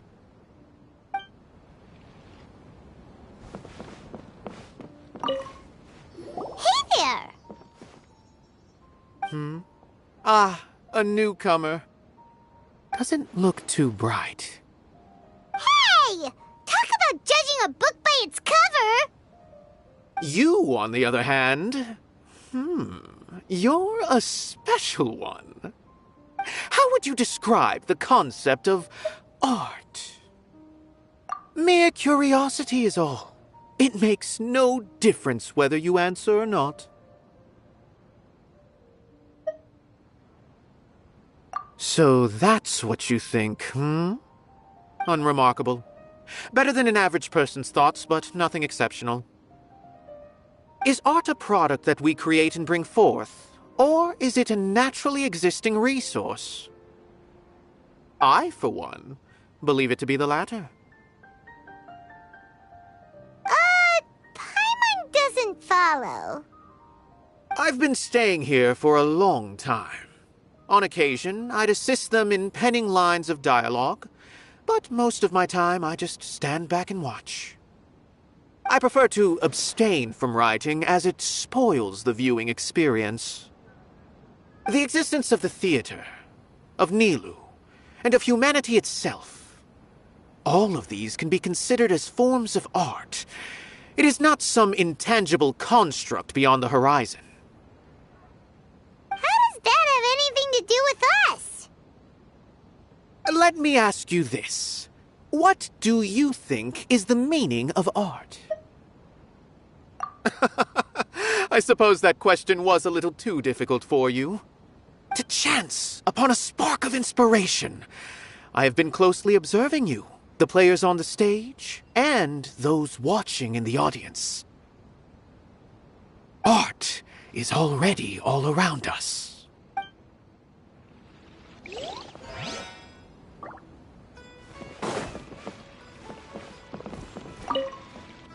Hello. What? Who are you? You can't just go on the stage as you please. Ah, I see. Sorry for my overreaction. I'm just, making a prop. No time for chit-chat. Is that embroidery? No. Well, yes, but not really. It's a prop. It's just, some fabric. An ordinary piece of fabric that we use in a show. Sorry. I really do need to focus and start working on it. What an oddball.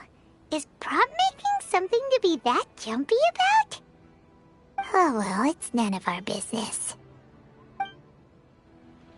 Look! Nilou's back!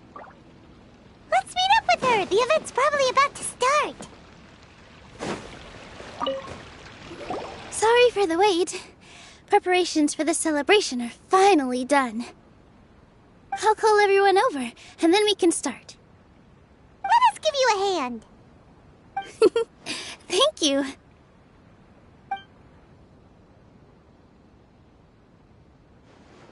Maybe we really should have prepared a gift. Then we could also be a part of the exchange. As it is, all we can do is wait and watch. Maybe we shouldn't do this after all. I didn't do that great of a job, and who would even like it? Oh, don't think like that. Remember our promise?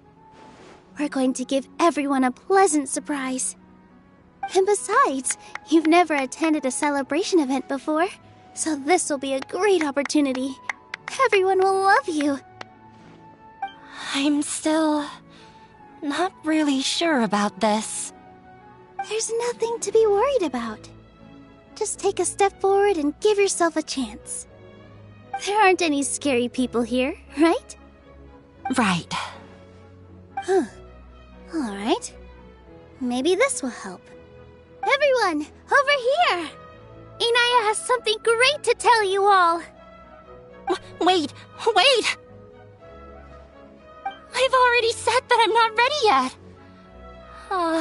What should I say? Take it easy and relax. Deep breath, in and out. Once you've taken a long exhale, calmly tell everyone what you want to say. If you don't say anything, then all the hard work we put into embroidery practice would have gone to waste. Using it as a gift, though? It really isn't that good.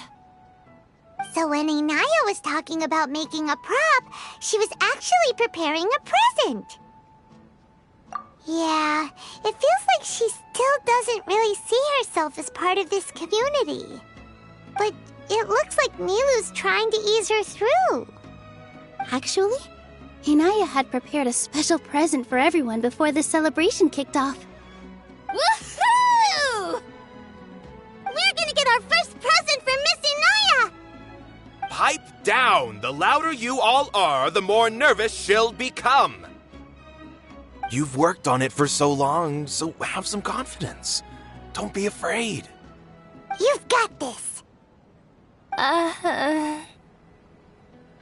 Is Mr. Zubair here? Sheikh Zubair, this is an urgent notice from the Academia. This celebration, or whatever it is, must stop at once. What a condescending guy. What's his deal?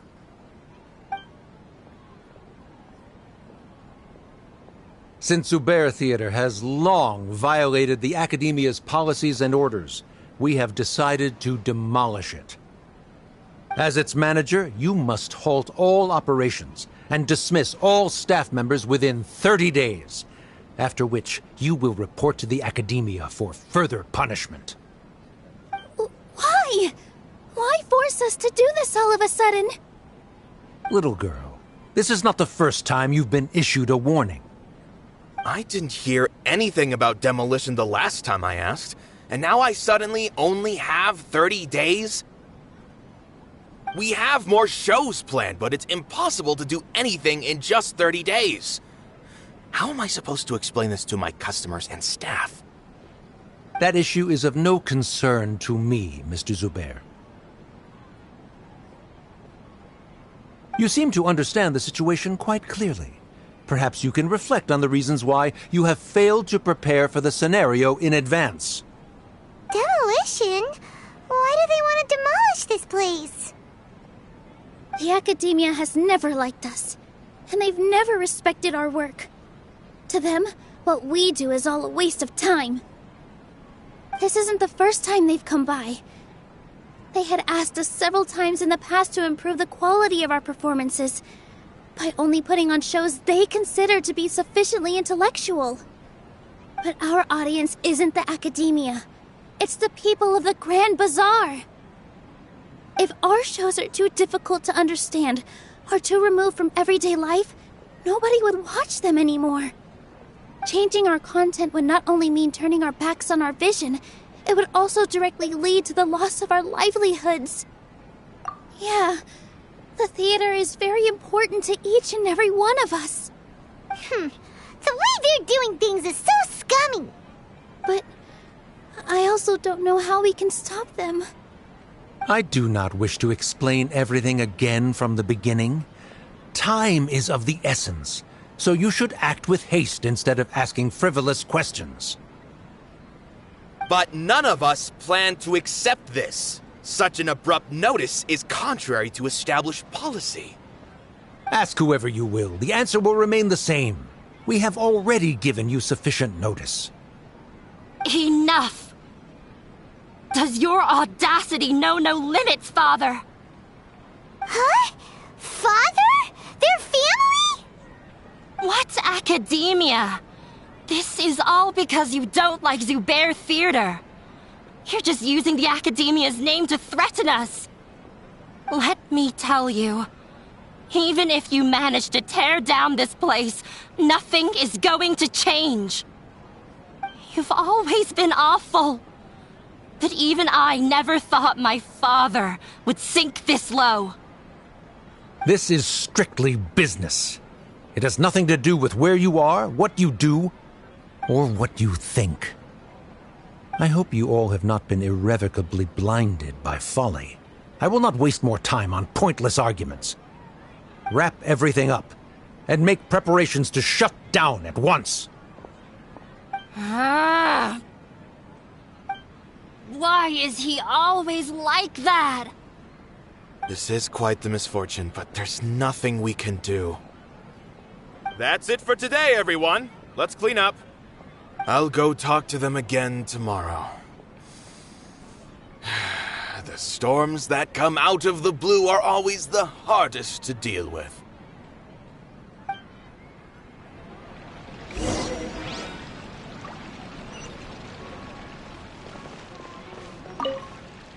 Sorry. I invited you thinking this was going to be a happy occasion.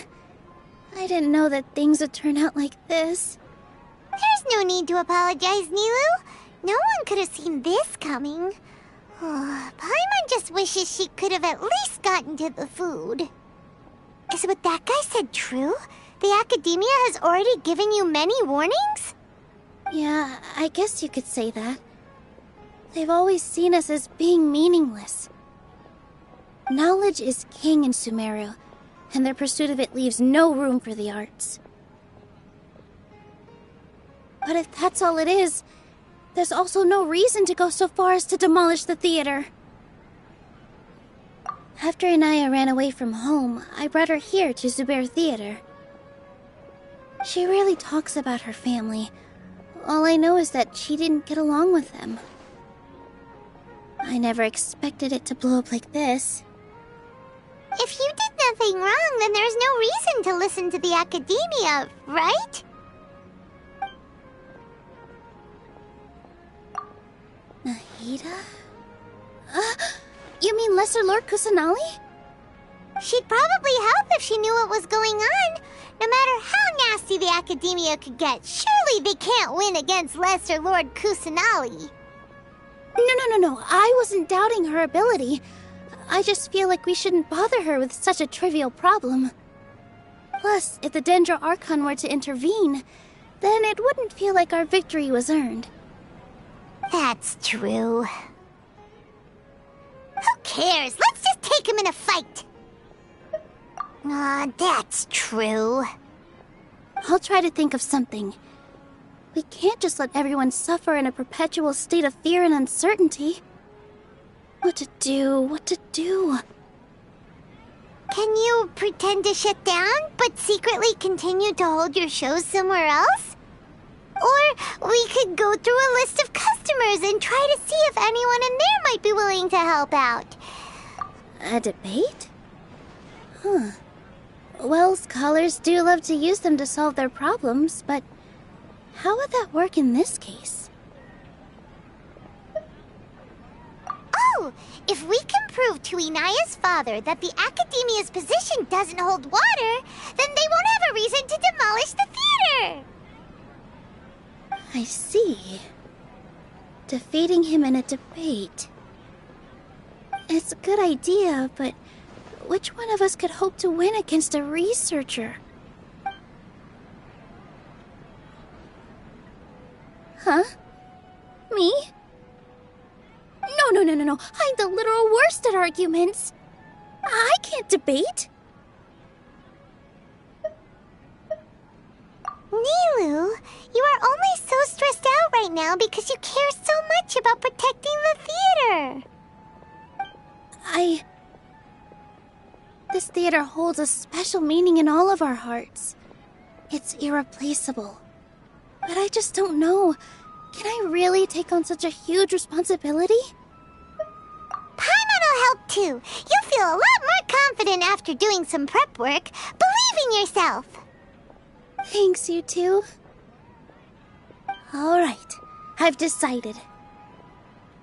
Even though I may fail, I'll do my very best for everyone's sake. That's our Nilu! We're rooting for you! Okay, let's head back and tell everyone what we came up with.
We could go through a list of customers and try to see if anyone in there might be willing to help out.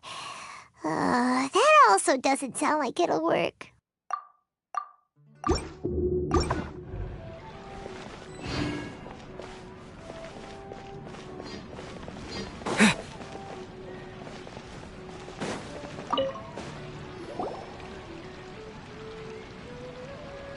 Trying to best the academia in a debate is attempting the impossible. If you really want to try, I won't stop you. It's not like our situation can get any worse. I don't think it's entirely hopeless. To Sharif, Nilu's approach will come off as naive, but that kind of frankness is exactly what they lack the most. Things might turn out differently from what you expect. I am in favor of such a romantic feat. No playwright will turn down a compelling underdog story.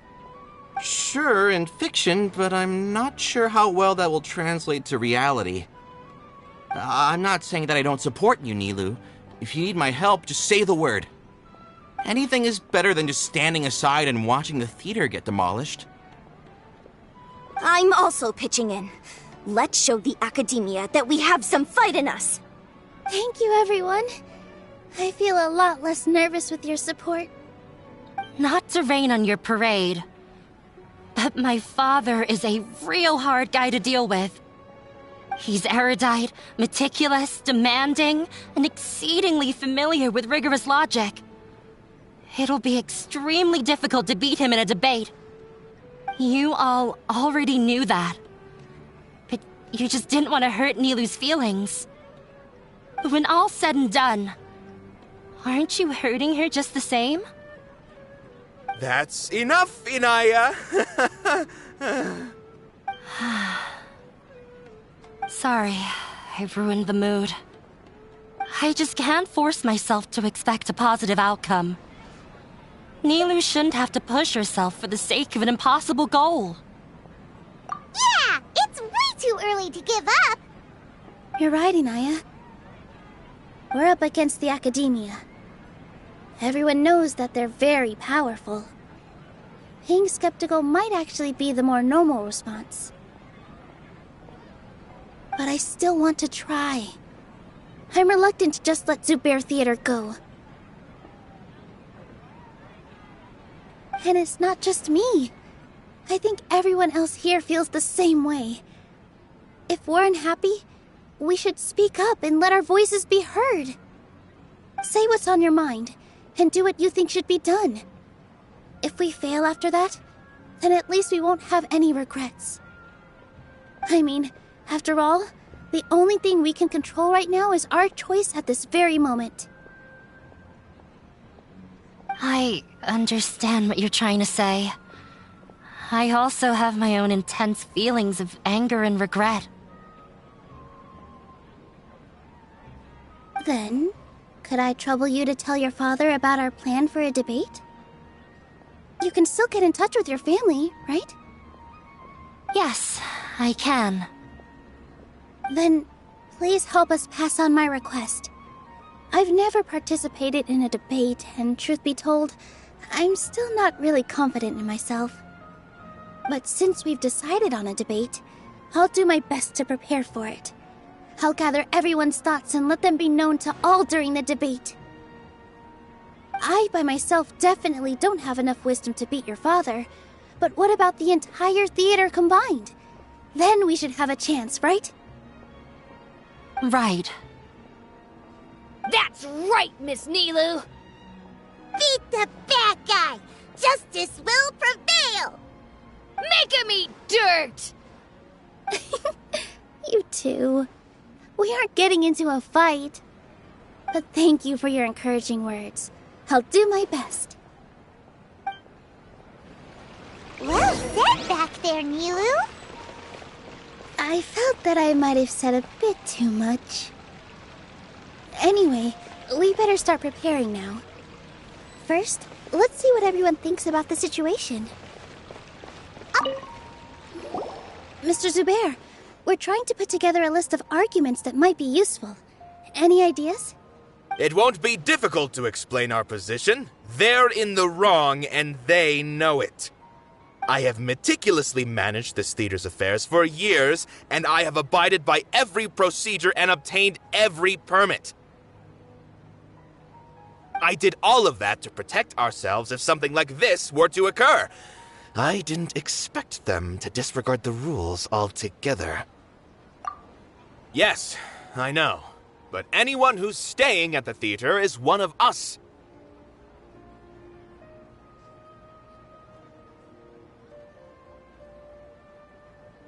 If I can't even protect the members of the theater from outside pressure, then I have failed in my duty as a manager. In summary, you need sufficient confidence and strict adherence to the rules. At least for now, they don't have the authority to demolish the theater. As long as you double down on that point and force them to concede it, you'll gain an advantage. All right, got it. I've seen many situations like this before. The academia sure likes to get its nose into everyone's business. While you prepare for the debate, I will also prepare the theater for the potential aftermath. It's best to prepare for the worst outcome. Once you're done chatting, do me a favor and tell our customers that we're canceling all of our shows. Do we really have to? Right now, no one's in the right frame of mind to perform. I have to consider both our staff and our customers. This is the only way. Nilou, you are incredible.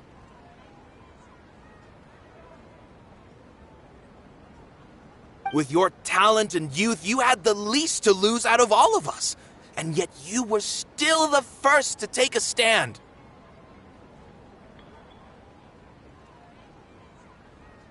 I've never thought about leaving your theater, Mr. Zubair. I truly love this place, and I want to keep dancing here. I also want to keep dancing with everyone else. You're becoming more and more like her. Do your best. We'll do all that we can, and leave the rest to fate. Her? My teacher. She was an excellent dancer, but she's retired now. If we have time later, I'd be happy to tell you more about her. No one is allowed to bully Miss Nilou. Watch out, Mr. Bad Guy! Pow! Bam!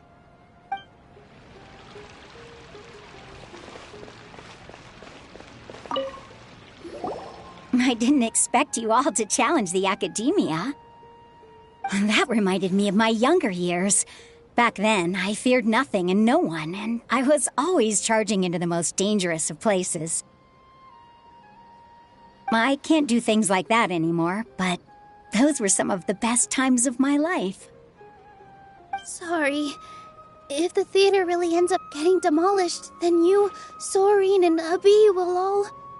It's all right. There's no need to think such heavy thoughts. Even if the building gets demolished, its people will still all be here. Have faith in the resilience of an adventurer. We can always figure something out. But won't you have regrets if things just come to an abrupt end? It'd be like when you were forced to stop adventuring. Ah, so that's what you were worrying about. Relax. I've had a lot of experience with regret. Things are painful at first, but as they say, time heals all wounds. Look at us now. Soren and Abi are happy. And Soren has also just passed his theater exam. He can start acting soon. He was thrilled because he can soon perform on the same stage as you. We wouldn't be here if it weren't for our past struggles. And would Soren have become a happier person? That's hard to say. Are you trying to make us feel better? Yes, but I truly do mean what I say. Being here at the theater has taught me an important lesson. The most important thing about an experience is how you choose to interpret it. I can choose to believe that my life ended with my husband's death, Or I can choose to believe that it was a blessing in disguise for Serene and Abi. Similarly, even if this theater disappears, a new beginning might just be around the corner. Good and bad are all human-made concepts. It all depends on how we choose to see things. You have a point. Nilou, I know how important Zubair Theater is to you. But you don't have to be so nervous. We're all here with you. The theater won't go down so easily. Thank you, Miss Raykar. No need to thank me. If anything, you inspired me with your bravery. You might have what it takes to become an excellent adventurer.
You're too kind.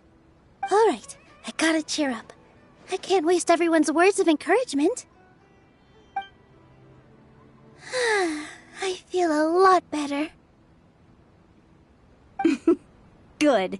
My children and I will be cheering you on at the debate.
When the day comes, I'll get my friends and the theater's customers to come and support Nilou. If anything goes wrong, I'll have them scream and shout and drown out whatever Sharif says. I can't do that? Fine, I'll think of something else.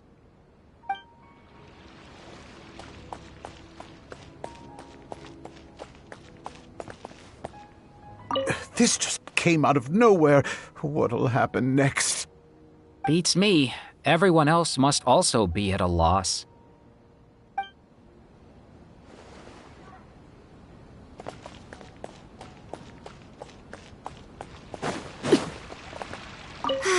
I've gained a whole new level of respect for you.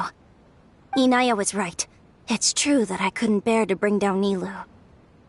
It wasn't out of pity or anything, though. I just felt like I didn't have the right to say anything. After all, Nilou was the one who bravely stepped up and proposed to fight back. I didn't have that kind of courage or initiative. I'd be a terrible person if I spoke badly of Nilou without doing anything to help. She knows better than any of us how difficult this path will be.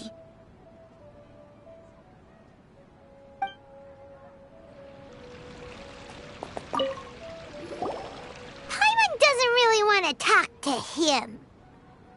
So, you've already developed some prejudices against me. And to think, I was just about to put forward a suggestion. Oh, Paimon will listen to that. Although, I know not if you have a new answer to my previous question. Now seems like an appropriate time to revisit it. What do you think is the meaning of art? Oh, this again? We probably do need to tackle this question if we want to prove the value of the arts.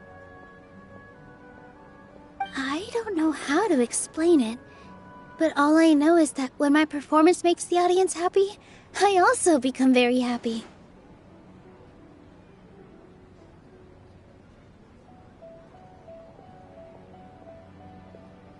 Does that count as a meaning?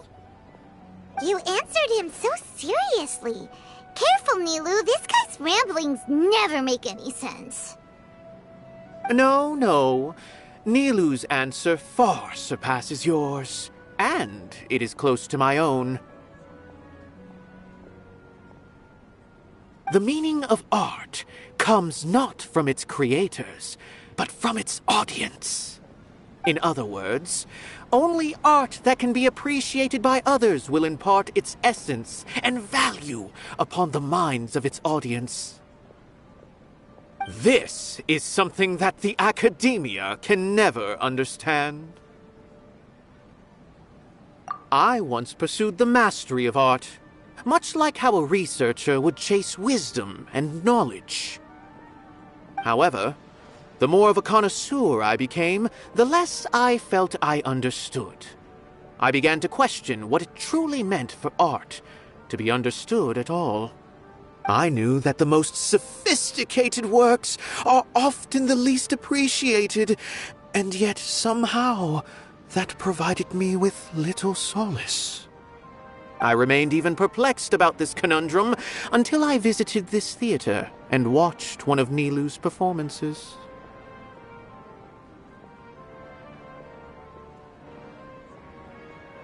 It was that life-changing? Everyone here had a joyous part in the overall experience.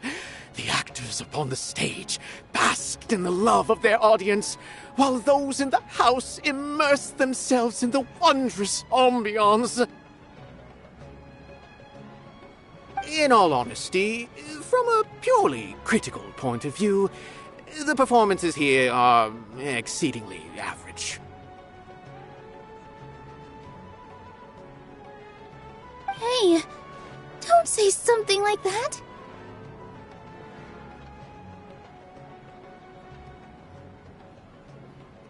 But what bewildered me was how, despite the performance's middling quality, they captivated their whole audience.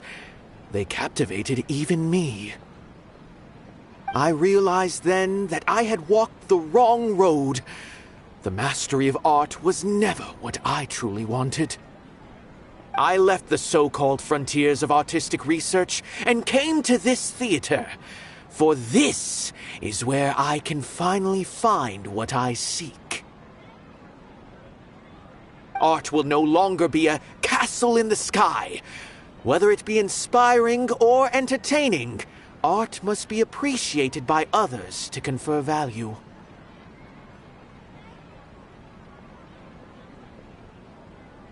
If art cannot accomplish that, then it is meaningless.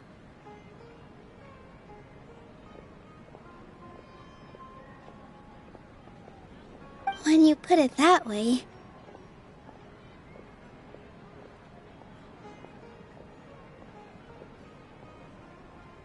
Mr. Zubair and I refused to follow the Academia's orders to change our shows for a similar reason. To put it simply, We were afraid that our shows would lose their meaning if people couldn't understand them. I once stood in the spotlight, but I relinquished fame and acclaim for the freedom I enjoy today. I care not for where my feet may take me next, but Nilou, you need to remember one thing. You already stand upon the finest stage there is, and that is a rare gift that should never be taken for granted. You cannot give it up, not even to the Academia. I understand. Thank you for your words of encouragement, Mr. Kasani. Dust the cobwebs away from the eyes of those scholars. He really seemed to care a lot about the theater. Once you get to know him, you'll realize that he's actually a big softy at heart. He'll even help out with furniture repair and painting the stage. Wow. Paimon didn't think he had that in him at all.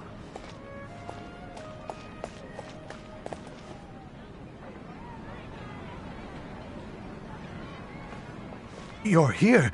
Is the theater actually closing? He's been worried sick for a while now. He wouldn't stop talking the whole way back. Hey, you two. What exactly happened? Did someone come down from the Academia? Yes. He told us that we have to shut down the theater within 30 days, and that it's going to be demolished. What the heck? That came with no warning. They're messing with us again. Don't tell me you'll have to listen to him. Come on. You know the answer to that. Yeah, it is a direct order from the Academia. There's no need to worry, though. I'm preparing for a public debate with the Academia. If I win, we might be able to overturn things and change their minds.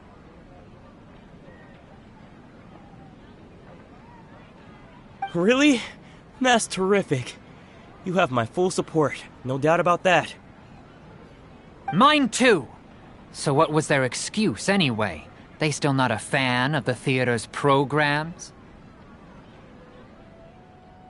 Yeah, something like that. Good thing they have the power to make rash decisions about things they don't even understand, huh? Yeah, they need to touch more grass, not books. Exactly. They want to look down on us? Ha! We'll look down on them first. Don't worry. Everyone here has your back. The Academia's recklessness won't get them any praise. Right. They might think that some forms of knowledge are more valuable than others, but everyone can equally appreciate art. If they don't believe that, send them my way. I got them beat on this subject. Maybe you can prepare some questions on the details of dance performance to make things harder for them at the debate. Sounds like a good idea. Maybe that's something I should do. Ignore him. He's joking. Just do things your way. No matter what, we will always support you. Thank you all so much. Your understanding and support make me feel a lot better. There are always more solutions than problems. If you need help during the debate, just shout and the entire Grand Bazaar will be at your beck and call. Gotta show them who has the people's support. I feel like the pieces are starting to fall into place. Let's head back to the theater and organize our thoughts.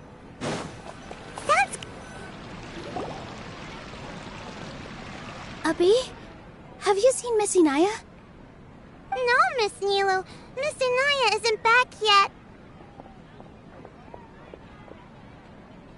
Wasn't she just passing on a message? Does she really need this much time?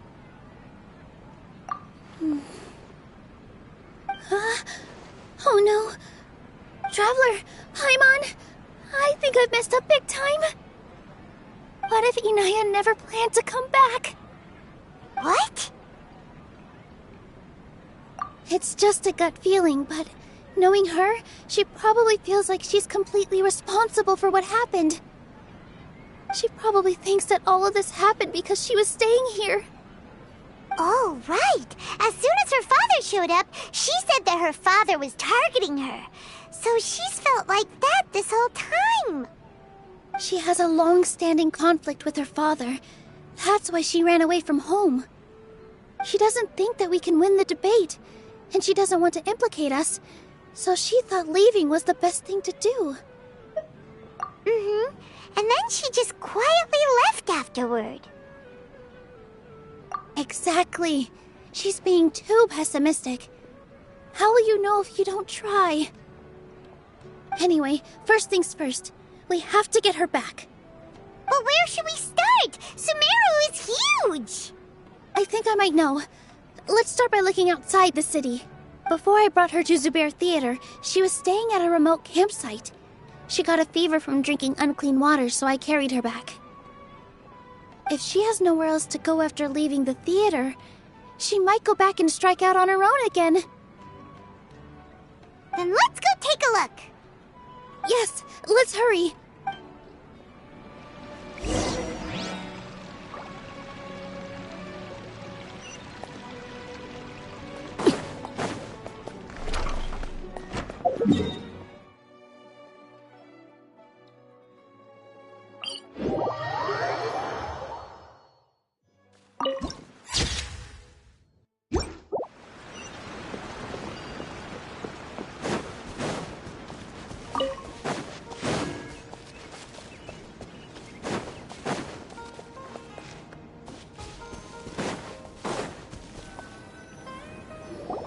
There are signs that someone had stayed here very recently. But we can't confirm if it was Inaya or not.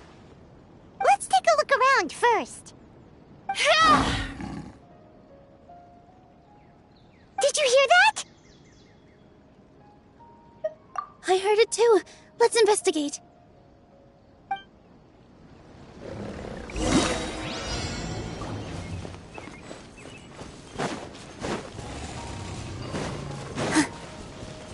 It sounds like we're getting closer. The voice is coming from over there. Yes, we're almost there.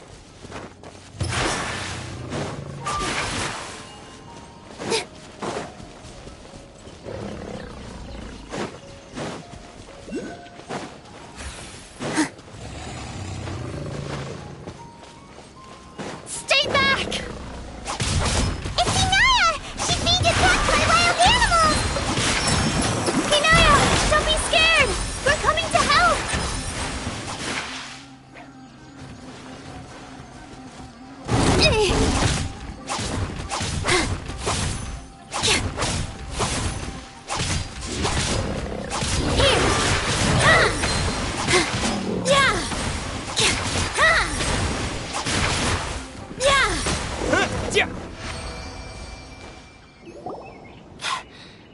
Thank you. There weren't so many big animals in this area before. They chased after me for a long time. Sorry. I'm causing trouble for you again. Why did you leave by yourself? You really don't think we have a chance at winning the debate? No. I just thought it would take too much effort. Everything happened because of me. If I'm gone, then the situation will resolve itself. Yeah! Everyone's working together towards a happier ending. No one should be singled out for blame. It's all right if it's me. As long as the theater won't get demolished. You guys are the kindest people I've ever met. You shouldn't suffer so much because of me.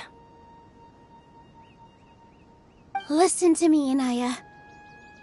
Even if you were the reason that all of this happened, no one would blame you. Mr. Zubair said that you're one of us, so that means we will protect you. No matter what happens, we'll stand as one. Nilou, there will always be a victim. Whether it's me or the theater. You can't eat your cake and have it too. You can't win a debate against the academia. Especially since your opponent will be my father. My father is an extremely demanding man. He's always wanted me to become an exceptional researcher and his academic successor. I tried my best to meet his expectations and did everything I could. But he still wasn't satisfied. Or rather, he had just never been satisfied with me. I'm no genius. But whenever he berated me, it was always as if he was asking me, "Why aren't you a genius?" Yeah, like I'd know. So that's why you ran away from home? At first, I thought the father would slowly come to terms with reality. But he just wouldn't stop berating me. For one exam, I earned the 3rd highest score. I thought that all my hard work had finally paid off, and that I could finally make Father feel some modicum of joy. I even used the embroidery skills I learned at school to make a commemorative gift for him. I thought, even this daughter can make her father happy sometimes. I see. When we were embroidering your gift before, I didn't feel like you were new at it. Yeah. Sorry for not bringing it up. These are not pleasant memories for me. I was tired of him yelling at me every day. All I wanted was to see him smile at me.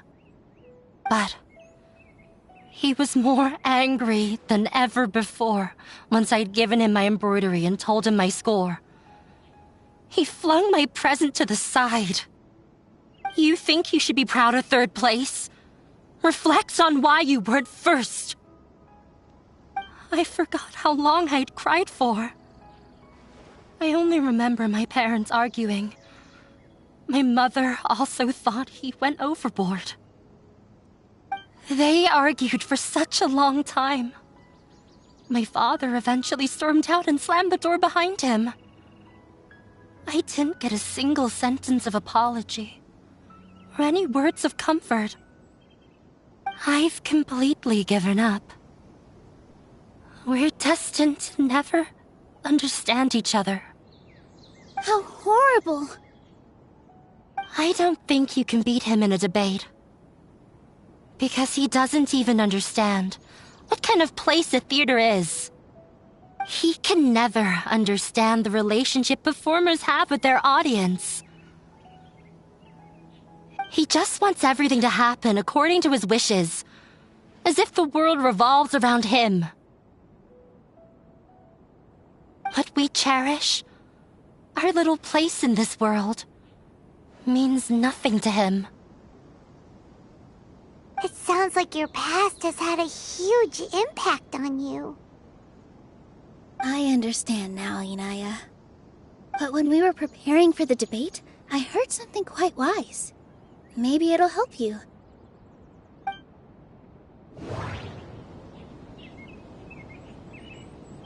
The most important thing about an experience is how you choose to interpret it.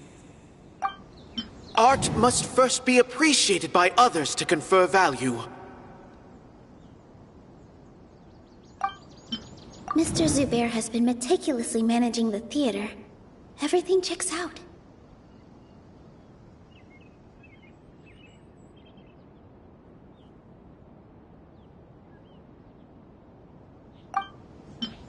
Everyone is free to appreciate art. No form of art is inherently superior.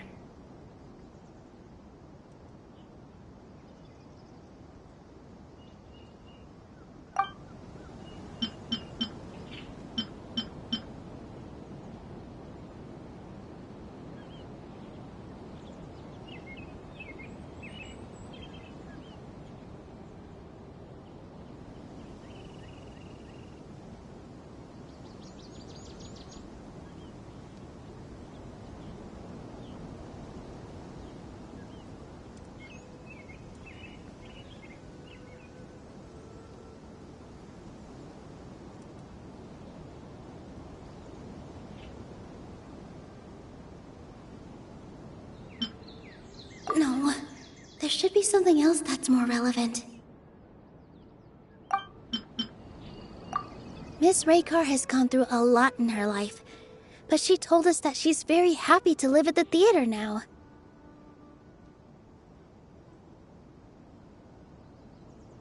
Although she ran into misfortune, it led her down a new path in life.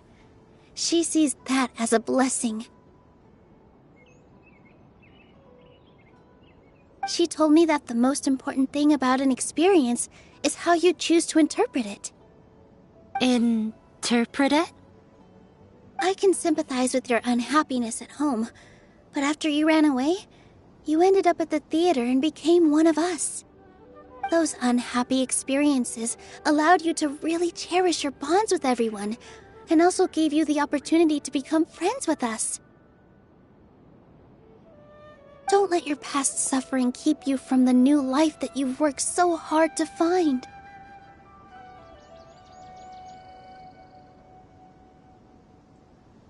Oh. Let the past stay in the past. When I ran away from home, I swore that I would leave my family conflicts behind. But you're right.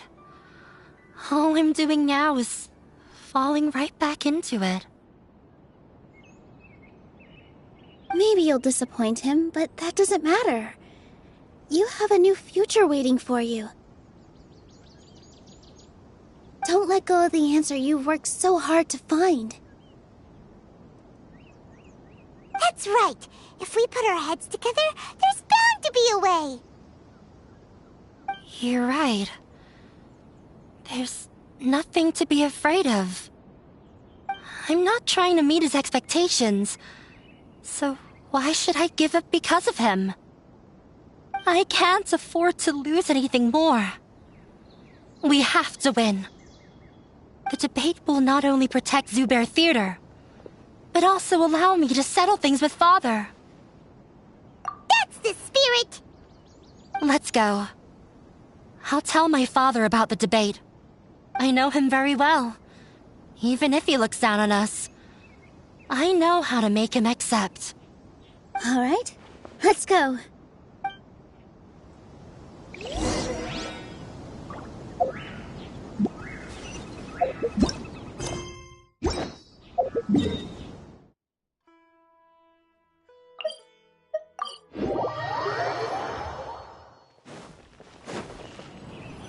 Well, I'm off to meet with him. Please wait here for me. Okay. Looking forward to your good news. That should be everything.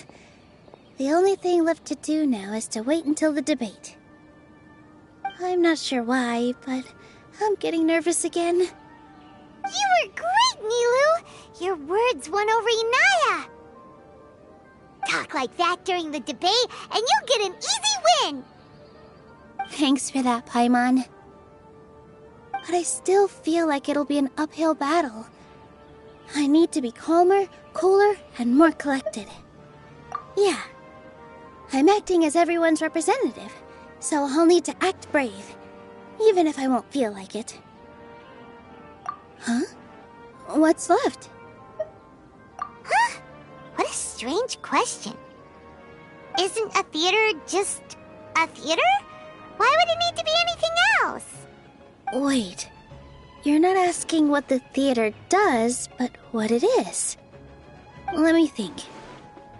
How can I put this? The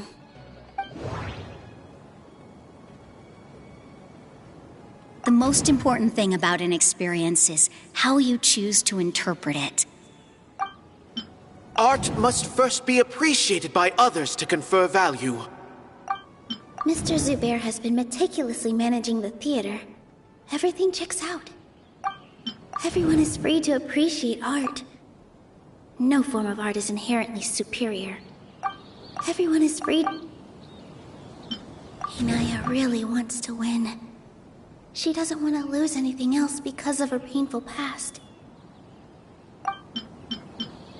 Not quite right, but it's close.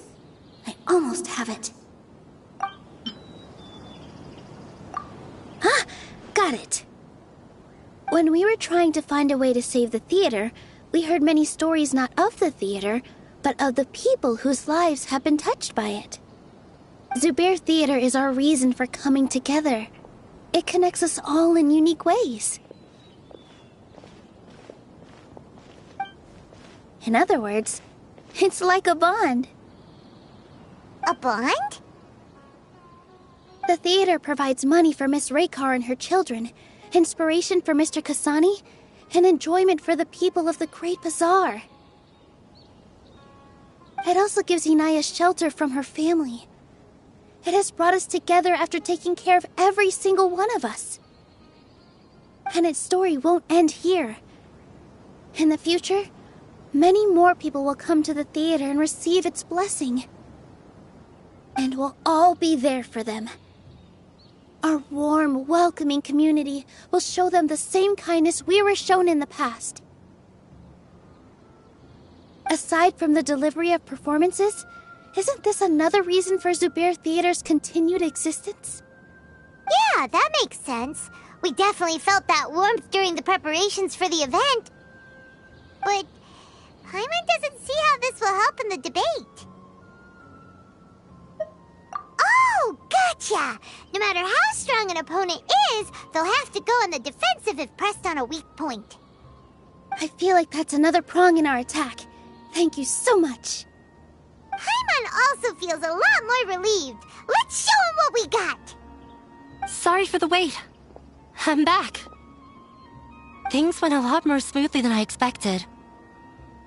It didn't take long for him to accept the debate. And it's set for 2 days from now. Why are you all smiling so much? Did something good happen? We realized that your dad might not be as scary as we had thought. We just finished our prep. Rest easy. It will all turn out well. We have to win. No, we will win, Inaya. Fingers crossed.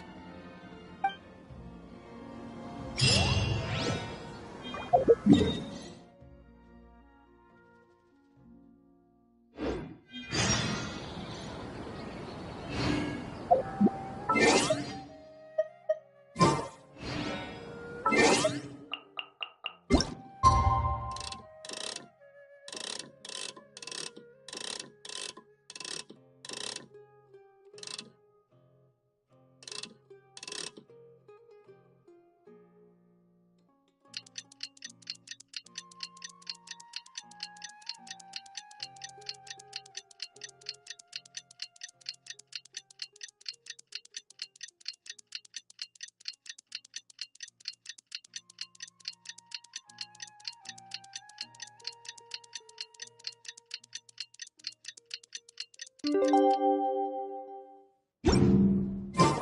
the blink of an eye, it's already debate time! We did a lot of preparations with Nilou. Hopefully they were helpful.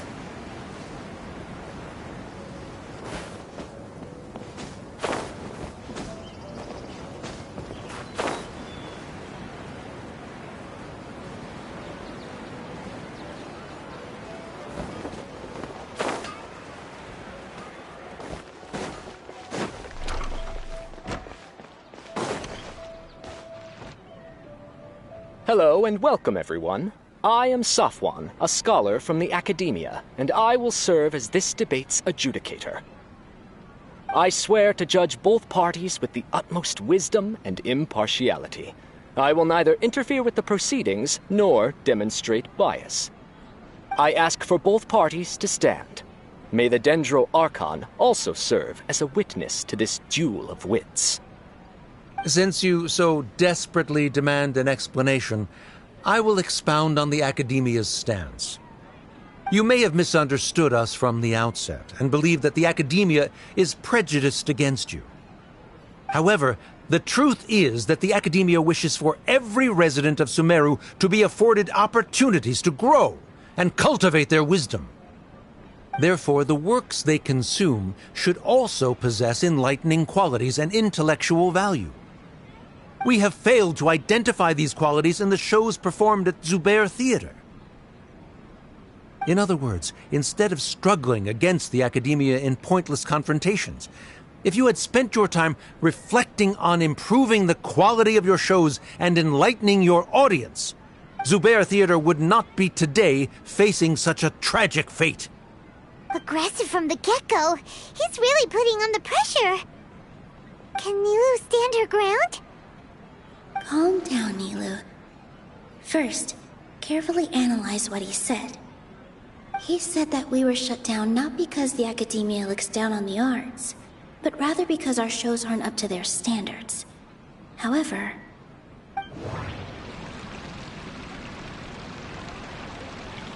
the most important thing about an experience is art must first be appreciated. Mr. Zubair has been meticulous. Everyone is free to appreciate art. No form of art is inherently super. Inaya really wants to win. The theater carries everyone's feelings and serves as the bond that connects us all. Don't think that would make for a good rebuttal. Don't think that would make... In your eyes, our shows can't meet the academia's expectations. Shouldn't it be the audience who decides if a show is intellectual or enlightening? Why is someone from the academia judging that? Also, I believe that there is no such thing as a wiser or more enlightening performance. Art doesn't discriminate, and it appeals to all. Everyone has the right to appreciate art. Appreciation is but a primitive form of satisfaction. Guidance and enlightenment are necessary if we are to induce growth in the performers as well as the audience. This stance holds performers to a higher standard and encourages the development of the arts. If all performances are simple-minded, require little effort to comprehend, and lack any impetus for the betterment of society, then the people will not be able to develop a greater level of artistic understanding. Nurturing the populace's understanding requires a long and arduous process, and guiding this process is the academia's true goal. He changed the topic without batting an eye. Good thing I'm prepared. If I remember correctly, what I should say here is... the most important... Art... Mr. Everyone is free. No. Can't do that. No. Someone at our theater has tried that before. He was a famed artist, but he recognized that very few people could connect with his works. I agree that art should be enlightening, but we can't pursue that goal by creating complicated works. If a work can't tap into an audience's personal experiences or feelings, then its contents may as well be a castle in the sky. What's the point of performing a show that its audience can't even follow? That would only be forcing people to watch something they don't like. You can only reach that conclusion from a place of ignorance. In that case, before passing judgment, you should first become a better dancer than me. You tell them, Nilu. Looks like he's backed himself into a corner. As the party holding the burden of proof, Sharif has failed to provide sufficient support for his judgment of the quality of Zubair Theater's programs. Likewise, the definition that Nilu put forth is but her personal opinion. Neither party is the victor for this particular point of contention. Additionally, I must request that both parties exercise greater control on their emotions. Keep it up, Nilu! You're doing great! In that case, I shall speak of more concrete matters. The essence of this issue is that you have violated the law, so you must now pay the price for your transgression. This course of action is also completely procedurally sound. We have already contacted Zubair Theater multiple times regarding the theater's repertoire. However, you have consciously ignored our warnings. Or perhaps your compliance was purely superficial. Regardless, that failure has indirectly led to the present day's proceedings. That is indeed so, according to the laws decreed by the Academia. He started talking about procedural stuff, so I need to focus on...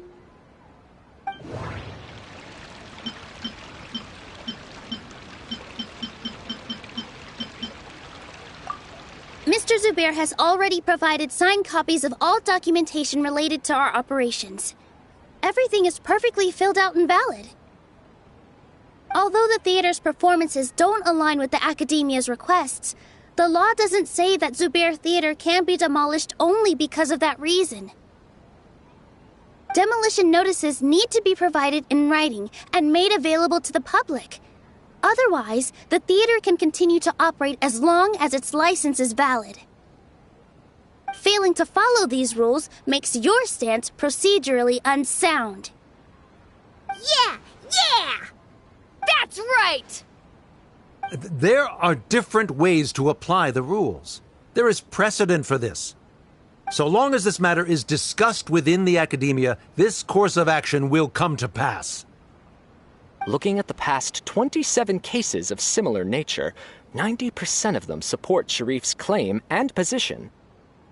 However, the demolition process in those cases was only started after discussion at the Academia. In other words, premature notice of demolition is indeed a rash act. That's more than enough. We've proven that the order is unreasonable as it currently stands. Cease your futile resistance. Nilu's definitely won this point, right? You're right. Stay focused, Nilu. Even if permission for demolition has yet to be obtained, it is a fact that your performances violated the Academia's policies on numerous occasions.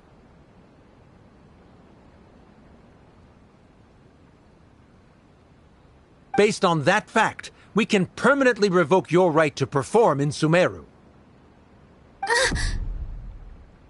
Under the current system, it is indeed possible to immediately revoke Zubair Theater's performing rights. That's a thing?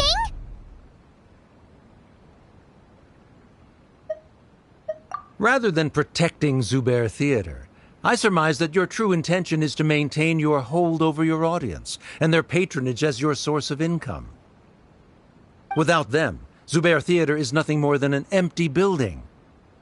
And without its performances, the theater has nothing else of value. What you said isn't true at all. Keep it cool, Nilu!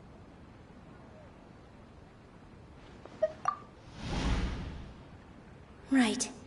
I need to keep calm, but just a little more. Zubair Theater isn't just a performance venue to us.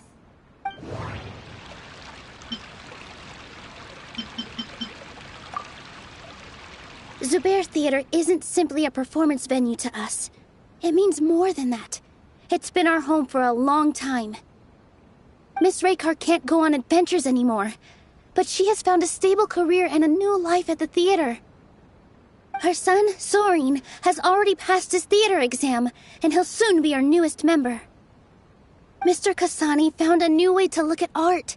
He decided to stay at the theater to watch us grow. Mr. Farhad and Mr. Hushang visit even when there isn't a show going on, and they always tell us lots of entertaining stories.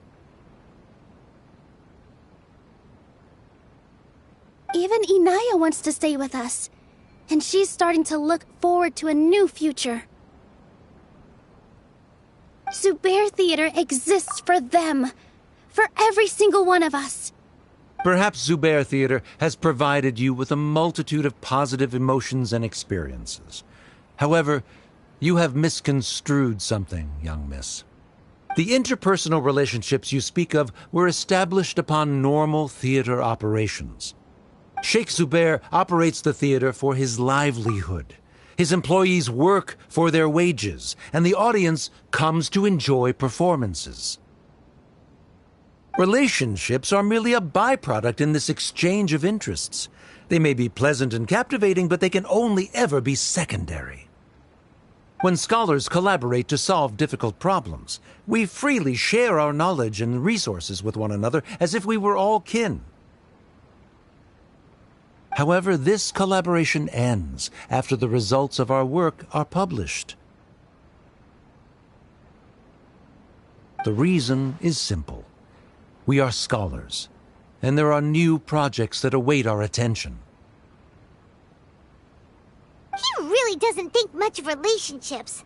Paimon also thinks he did a lot of prep. He's been solid as a rock. Sharif's argument is currently the more persuasive of the two for this point of contention.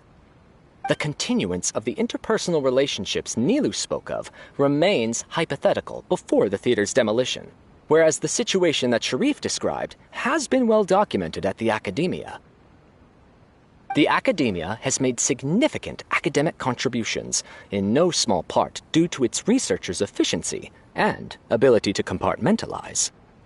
Oh no, what should we do? Things are going in the opposite direction. A setup? So Nilou's got him? Good. He said what he said. The next argument could decide this debate. But is this really the best thing to do? It might be too cruel to Inaya. She already agreed to this. She wants to win, no matter what. Me too. Mr. Sharif believes that interpersonal relationships are a byproduct of working towards a goal. Once that goal is achieved or abandoned, those relationships would have no more reason to continue. Then, if someone has failed to live up to his expectations... If someone has failed to live up to your expectations and ran away from home, then she shouldn't be your daughter anymore. Right? Inaya... Sorry, Nilou. As expected, I should be the one to say it. You don't need to shoulder this responsibility for me. If in your eyes, the purpose of my existence is to become your academic successor, then that goal has ended in complete failure. By your logic, that means there is no more reason to sustain our relationship as father and daughter. Members of the audience who do not belong to either debate party, please speak with caution. Let her speak. What she does not say, Nilou will. No matter how many disagreements we've had, the truth is that you are still my father. You're so immersed in your own world, you can't understand why we come together for the sake of relationships. Yeah, don't look down on us. You can watch a dance anywhere, but there's only one Zubair Theater. I'm almost starting to feel sorry for this guy, what with the idiotic things he said. Order! Order! Members of the audience, do not interrupt debate proceedings. I confess that this is the final argument we had prepared. Disown me, and you will win the debate. But before that, Father, I have some final words to say. I've been doing some soul-searching. Not about whether I should have run away from home, but whether there was any point to my personal rebellion against you. I kept trying to earn your approval, but I only disappointed you over and over. The truth is, I ran away from home as a means to vent my recurring frustrations. That is to say, I was exerting pressure on you, and hoping you'd give up on your lofty expectations. But by doing that, wasn't I just doing the same thing as you? I won't force my expectations upon you anymore. At Zubair Theater, I have found the life I've always wanted. I will move on from my family troubles and strive towards my new goal. But if you dare to harm this place, then I will stand with my friends here and fight against you. This is not the time to space out, Sharif. The debate is still underway. You already consider them to be your friends. You should be asking us that question! Of course we are! Miss Inaya is a really good friend. It was a bit of a process, but we won her over. Make no mistake. All those who come to Zubair Theater become one of us. We will always be with her. Such puerile simplicity. However,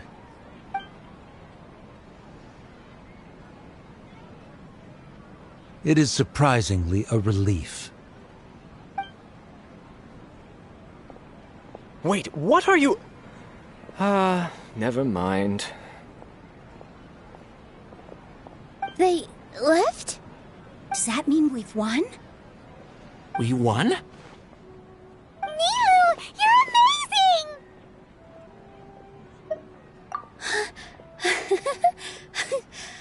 I relaxed for a moment and I feel a little faint. It looks like he still has a place for her in his heart. Terrific work, Nilu and Anaya. They likely won't cause any more trouble for us. Didn't know you could get so fierce. I have a lot of newfound respect for you two.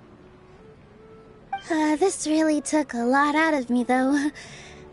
I don't ever want to do this again. Both Miss Nilu and Miss Inaya were so cool!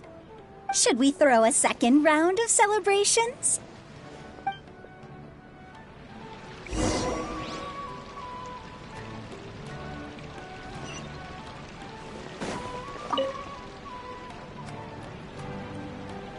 Oh, it's you.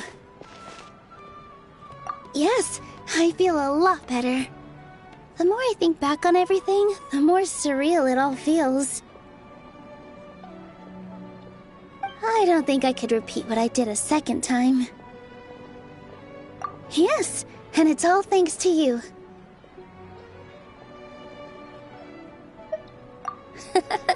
I see. You mean how fate brought me to the theater, right? Then I'll have to tell you about my teacher who Mr. Zubair had mentioned. Mr. Zubair opened his theater when I was still a child. There was a beautiful dancer, and from the moment I saw her, I couldn't look away. I thought to myself, the gods must have blessed her with such talent. But later on, she would actually smile down at me and say, just the opposite, in fact. Yeah. She said, dance is an art born from toil. It isn't a gift from the gods, but a creation by our own hands. It is a beautiful thing born from our life experiences. Whenever there is joy or something to be celebrated, people will dance. In other words, any place where people can effortlessly begin a dance will for sure be filled with the blessings of everyone's happiness. She wasn't looking for flowers and applause. All she wanted was to see her audience smile. Right. The same as what Mr. Kasani believes. I was completely moved by what she had said, so I started taking dance lessons from her. And later on, I began to dance here in her stead. Before she retired, she told me, for as long as you live, never forget what dance means to others. This is why Mr. Zubair and I never intended to listen to the academia. Even though it ended up causing everyone a whole lot of trouble, thankfully, everything worked out in the end. Although, I do have a small regret. Yeah, even though she has already decided to stop fighting with her father, they never managed to have a real conversation with each other. Before he left, Mr. Sharif looked like he had a lot on his mind. He probably has a lot of things he wants to say, but will now perhaps never get a chance to. Yeah, but I still hope that things can change. It never hurts to have hope. You and Paimon are more than welcome to keep attending our shows. Who knows? Next time, you might see Inaya on the stage. Are you still worried about Inaya? Let's be sure to come back often. Who knows? Maybe things will have worked out for her.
Everyone, I'd like to introduce you to our newest member, Inaya. Hello, everyone. She'll be dancing for us from now on, so please give her your support. Inaya's taken her place on the stage! Oh, Paimon wonders how she'll look when she starts dancing. When you stop and think about it, happy endings like this sure aren't easy to come by. Nilou's efforts, everyone's wisdom, Inaya's determination? Huh? What do you mean by that?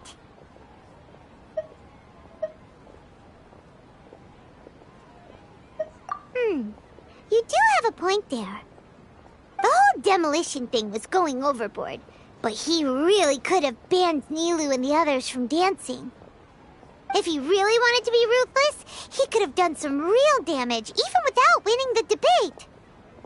Oh well, it's not like we can understand how people like him think. Let's focus on watching the performance. Huh? Wait, look who the cat dragged in! Isn't that Inaya's father?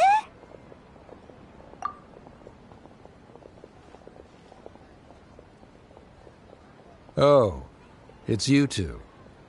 I don't have much to do today, so I just came to look around this place. Are you looking for Inaya? No, I am simply here to watch a performance. There is no need to trouble her.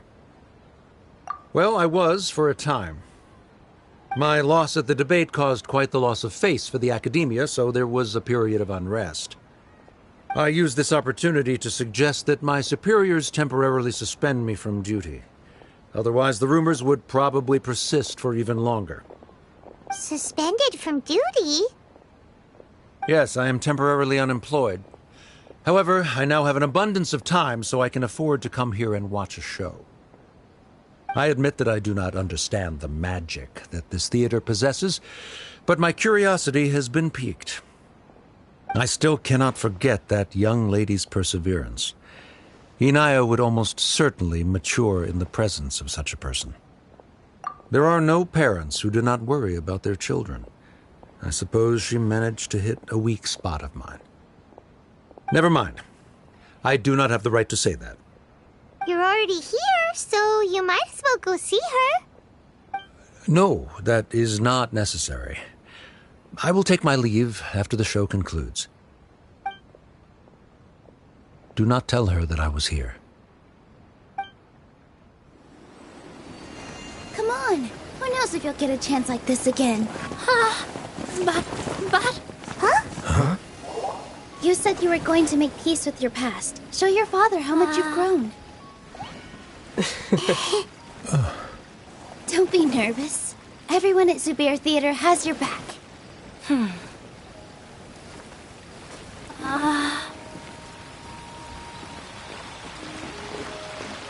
Hey, let's go somewhere else. We should give them some space. You sure they'll be okay? I don't know, but I think we should have faith in them.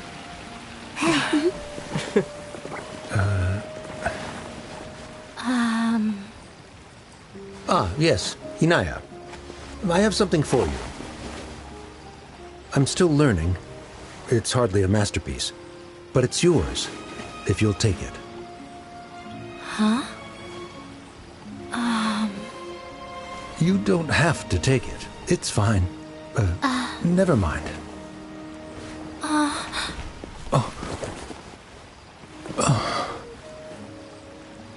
Let's have a heart-to-heart. Father.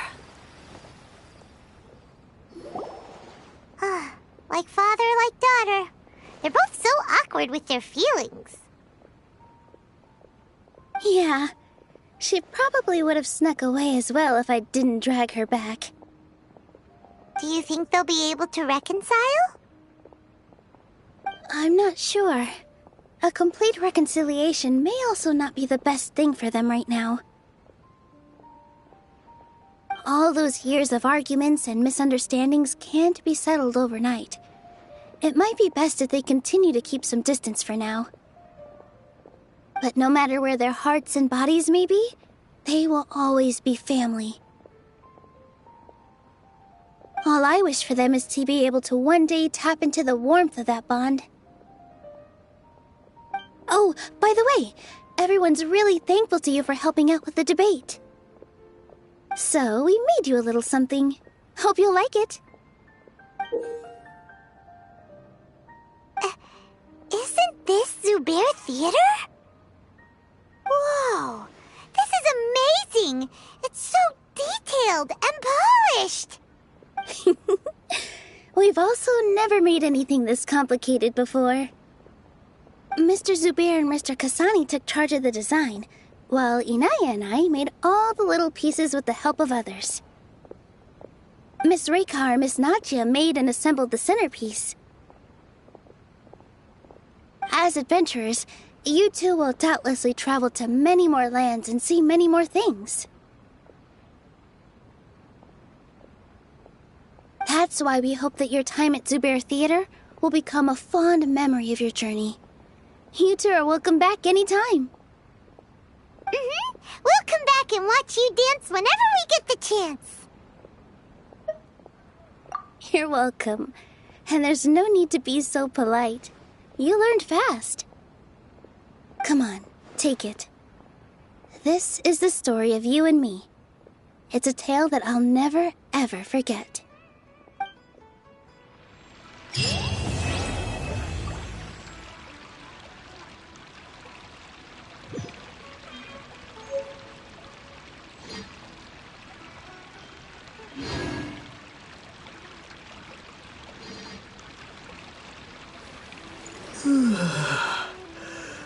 Mm.